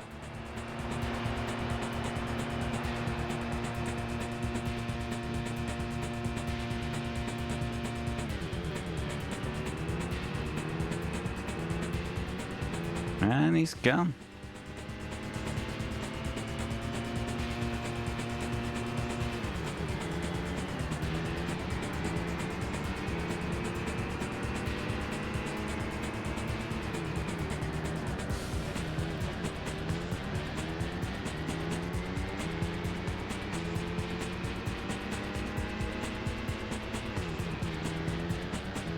Why are the Ford signs on the tracks of the Ford Cougar? When I don't think there's ever been a Ford bike, but there's certainly no Ford bikes in this game. Have they genuinely paid to have Ford Cougar signage in this game?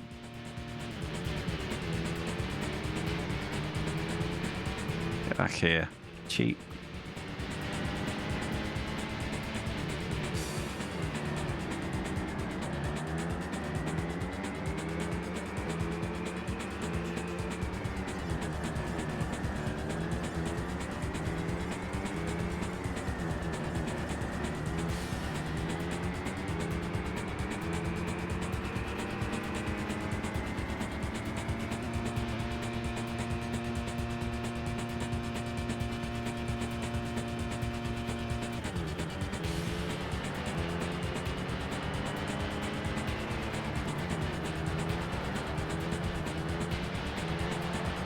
Yeah, the crap at that last chicane. So here we... Oh shit, we got another lap. God damn it. Forgot that this track was super long.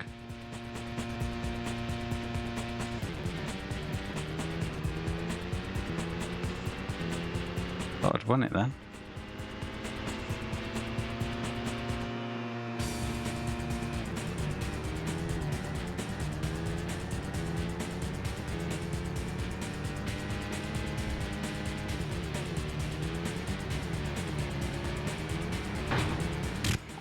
I don't know why I bother checking over my shoulder. Their pace around this track has nothing to do with what I'm capable of. They're not bound by the same rules as me.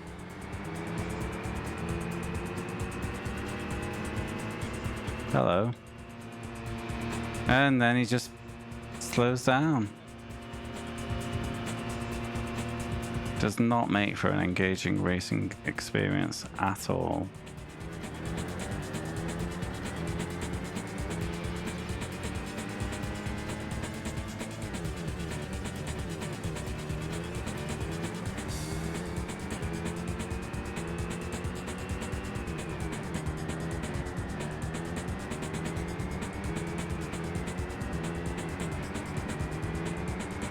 What is going on with my split timer there?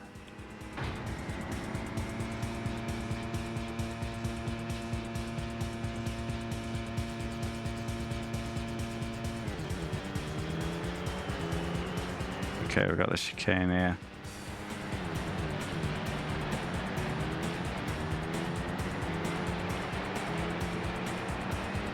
Get in there.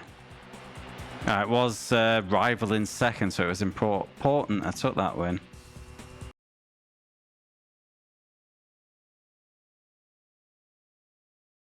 Link.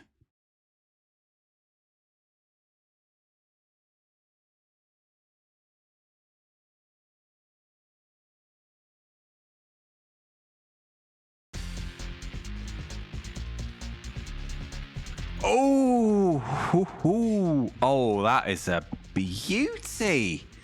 Look at this, guys. How good's that? Indy start. So this was an Indy car of the time, was it? Oh, that is gorgeous. Wow.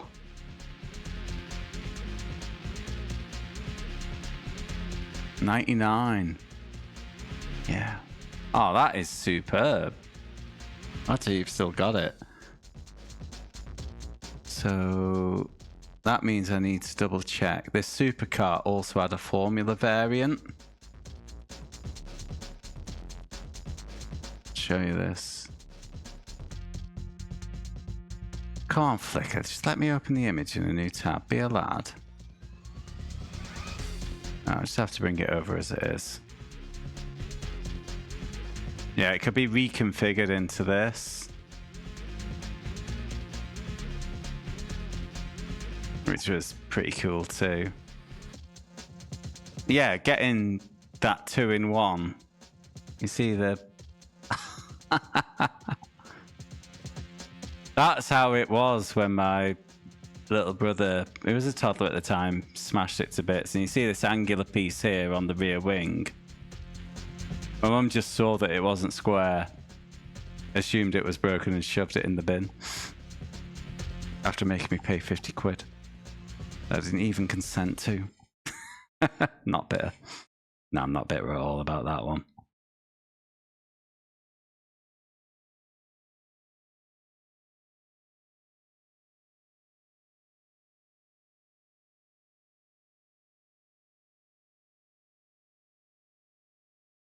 But yeah, once the set started getting smashed up, that's when I stopped doing Lego Technic, unfortunately. Part of me would like to have a nice model build again. Ooh, 8 points in it. 4 races left. Okay, so I've got wiggle room here.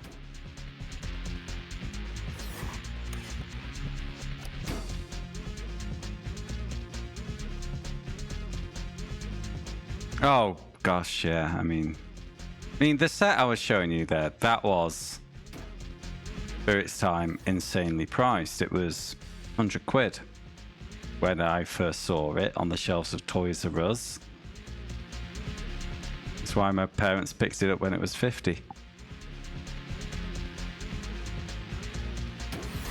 Yeah, would never have had it otherwise. Hockenheim. Old Hockenheim on bikes. Fucking hell. Death Wish.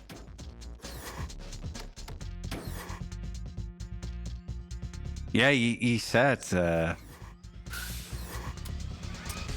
No, I left all my Lego for my younger brother when I left home, so I don't have any. Oh, you sent another. Oh gosh.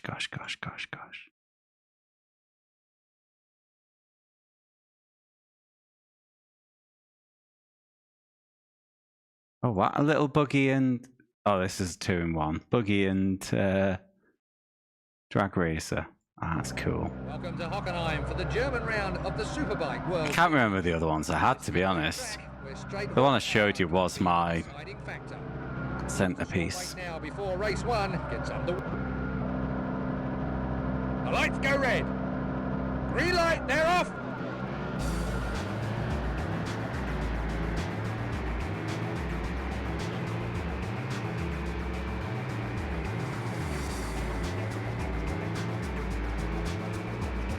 Oh, he sure does.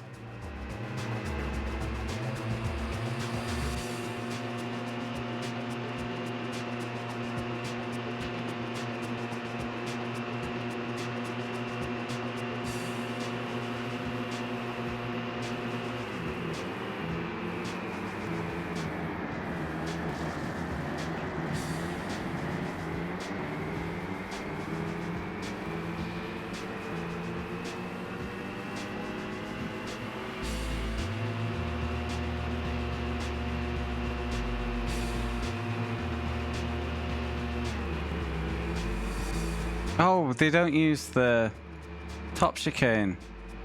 The bikes.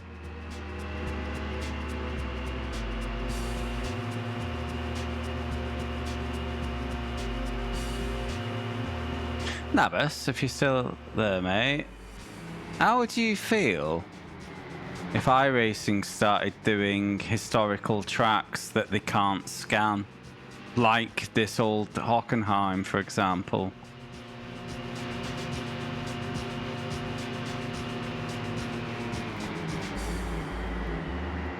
Wow. Frame rate. Ooh. That's soupy. That was super slow. And it feels like physics are tied to frame rate here.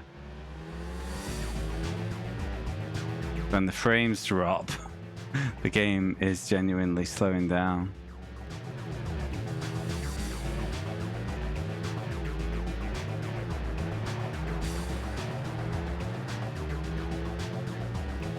Ultimately, it depends on the track, because I'm just thinking two of the most popular tracks are Monza and Daytona, and that's because people kind of love the draft battle. And the draft battles at this old Hockenheim would be huge too, and possibly popular. But it would depend on the circuit.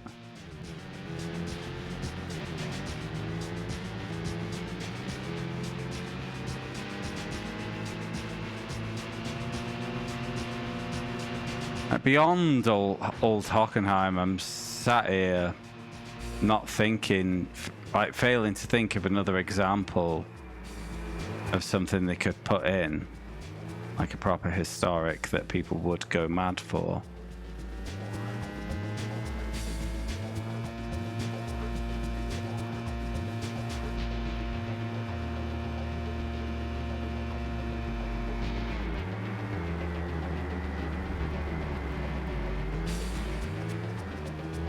But I am absolutely getting wrecked here. I think I need to change my gearing. It's too late now. I'm committed. Oh man, this is painful.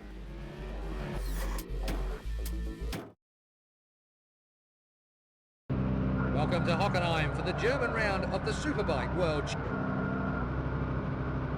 The lights turn red. Green light. It does, but they did actually manage to scan that because the banking still exists. You know, it's old and kind of decrepit, but they did scan it.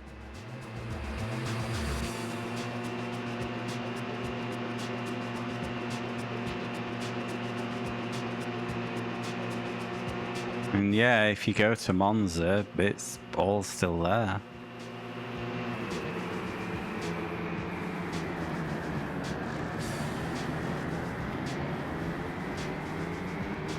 And I've driven the oval as well. It's absolute chaos.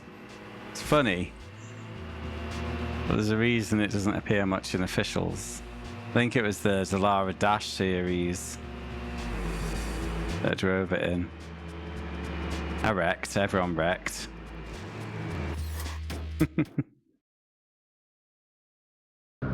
Welcome to The lights turn red. Green light, they're off. Yeah. Well, Dallara Dash was unofficial.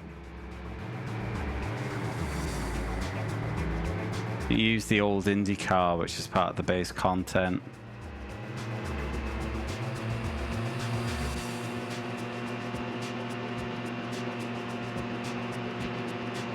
Yeah, they got the Monza combined configuration in there as well. Which is basically a lap of the circuit, then a lap of the oval.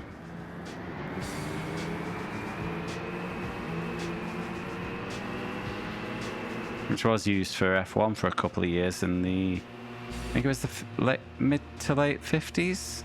Or was it the 60s?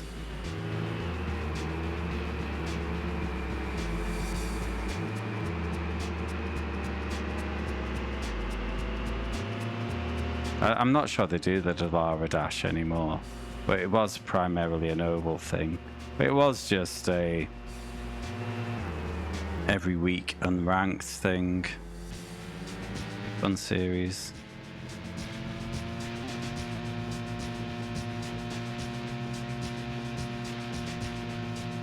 Chugga chugga.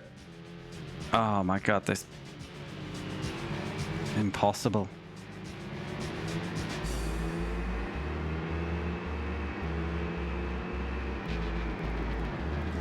And then you suddenly get released from frame rate hell and you're in the gravel.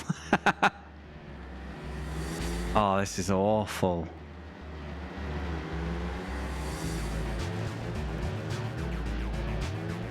I hate this so much.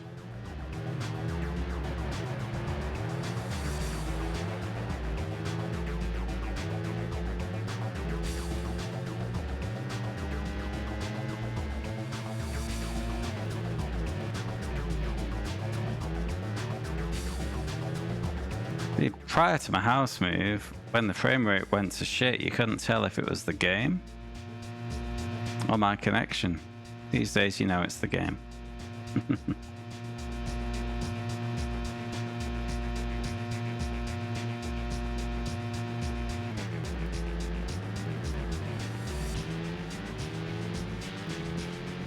No, you're right, Namus. They get released and then they get forgotten about. But unfortunately their business model relies on them introducing new tracks, so... The racing bikes, I think it's less the weight skin rather than the drag, because they're kind of sticking out. And they are just big aerodynamic drag pieces.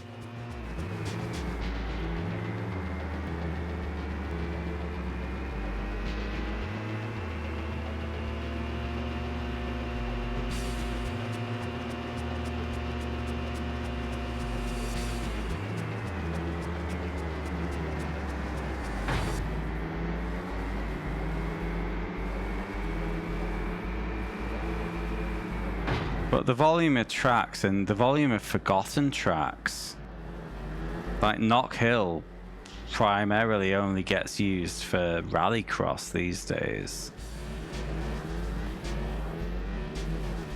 Makes me think they need to rethink their pricing structure.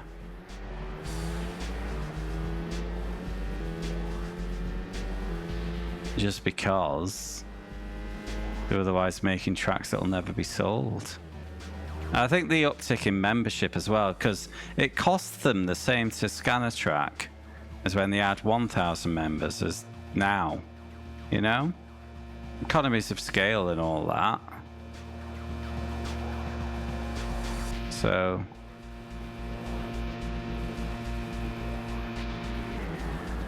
I've long made the point that every time iRacing release a new track, it theoretically devalues the tracks you already have because it makes them less likely to appear in the series you want to race it in.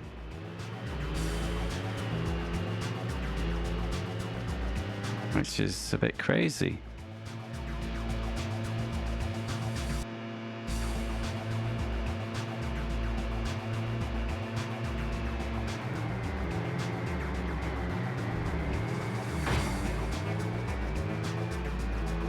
But their business model relies on selling tracks, so they need to keep making tracks.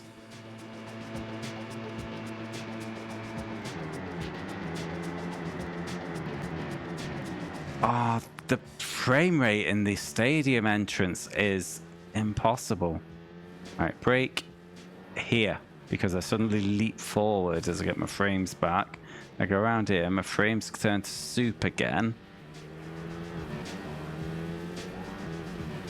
I have to try this again.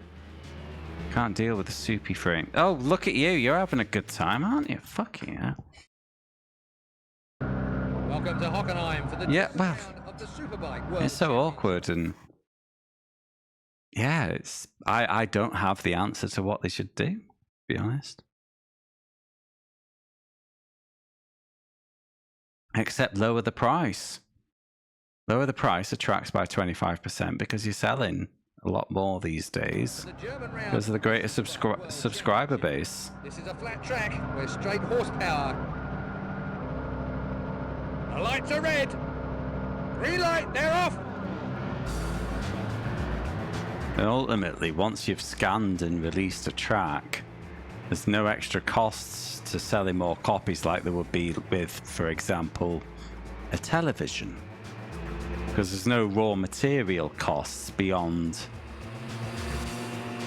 well, if you can call it raw material, the server costs to distribute the digital data.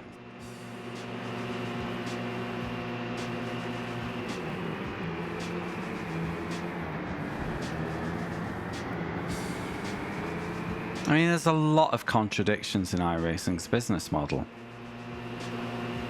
Because as an iRacing subscriber, I am simultaneously the customer and the product. Because people pay to race with me, and I pay to race with other customers. You know? One of the things I pay for is the opportunity to race other people who are also paying. Yeah.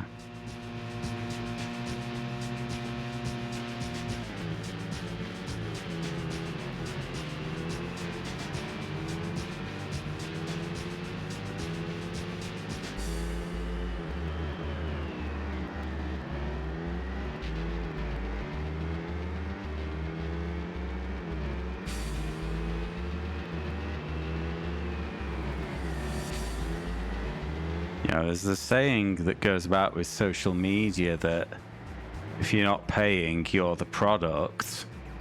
But in iRacing, you both pay and are the product. Talk about having your cake and eating it, eh? But, you know. I'm oversimplifying when I say iRacing are having the cake and eating it.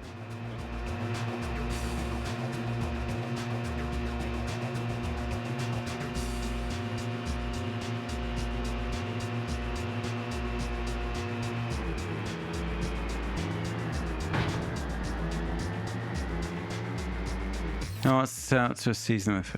Oh, I've already read that, yeah. Ultimately, what remains one of the biggest curiosities with iRacing for me is how they deal with their so-called single-player career that they're meant to be implementing. You know, how do they marry their content model with a single-player game, you know? Oh, you're ready to become a junior formula driver. Now buy 12 tracks. But it would help them sell, if they do it right, would help them sell lesser used content.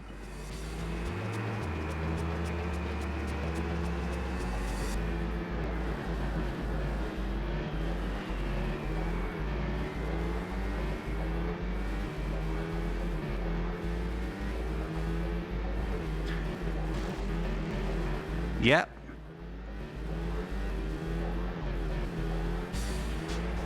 And you know what else helps promotes decent racing? Ensuring big turnouts, so you don't have massive strength of field spreads. And what's one of the ways you promote that? By not having too many series for people to pick from, to not fragment your player base.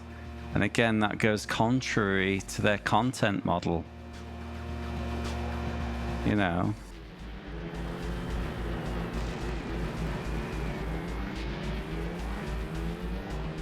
You got more chance to get all your tracks on rotation if you have more series, but those series are less appealing if your player base is fragmented across too many series. Again, they've got all these contradictions to deal with, and it's kind of fascinating in its own way. What's not fascinating is how I keep getting my ass kicked in this race. Ah! If I didn't hit that bike, I would have sailed through there and got 3 places.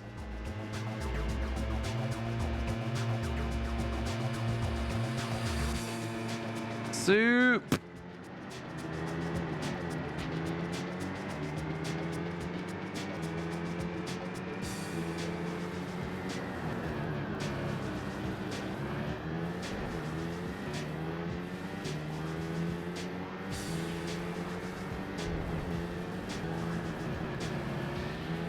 I can't afford the last place, otherwise I have to start the cup again. Oh. I'm gonna try it. I'm gonna have to go to the emulator settings because that's unplayable.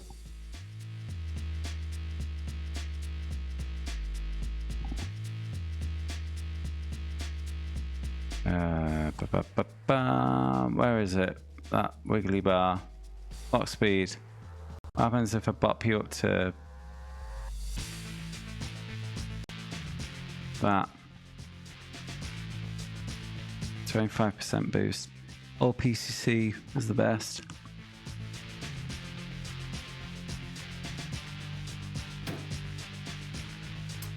Have you done new PCC at all? Welcome to Hockenheim for the German. The lights go red. I've never really done PCC in anger. It does look like fun.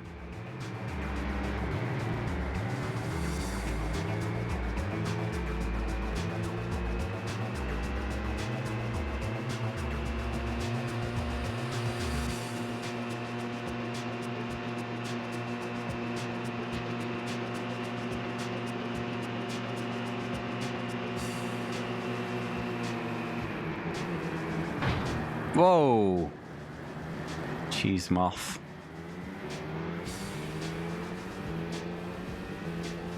So, what were the classes of the old PCC that you're referring to? Was it Solstice, Mazda, Mustang, And what would the other have been? Kia Optima? Oh, Jetta.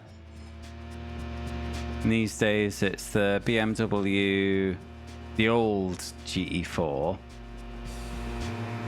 Clio, the Grey 86, and the Mazda.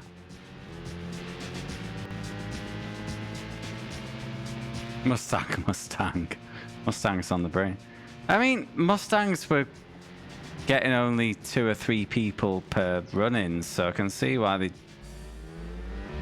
ditched that. You know, I'm not gonna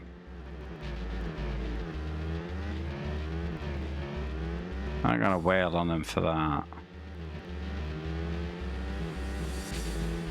Both Solstice and Jetta were like 2008 content. But again, I can see why they wanted to move on. But I say this as an outsider to PCC, so my opinion is entirely disregardable. Where the fuck are my opponents? There's one.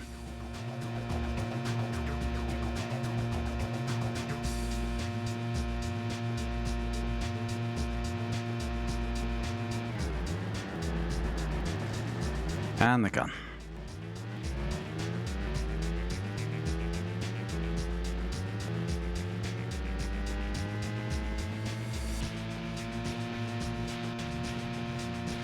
Okay.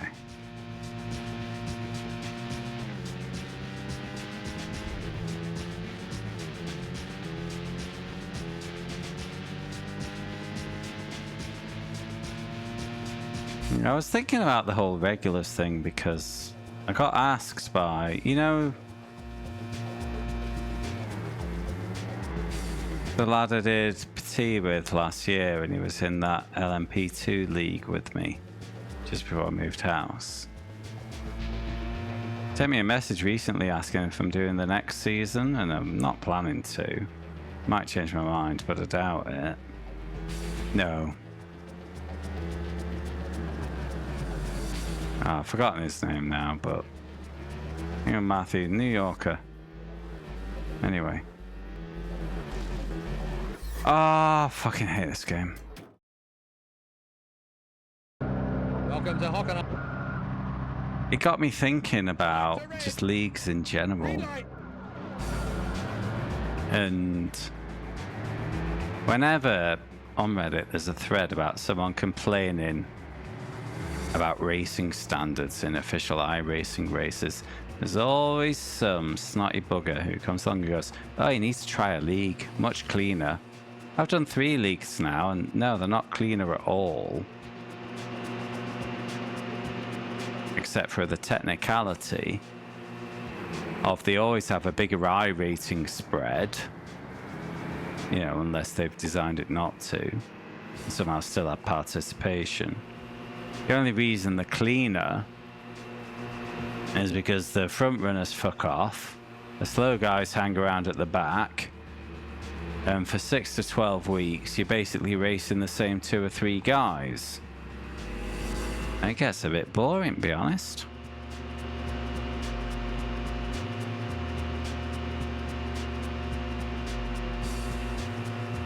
And so I'm not really sold on league racing at the moment, is my conclusion.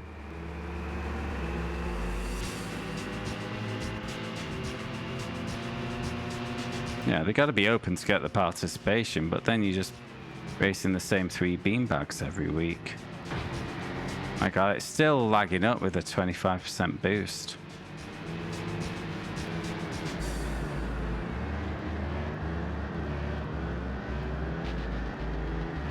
Guys, I'd rather do officials for the tighter strength of field.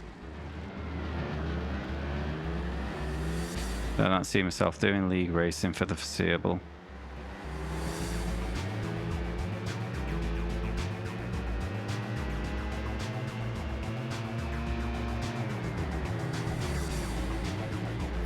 Ah, I'm getting really annoyed.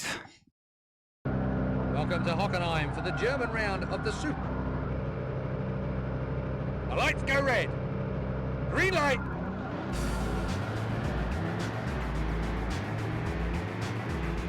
I can't afford to eat 2 losses. I'm 10 points behind the Champo leader. So I need to at least be there about. But the off tracks here, it seems, especially when the frame lag is happening, off track in there seems to be super punishing. Oh, of course, it's a kind of fast right-hander into the arena, innit? The AI's all cheesing it.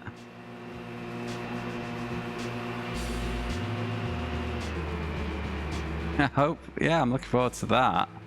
I got my first Bathurst win in the run up to the 12 last year in one of those tight splits.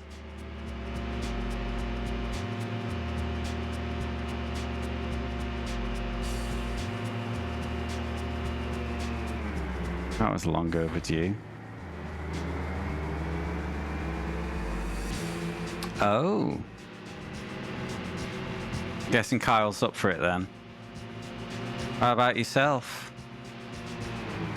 Have you had a chance to have a proper consider? Oh, for fuck's sake. I hate this game.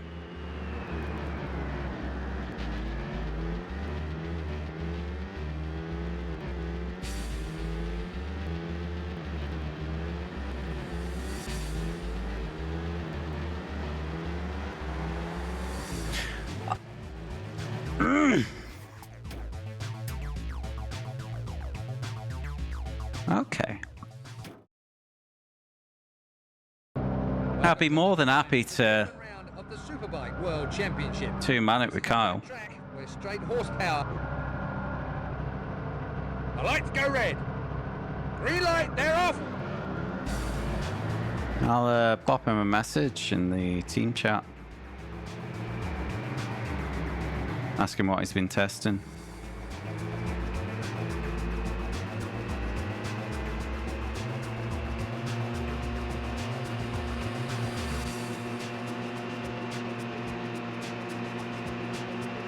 You know, assuming he's... I might have misread what he said there. He is... That's not in reference to him running with Adamo, is it?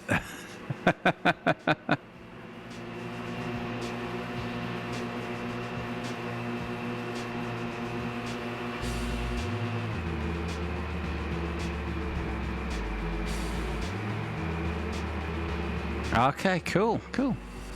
Awesome.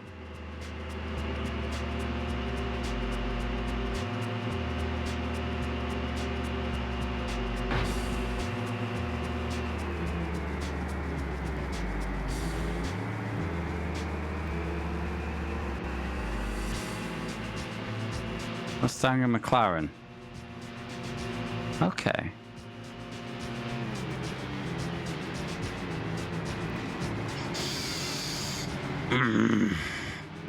Yeah, I haven't done a single lap in iRacing since the Daytona.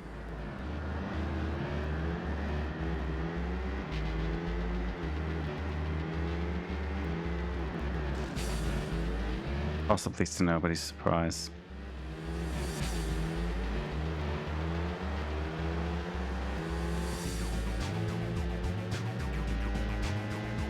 Oh, historical weather data are you referring to on with that? Yeah, I guess so.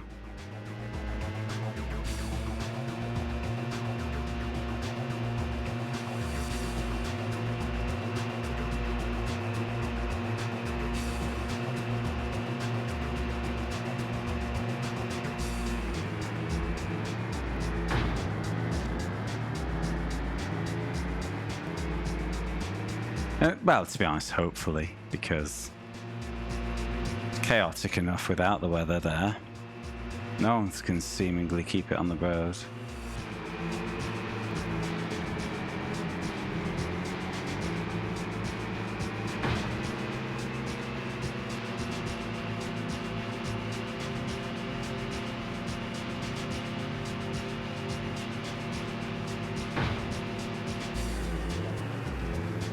Right.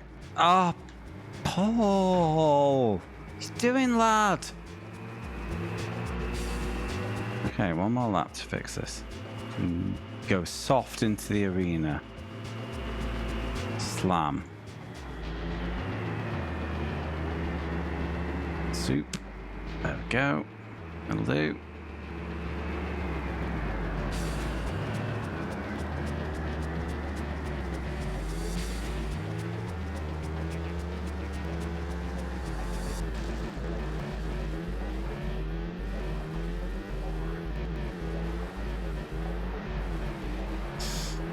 They're gone. They're fucking gone.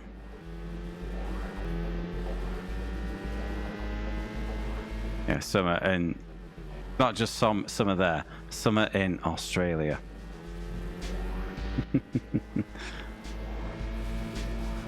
There's summer, then there's Australian summers.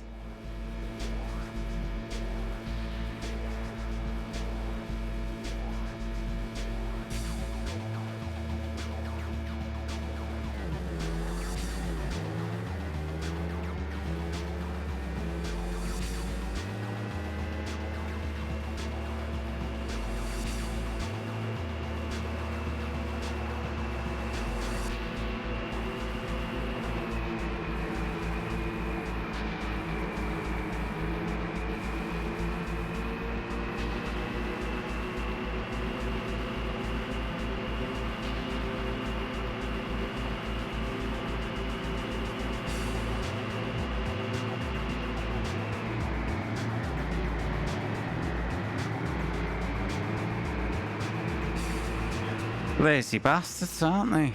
They call it a simulator. They haven't even modelled the kangaroos. Bastards.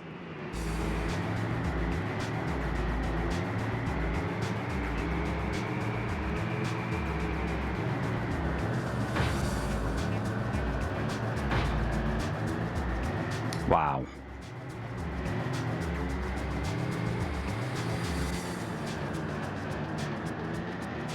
Everything right and still I'm in 8th. Are you fucking kidding me, game? What the fuck is this shit? 2nd to 8th in the last few corners. What is going on? The German round of the Superbike World Championship. This is a flat track with straight horsepower. Shut your fucking mouth. The lights are red. Green light, they're off.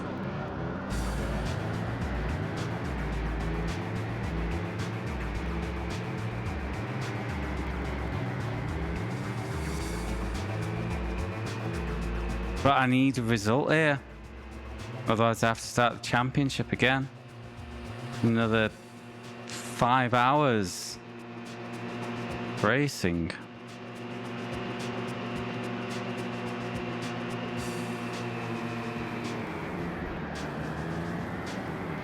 Look. I look back then, I didn't press look back.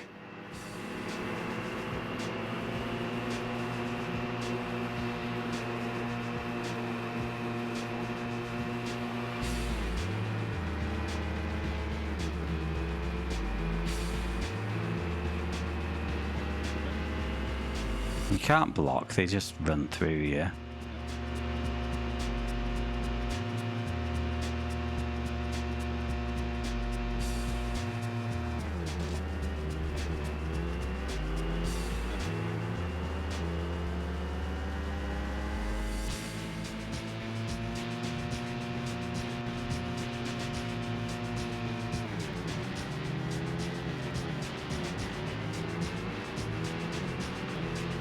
On. Here they come. Another one. Okay. Not last.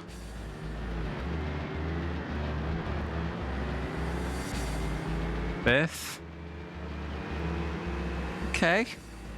Taking 5th as a win.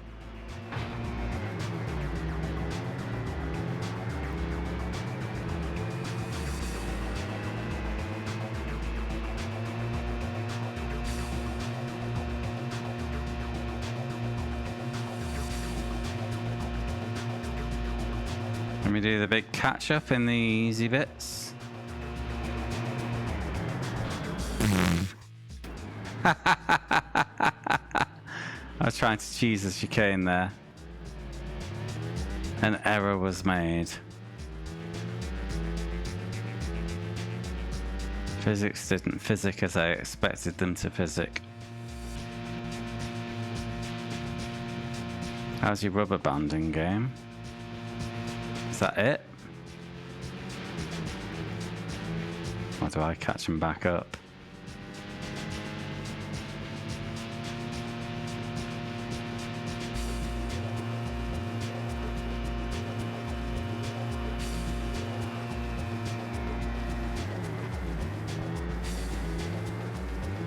Hey, Shadow.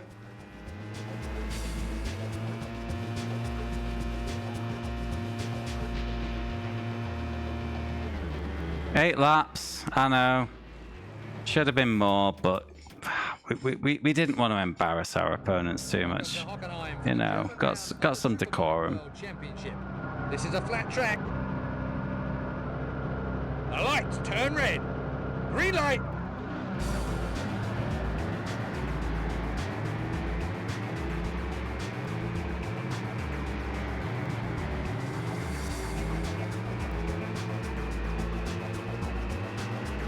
I checked up the stats after. There were, in our time slot, there were 38 splits that had LMP2s participating. We were in split 22, but our number of completed laps would have had us winning all the way up to split 13. So we did okay. We did okay.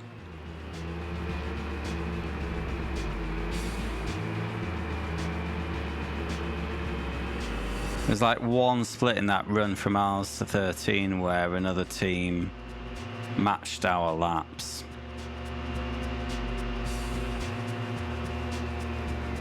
But you know, we might not have won that one, but whatever.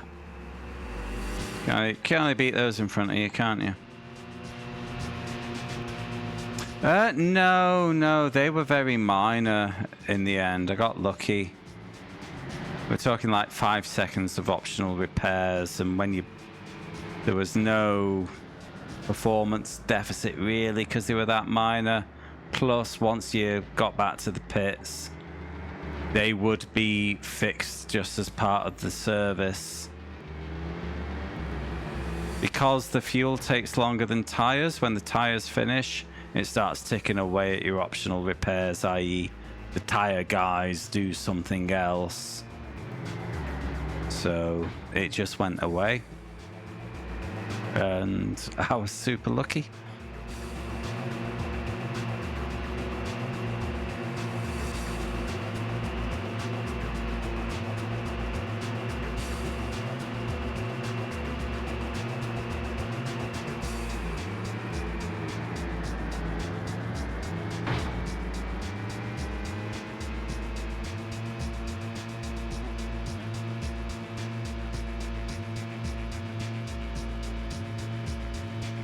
You may not have seen, actually. I don't know when the last you watched was, but if you remember when I got a 40-second hold penalty, I got a second one of them. That would have been the main shenanigans.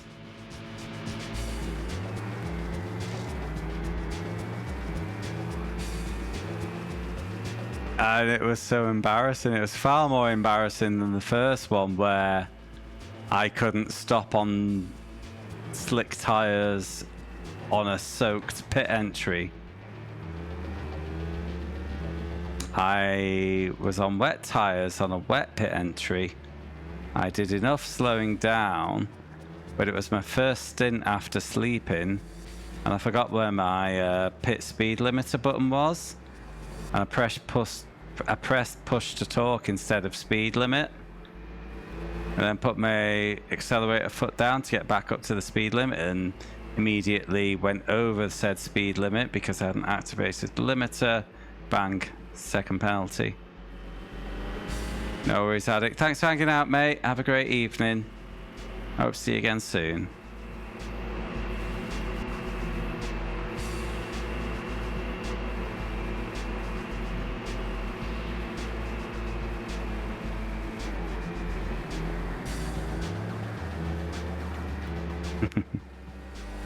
Yeah, I think, did we have a minute of optionals with that nab? And we just brought you straight in to deal with it because it affected your handling and we could afford it.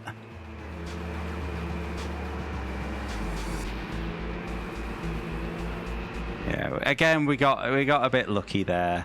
Could have been worse. But that is the luxury we'd given ourselves by getting involved in less shit than everyone else.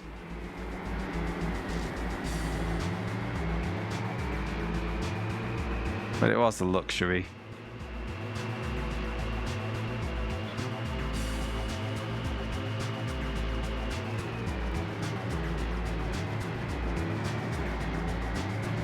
Ah, slightest dib. Come on, just not last. Let me progress with a not last.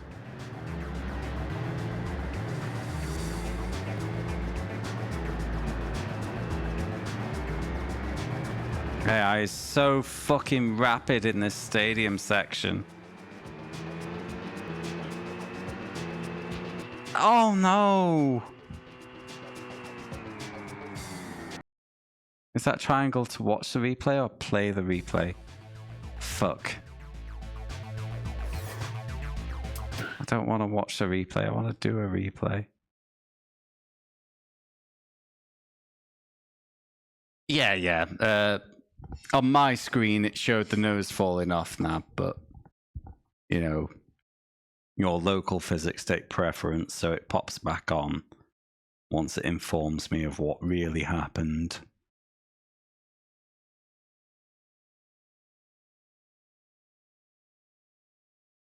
You see it all the time.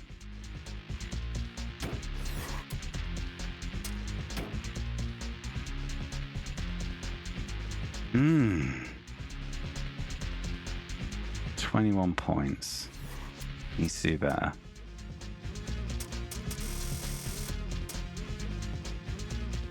In fact, I can bail out and load. Yeah, it would have just happened for me. He calls it a netcode save, but ultimately it was just my netcode predicting it wrong. Ah, fuck it, let's just do race 2.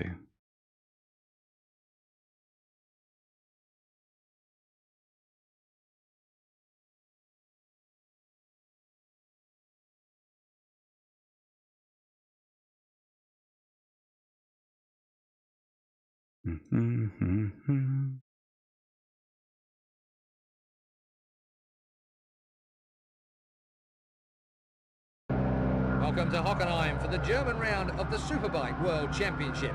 This is a flat track. Sure is. The lights turn red. Green light, they're off. Oh, nothing like a mistake in a team race to make you feel like shit, is there? You know, if it's just you on your own, you can laugh it off and go, ooh, what a goober. But when you've affected 2 or 3 other people's races as well, it is such a terrible feeling to have, isn't it?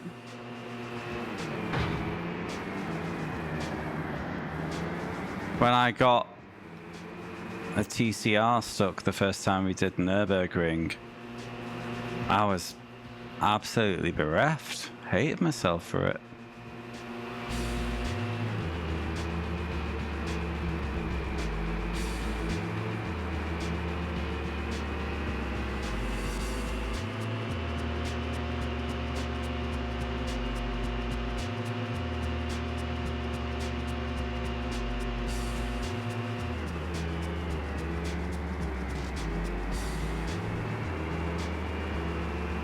Oh god, are you okay, Shadow?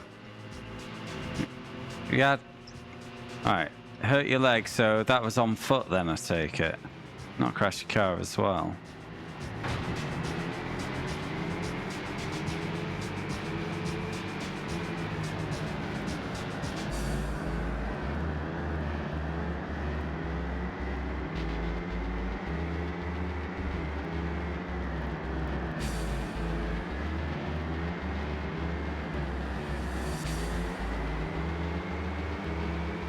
not last. Oh, mate.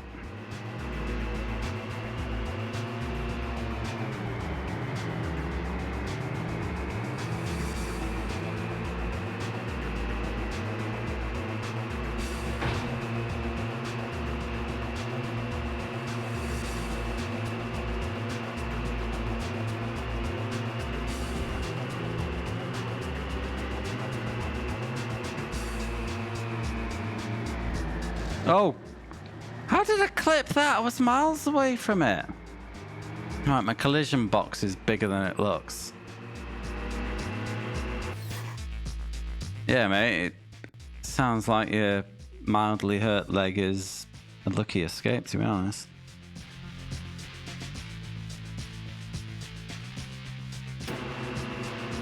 I hope it goes away soon.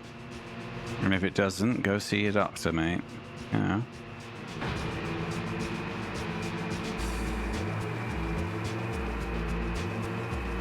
Hey.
Much better.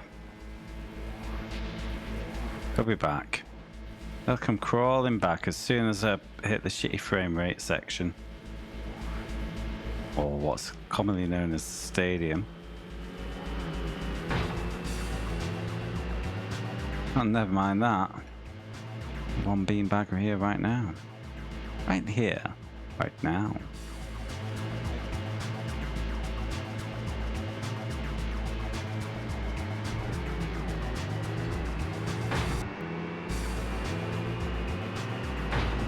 I mean, I couldn't have taken that chicane any more perfect. And look at the state.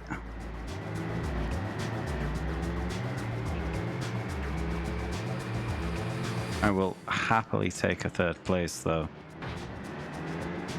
I'll happily take a fourth place, though.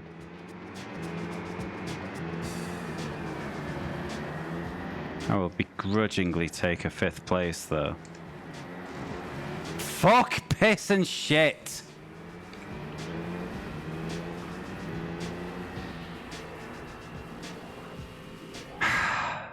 The fuck is this fucking game?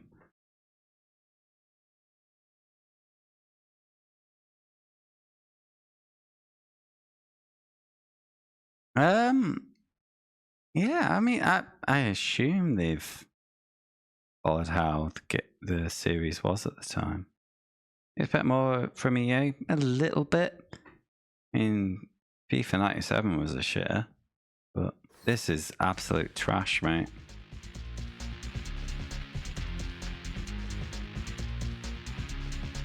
I'm not going to do a save.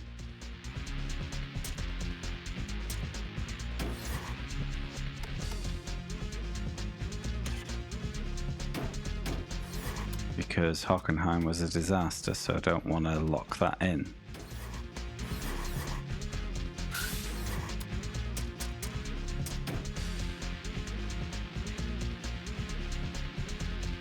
31 points. Can I don't even know, like, it doesn't even tell you how many points you get after you win.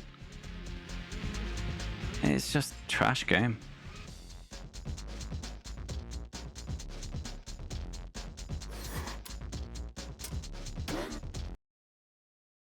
But I don't see myself doing any better at Hockenheim because you saw what happened in the stadium section. I had this huge lead and then flooded. They just come from nowhere.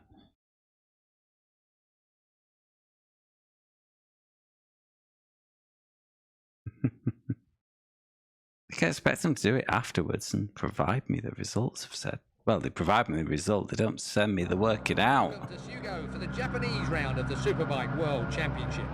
This 3.7. It'll be World Superbikes rather than MotoGP, I think. Lights are red. Green light, they're off. But then you have the random element of we've only got 8 riders. Whereas there's 25 in game, and I think it does first to 8th as if there's 25 bikes. But it's still, you know, it just hasn't told me what the point system is. Normally you do that in a game. I don't know, maybe I'm old school and expect to be told information. These young whippersnappers in the year 2000.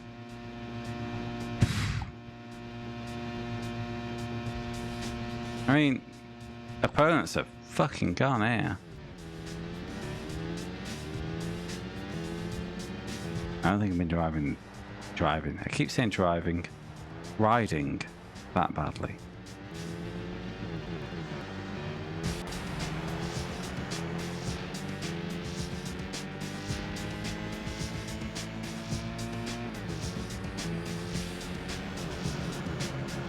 Wow, that came from fucking nowhere.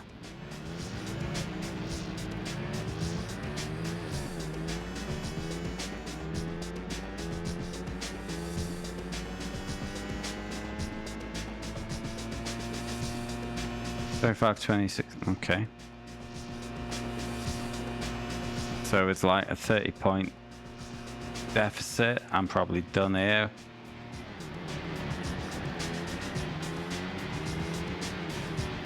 Unless results go seriously in my favor.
Wow, it comes from nowhere, that. I might be close to just giving up for the night. It's late. For the Japanese round of the Superbike. The lights are red. It's a shame. I was really hoping for a one-shot with this. I didn't realise all the rounds had double races. And that it was bullshit.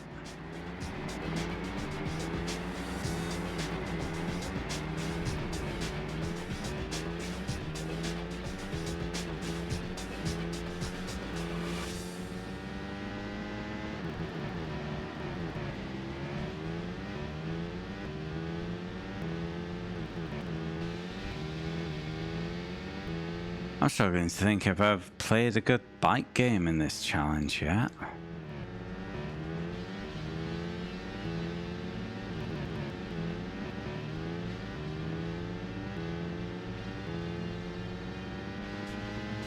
I don't want to start again. It's really boring.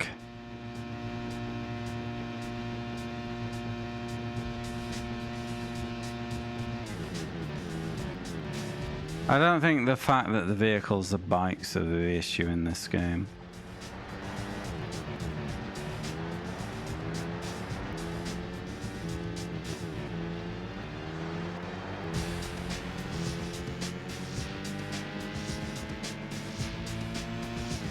I'm tempted. I'm not gonna lie, Skin, I'm tempted.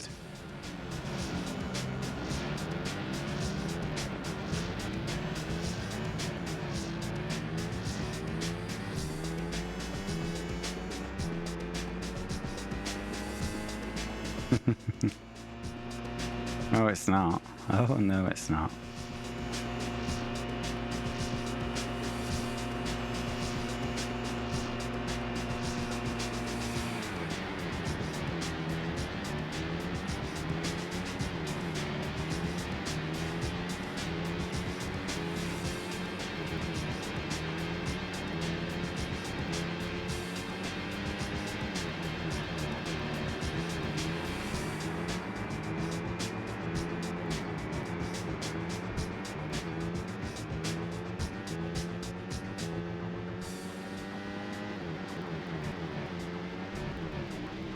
Oh.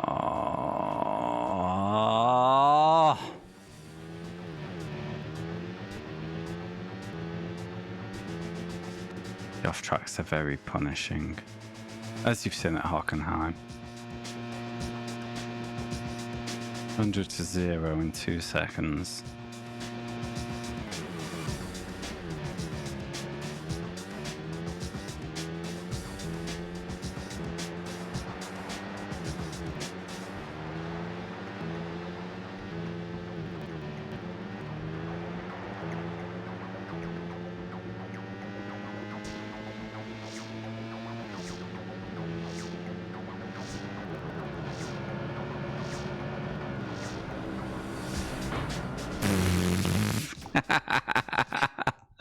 I confirm the collision detection there.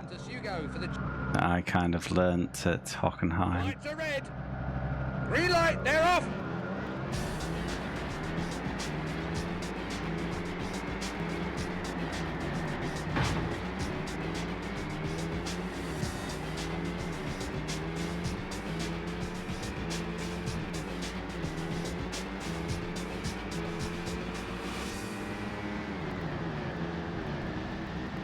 I've had enough.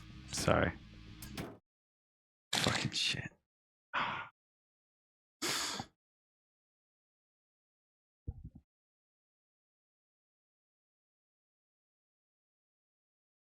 Not what I needed this, to be honest. Need some fun. Just not having fun. Vanishing point was a grind. Now this is shite as well, and I just don't want to do this challenge right now. Just not having fun.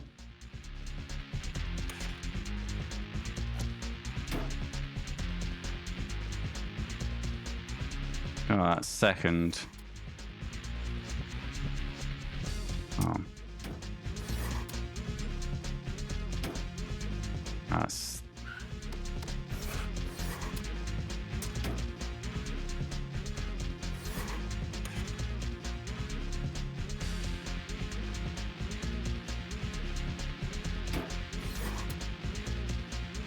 Alright. Let me try something silly.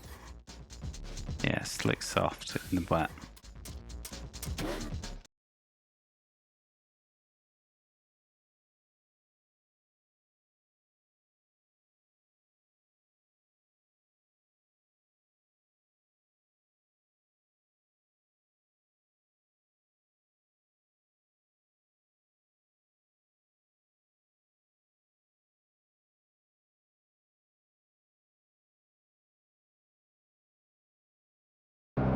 Welcome to Hockenheim for the German round of the Superbike. Oh, Shadow, it looks terrible, mate. It's like Formula 1 if Formula 1 was capped at 10 miles an hour. Now before race 1 gets under. The lights go red. I think it's EA, and I've got a lot of suspicion for EA right now after this game.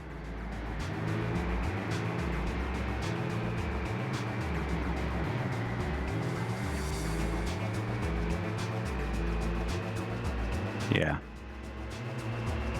Wet tires in this game are a con. Just use dries.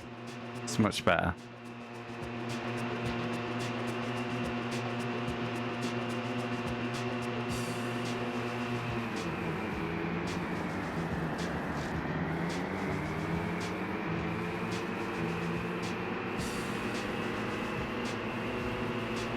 Yeah, it checks out. Why is my camera not straight on my bike's bottom?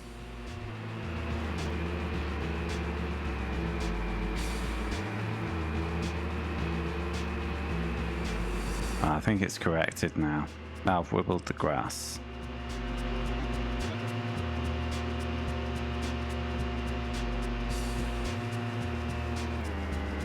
I think we've... I alluded to this cheese early right at the beginning of the stream, when I accidentally took dry tires onto a wet qualifying and got pole by 20 seconds. We later found out that qualifying is just broken, and the other riders will just post times 20 to 40 seconds slower than what they'll do in the race. Okay, I'm still struggling in the infield. I haven't quite found the cheese of my dreams.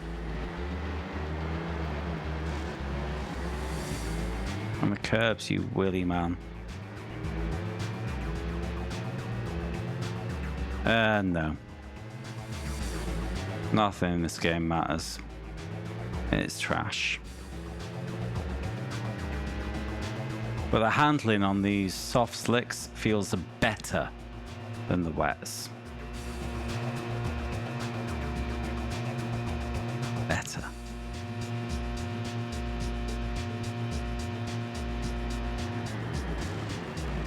But I am now drunk, and more importantly, I'm annoyed. I'm just charging into that full whack because it's either that or throwing my fucking controller through the fucking monitor, mate.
Up yours, children.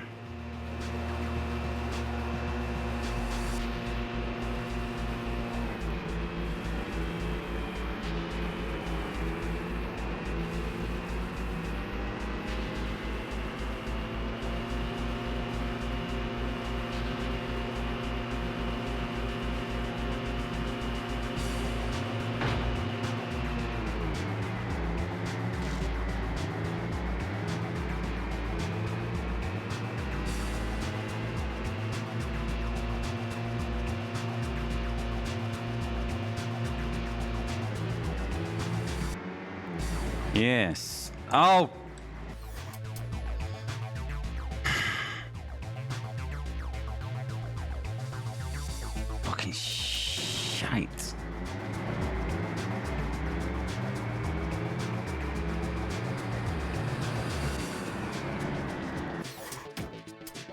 Right, I'm done. I've had enough for tonight. I'll leave that save point there. But that game is fucking shite. Fuck me. Absolutely hate it. Really do. Oh no, I'm busy tomorrow. Maybe Sunday. But no, really struggling to want to do this challenge at the moment. It's just no fun. So, yeah, that's what it is. Well, thanks for hanging out, guys. And now I need to pretend that it's worth following, and I'm not sure I can do that. So, yeah, have a great weekend, guys. I'll see you next time.